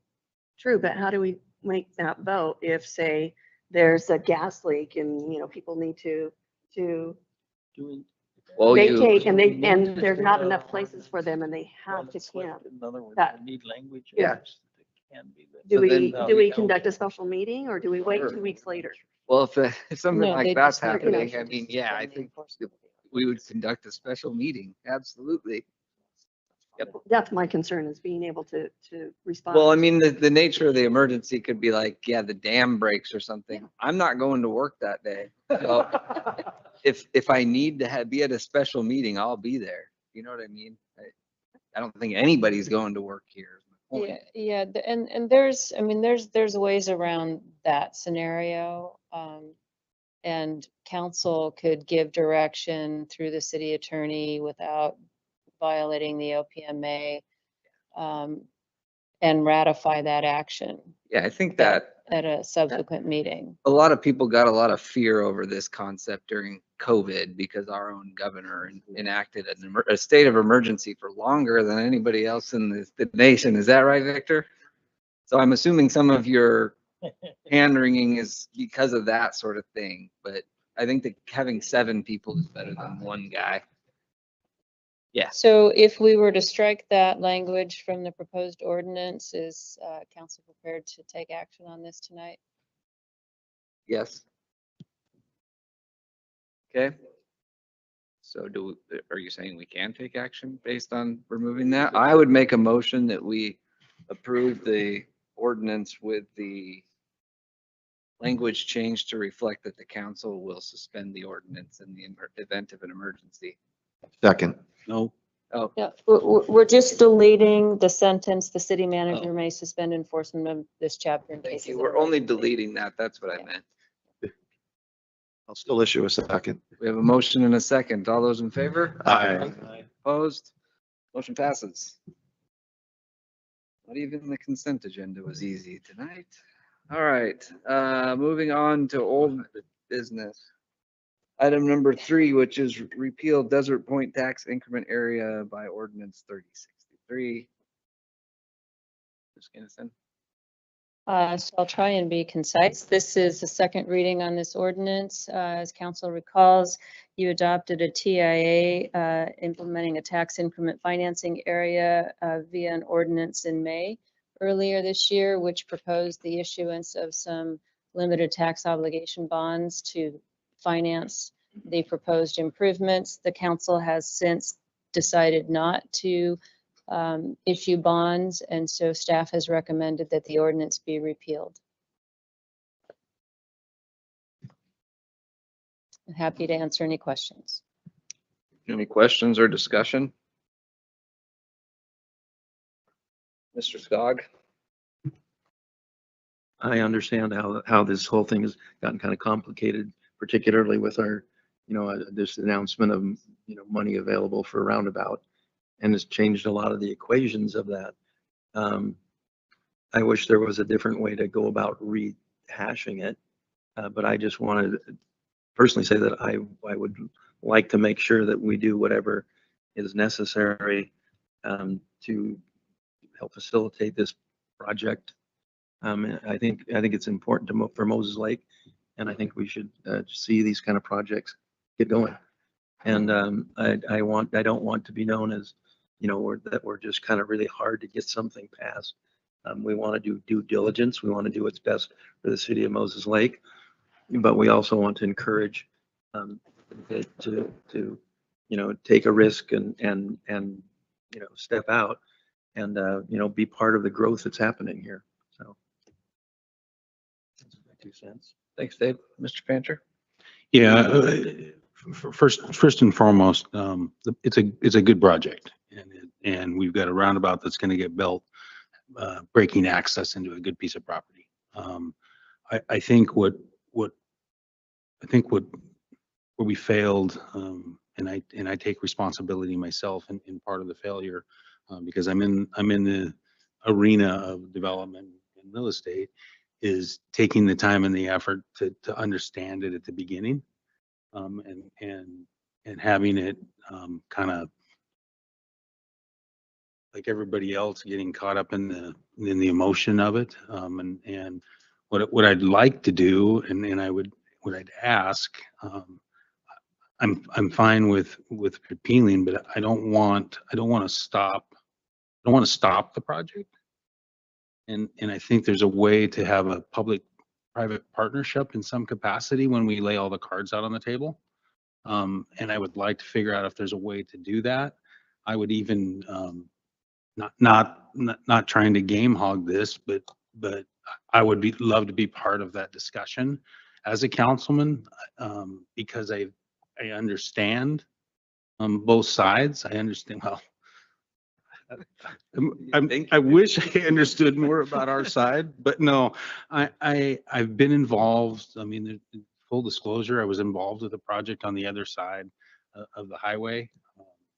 It had some TIB money with it and some opportunities for some growth there. I would love to see if we could, if we do repeal this, that we still continually do create a relationship with the developer, and maybe have some sort of the right people in the room to sit down and just kind of hash it all out.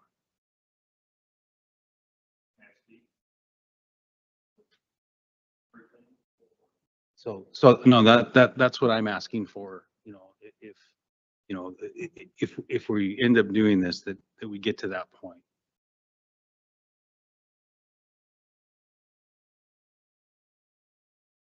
Mr. Lombardi?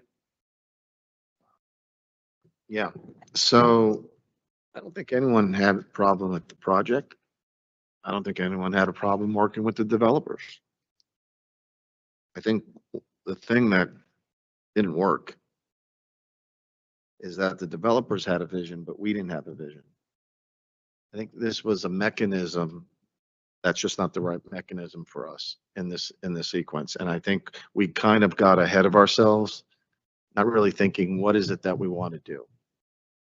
So I think this is a good time to take the break on this particular mechanism, but to exemplify what Mark said, no, we keep going forward with this. I mean, you can't deny the commitment of the city. If we're going to put in a roundabout and spend almost $7 million, I mean, we're in. And I just think we just need a different mechanism. And I would love to join Mark as well, and help put a deal together. So I think there's a deal there. It's just not through this mechanism. That's my interpretation. Thank you.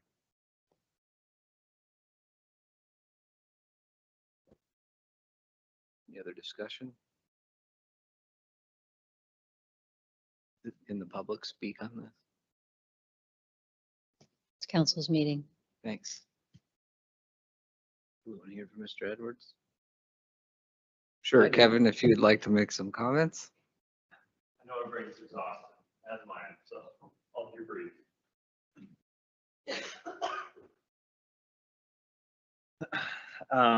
Thank you guys for hearing me speak here this morning. What I would advise you guys, instead of repealing the TIA, I would just say we table this vote, if that makes sense. So it's more of an education process for city council. And you know, I think that the biggest thing that I've learned on this is maybe to be more early on reaching out to city council members as far as how the process works and so forth.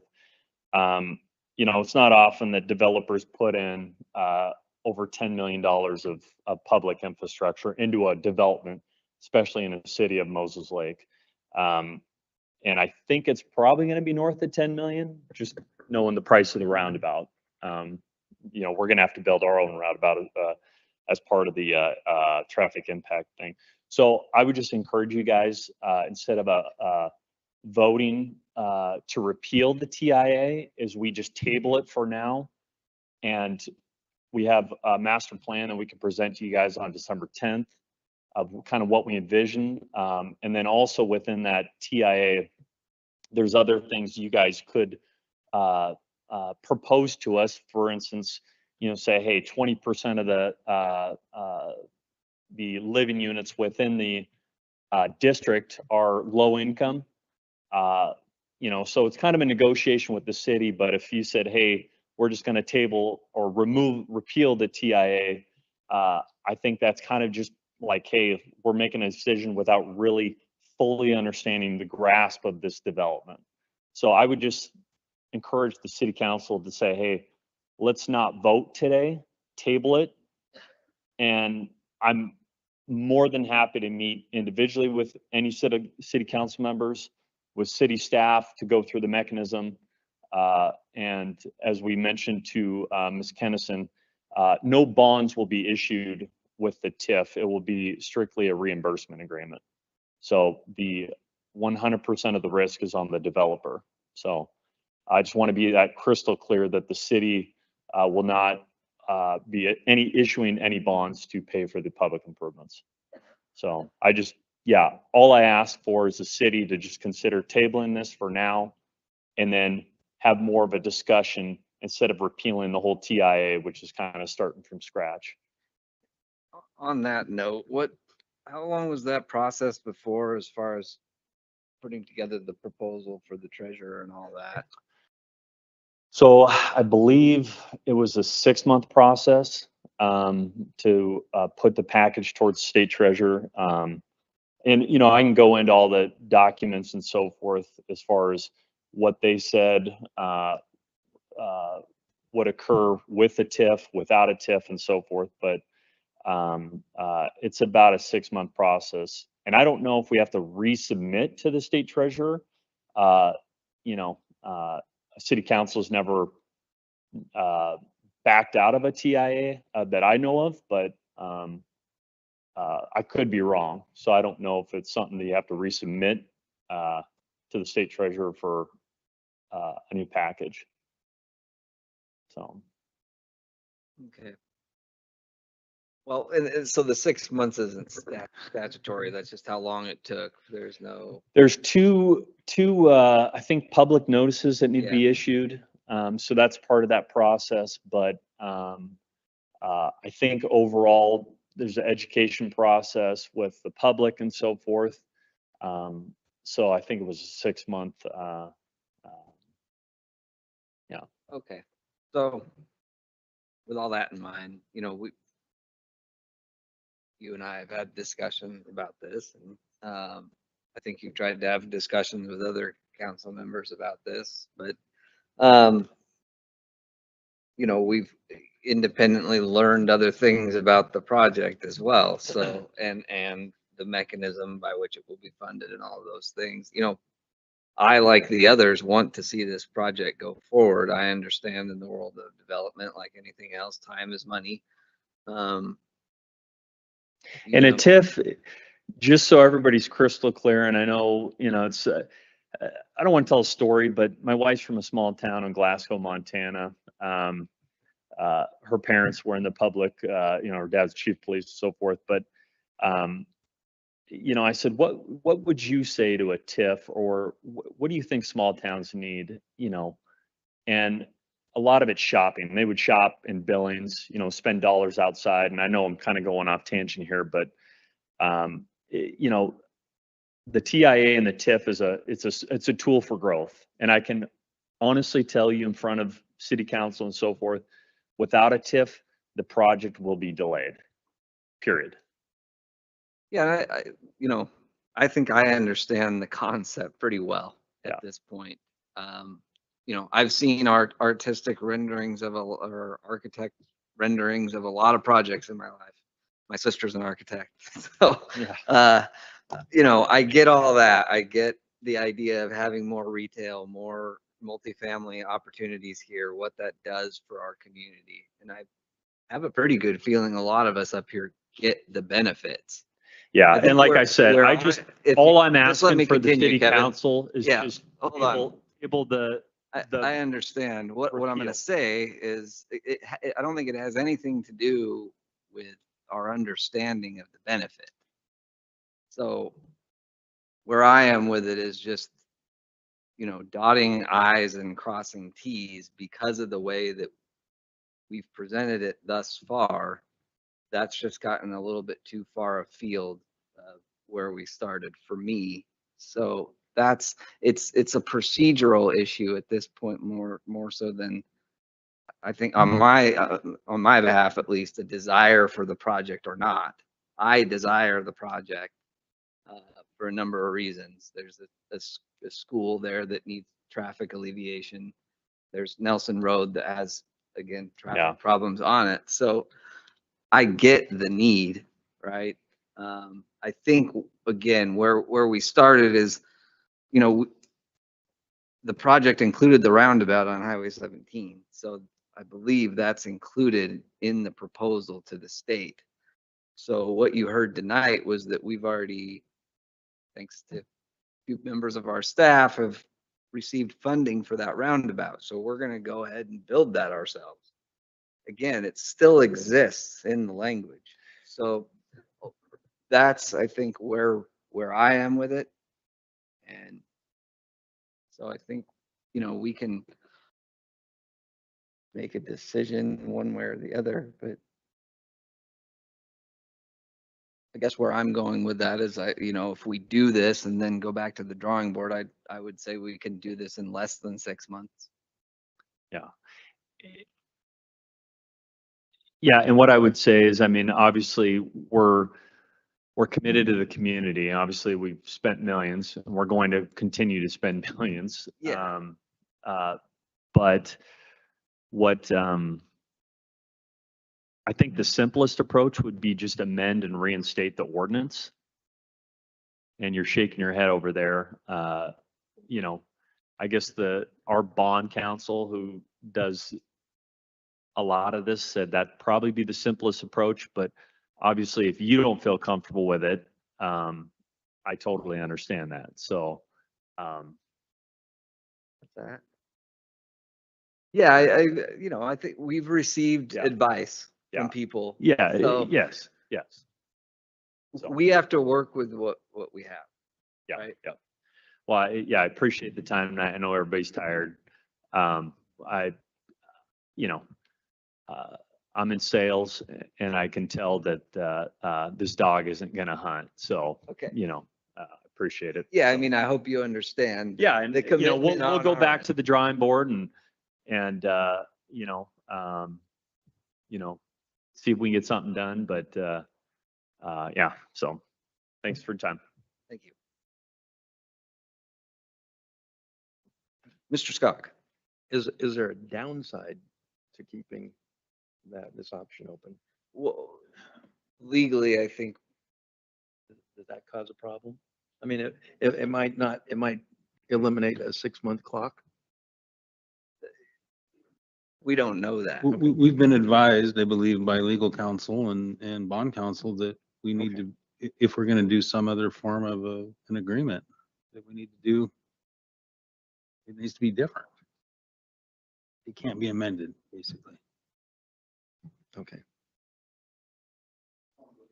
I don't want to go down the path and then be 6 months down there and then we do come to an agreement and we got to unravel it because it doesn't work.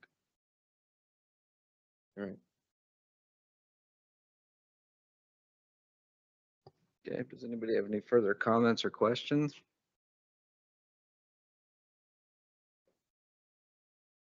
I would say I am committed to working on the project and what I would like to say is that I don't want to repeal it and then not give him any attention.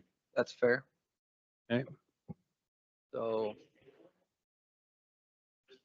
I think I mean,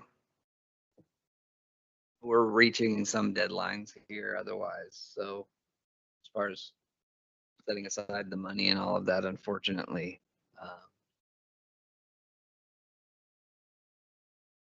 Ms. Martinez. I think at this point for me, I just need a fresh start with it, which means repealing it. I too am in support of a project like this. I know our community members are. I've had many conversations, but the picture needs to be clearer to me.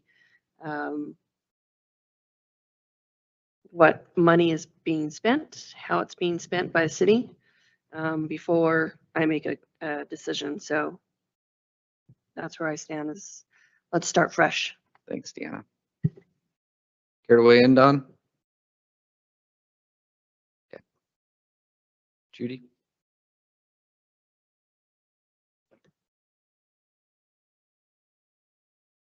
Victor? I guess I'll make the motion then, since everyone's nodding their head. Make a motion that we repeal Desert Point tax increment area by ordinance 3063. We have a motion. Is there a second? I'll second. We have a motion and a second. All those in favor? Aye. Opposed? Motion passes. So Mark's comment, do we want to develop a committee to further the conversation with Mr. Edwards? So, and is there, I hear one volunteer. I'll volunteer. Mark? I think we should have, I'm hoping council will be there with us as part of the committee. Legal counsel, you mean? Yes. Thank you. Yeah, I'm sure that.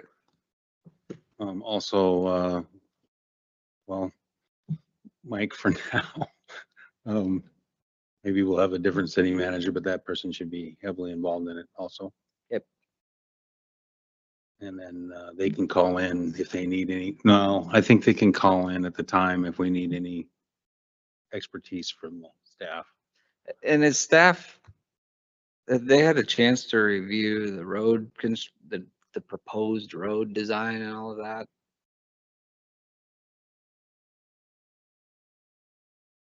Just a rendering. There has been some, yes. Okay. Yeah. Just the rendering. just That's renderings. as Yeah, far just- as we've gotten with yeah. this. Okay. But I think that's what the committee can flush out. Okay, so we have Mark. Dave. Looks like it's you three. Okay. Thank you, Kevin. All right, moving on. Item number 4. So Brooklyn was on earlier. I know. We have released her because she's actually on the East Coast. So Levi was able to make it. He's going to fill in for Brooklyn. This is a first glance at the final draft of the multimodal plan, which is replacing our previous Trails Master Plan. So Levi's going to present Brooklyn slides really fast. He's got 5 minutes and then he knows I'm going to cut him off. So he's going to move fast. Okay. Okay. Good. So I'll fill in for Brooklyn, who was prepared to present this. I've got a script that I'll follow briefly. As you know, we received this. We did a presentation to you on September 10th, introducing kind of the brief history of multimodal in Moses Lake starting in 2005. Committee was put together to identify creature comforts and things that the community wanted. Values were established through a community engagement. And then there was basically this process that compared 2005 priorities to 2024. And then we also identified challenges and opportunities tied to multimodal planning and implementation, which is on slide 2. So I'm gonna have Monty help me out because I left my computer at home while I was coaching my girls' basketball team and came straight here. So made it just in the nick of time. So as you can see in the packet, these are some of the things that we're touching on right now, which is the goals and policy, and then the implementation of how to be more multimodal in Moses Lake. Slide 3, please. The goals and policies included in the plan are directly supportive of advancing the multimodal values established by the community. Each value is associated with a goal statement and 4 accompanying policies. You will find that these are high level, which is important in the framework, whereas the comprehensive plan is where the greater detail of policies are identified. So our next comp plan update is going to be in 2027, and that's where we have an opportunity to get more granular and look at specific projects and things. But this is going to help us and staff align some of the previous efforts to growth and development in the interim between now and 2027. Then slide 4, there are 4 steps towards implementation with 1 or 2 specific recommendations that staff can do in the short term to make progress. Again, these are designed as a framework for multimodal implementation, so they support planning and design that leads to congruent construction, operation, and maintenance of our multimodal trails in Moses Lake. And then slide 5. The plan will be on the December 10th council agenda for adoption, and any questions, comments, or considerations should be provided to myself or Richard Law by the end of day on December 2nd.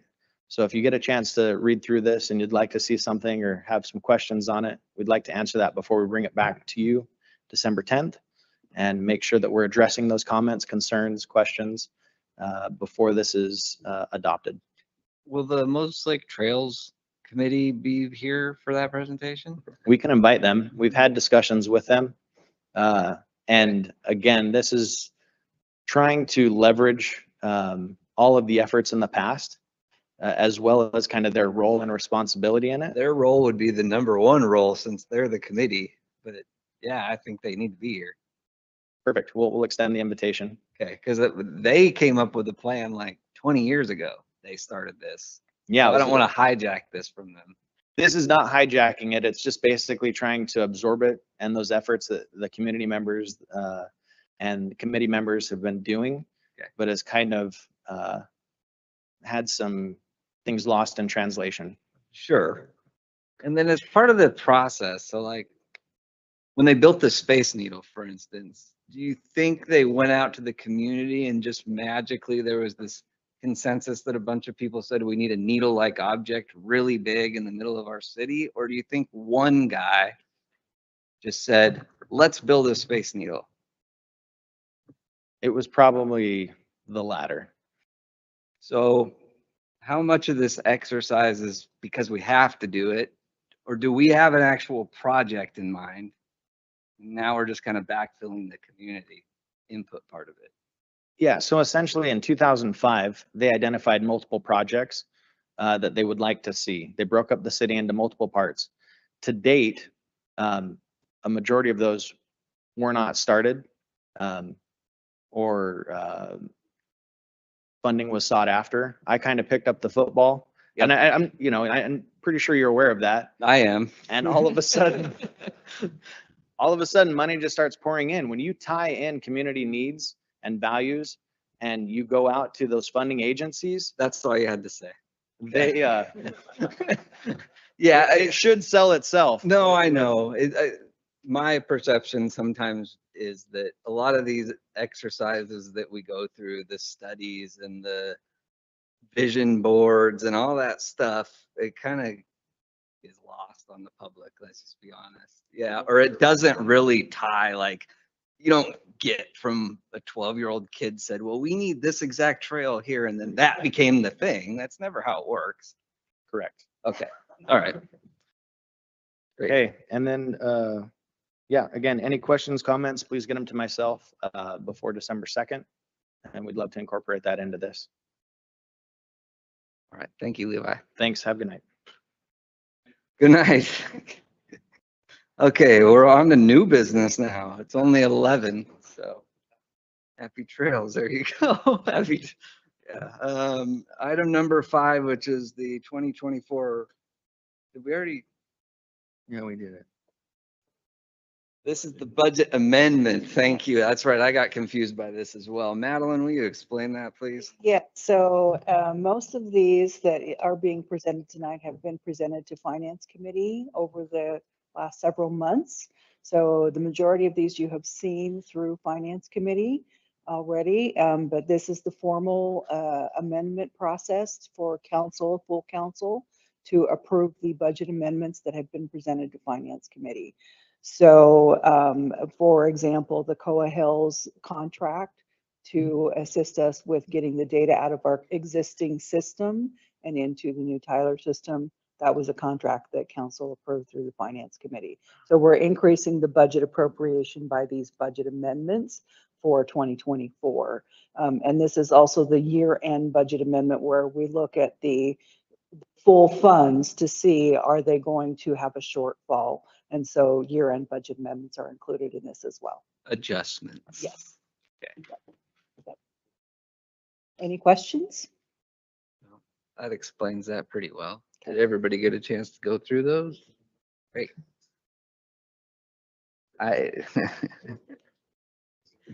Okay. Any other questions or comments? If not, I'd accept a motion.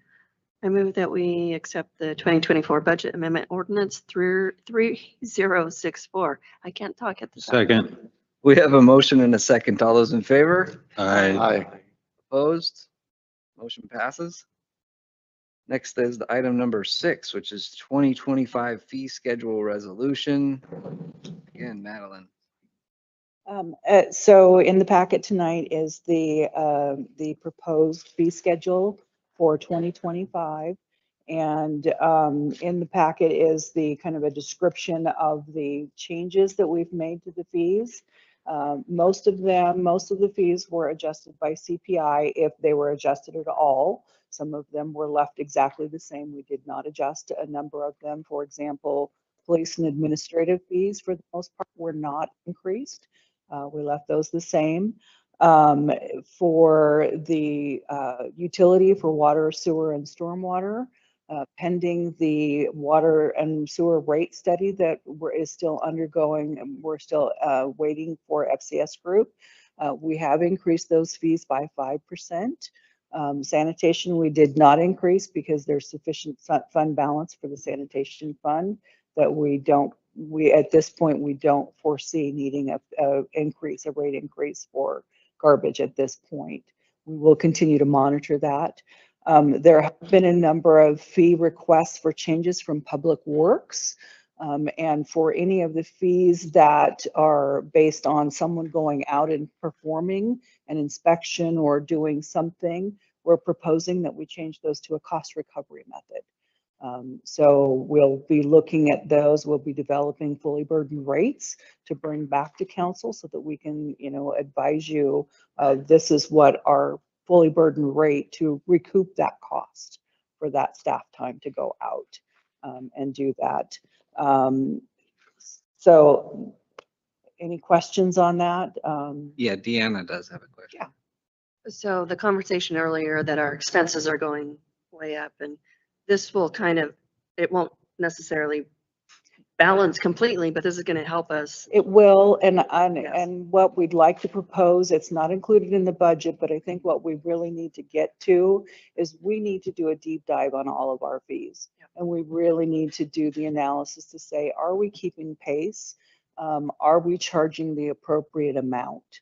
And we really need to take that look. It's going to require some time and some effort, and it may require consulting for a consulting agency to come in and help us with that, because I'm not sure that we have the staff that can do that deep dive. So as I said, that's something that we'd like to get to. It's not included in the budget for 25, but it is something that we want to work towards. Thank you. Mr. Myers. Maybe I missed something. You were talking about the public works being more towards cost recovery. Now, the biggest increases that I see are the sewer system development charges. And that is the other fees that we're recommending, that Public Works has recommended increasing, is as we, for the stormwater program, for the stormwater comp plan, in fact, what they did is they went through and they did an analysis on the system development fees, and have determined that we are extremely low in our system development fees. So they're recommending an increase in those system development fees up to where the comp plan analysis advised or recommended that we should be at.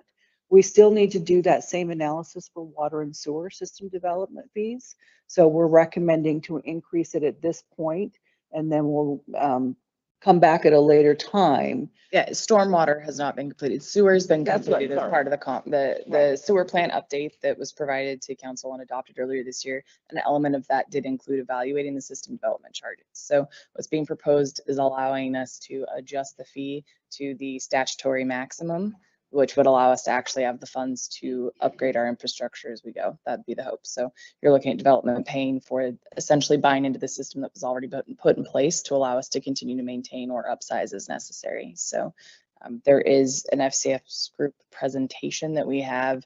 It's like just four slides that they provided to us that I believe we put in one of the budget packets at one point over the previous meetings we've had, but I can also share that out if you don't have it handy too. I don't know if any other council member has any thoughts on it, but it's like 400% increase. Pretty steep. So that's the only one that I saw was dramatic. Yeah, we have had discussion on this. And again, the cost recovery thing was the objective here. I just didn't know we were that far off. It's crazy, right? Yeah. But we fall right in with. Right. So. Yeah, interesting. I think the biggest thing we've got to understand is again, back to my initial comments on the expenses and the revenue. Again, this budget or this fee schedule is in our budget already. So if we want to adjust anything in this fee schedule, we're not going to be balanced again.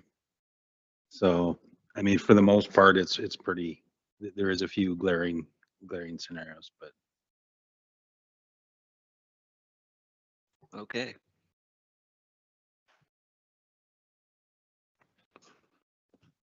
I'm prepared to make a motion. I'll move to adopt 2025 fee schedule resolution. I'll second. We have a motion in 2 seconds. All those in favor? Aye. Opposed? Motion passes. Item number 7, There's a MOU for a union contract for the Community Development Department. Shannon? I'll try to be very brief. You have my staff report as well as the attached negotiated memorandum of understanding. The community development employees petitioned to join ASME, and that was approved by PERC. As a result, we negotiated with the union for placement of those employees into the current contract, which you will see in there represents some of the new placements. And so I'm asking for you to approve, approve the city manager to sign this memorandum of understanding with the union. And I can say the union, as you can see, there's a signature on that sheet for a reason. They've already approved it, so you're just the last step in the process. Do you have any questions or comments? What happens if we don't sign it? As I noted in there, we have to bring them into the current contracts. So we do have to take an action. Do you have a different answer? No, sorry.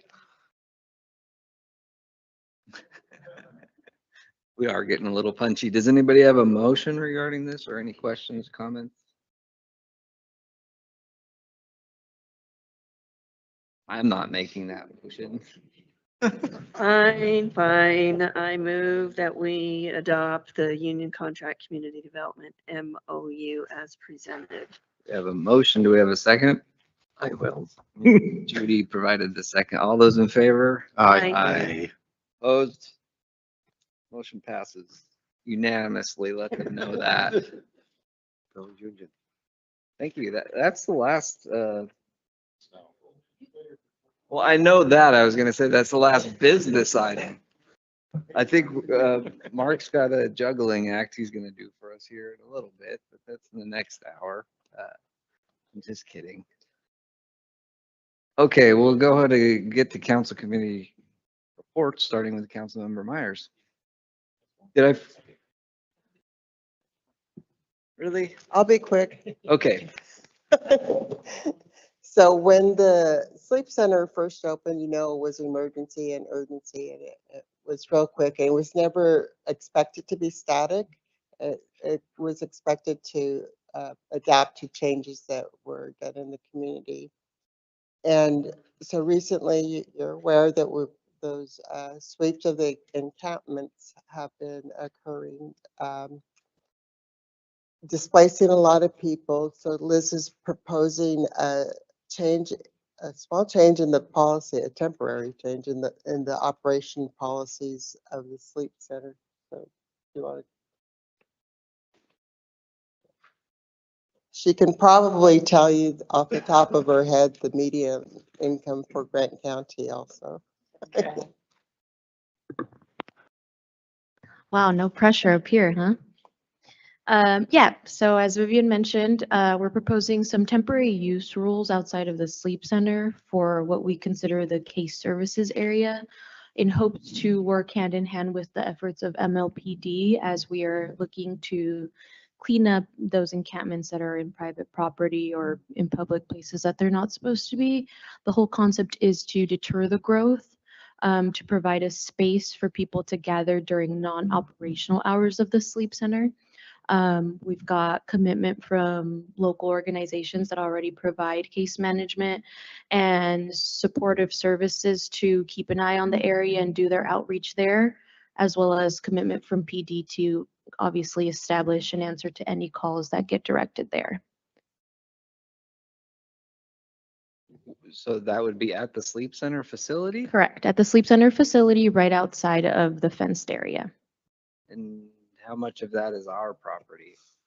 The parameter that we have leasing? leased, yeah. Thank you, Mark. The parameter that we have established says 300 feet within that area.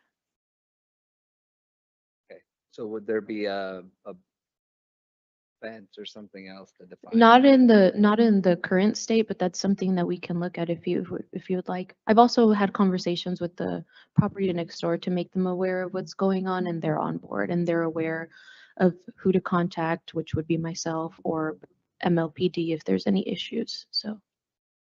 Is there a reason it can't be inside it? Staffing, we don't have staff. Well, I know that, but this whole Hope Source doesn't own it. We do. That's a good question.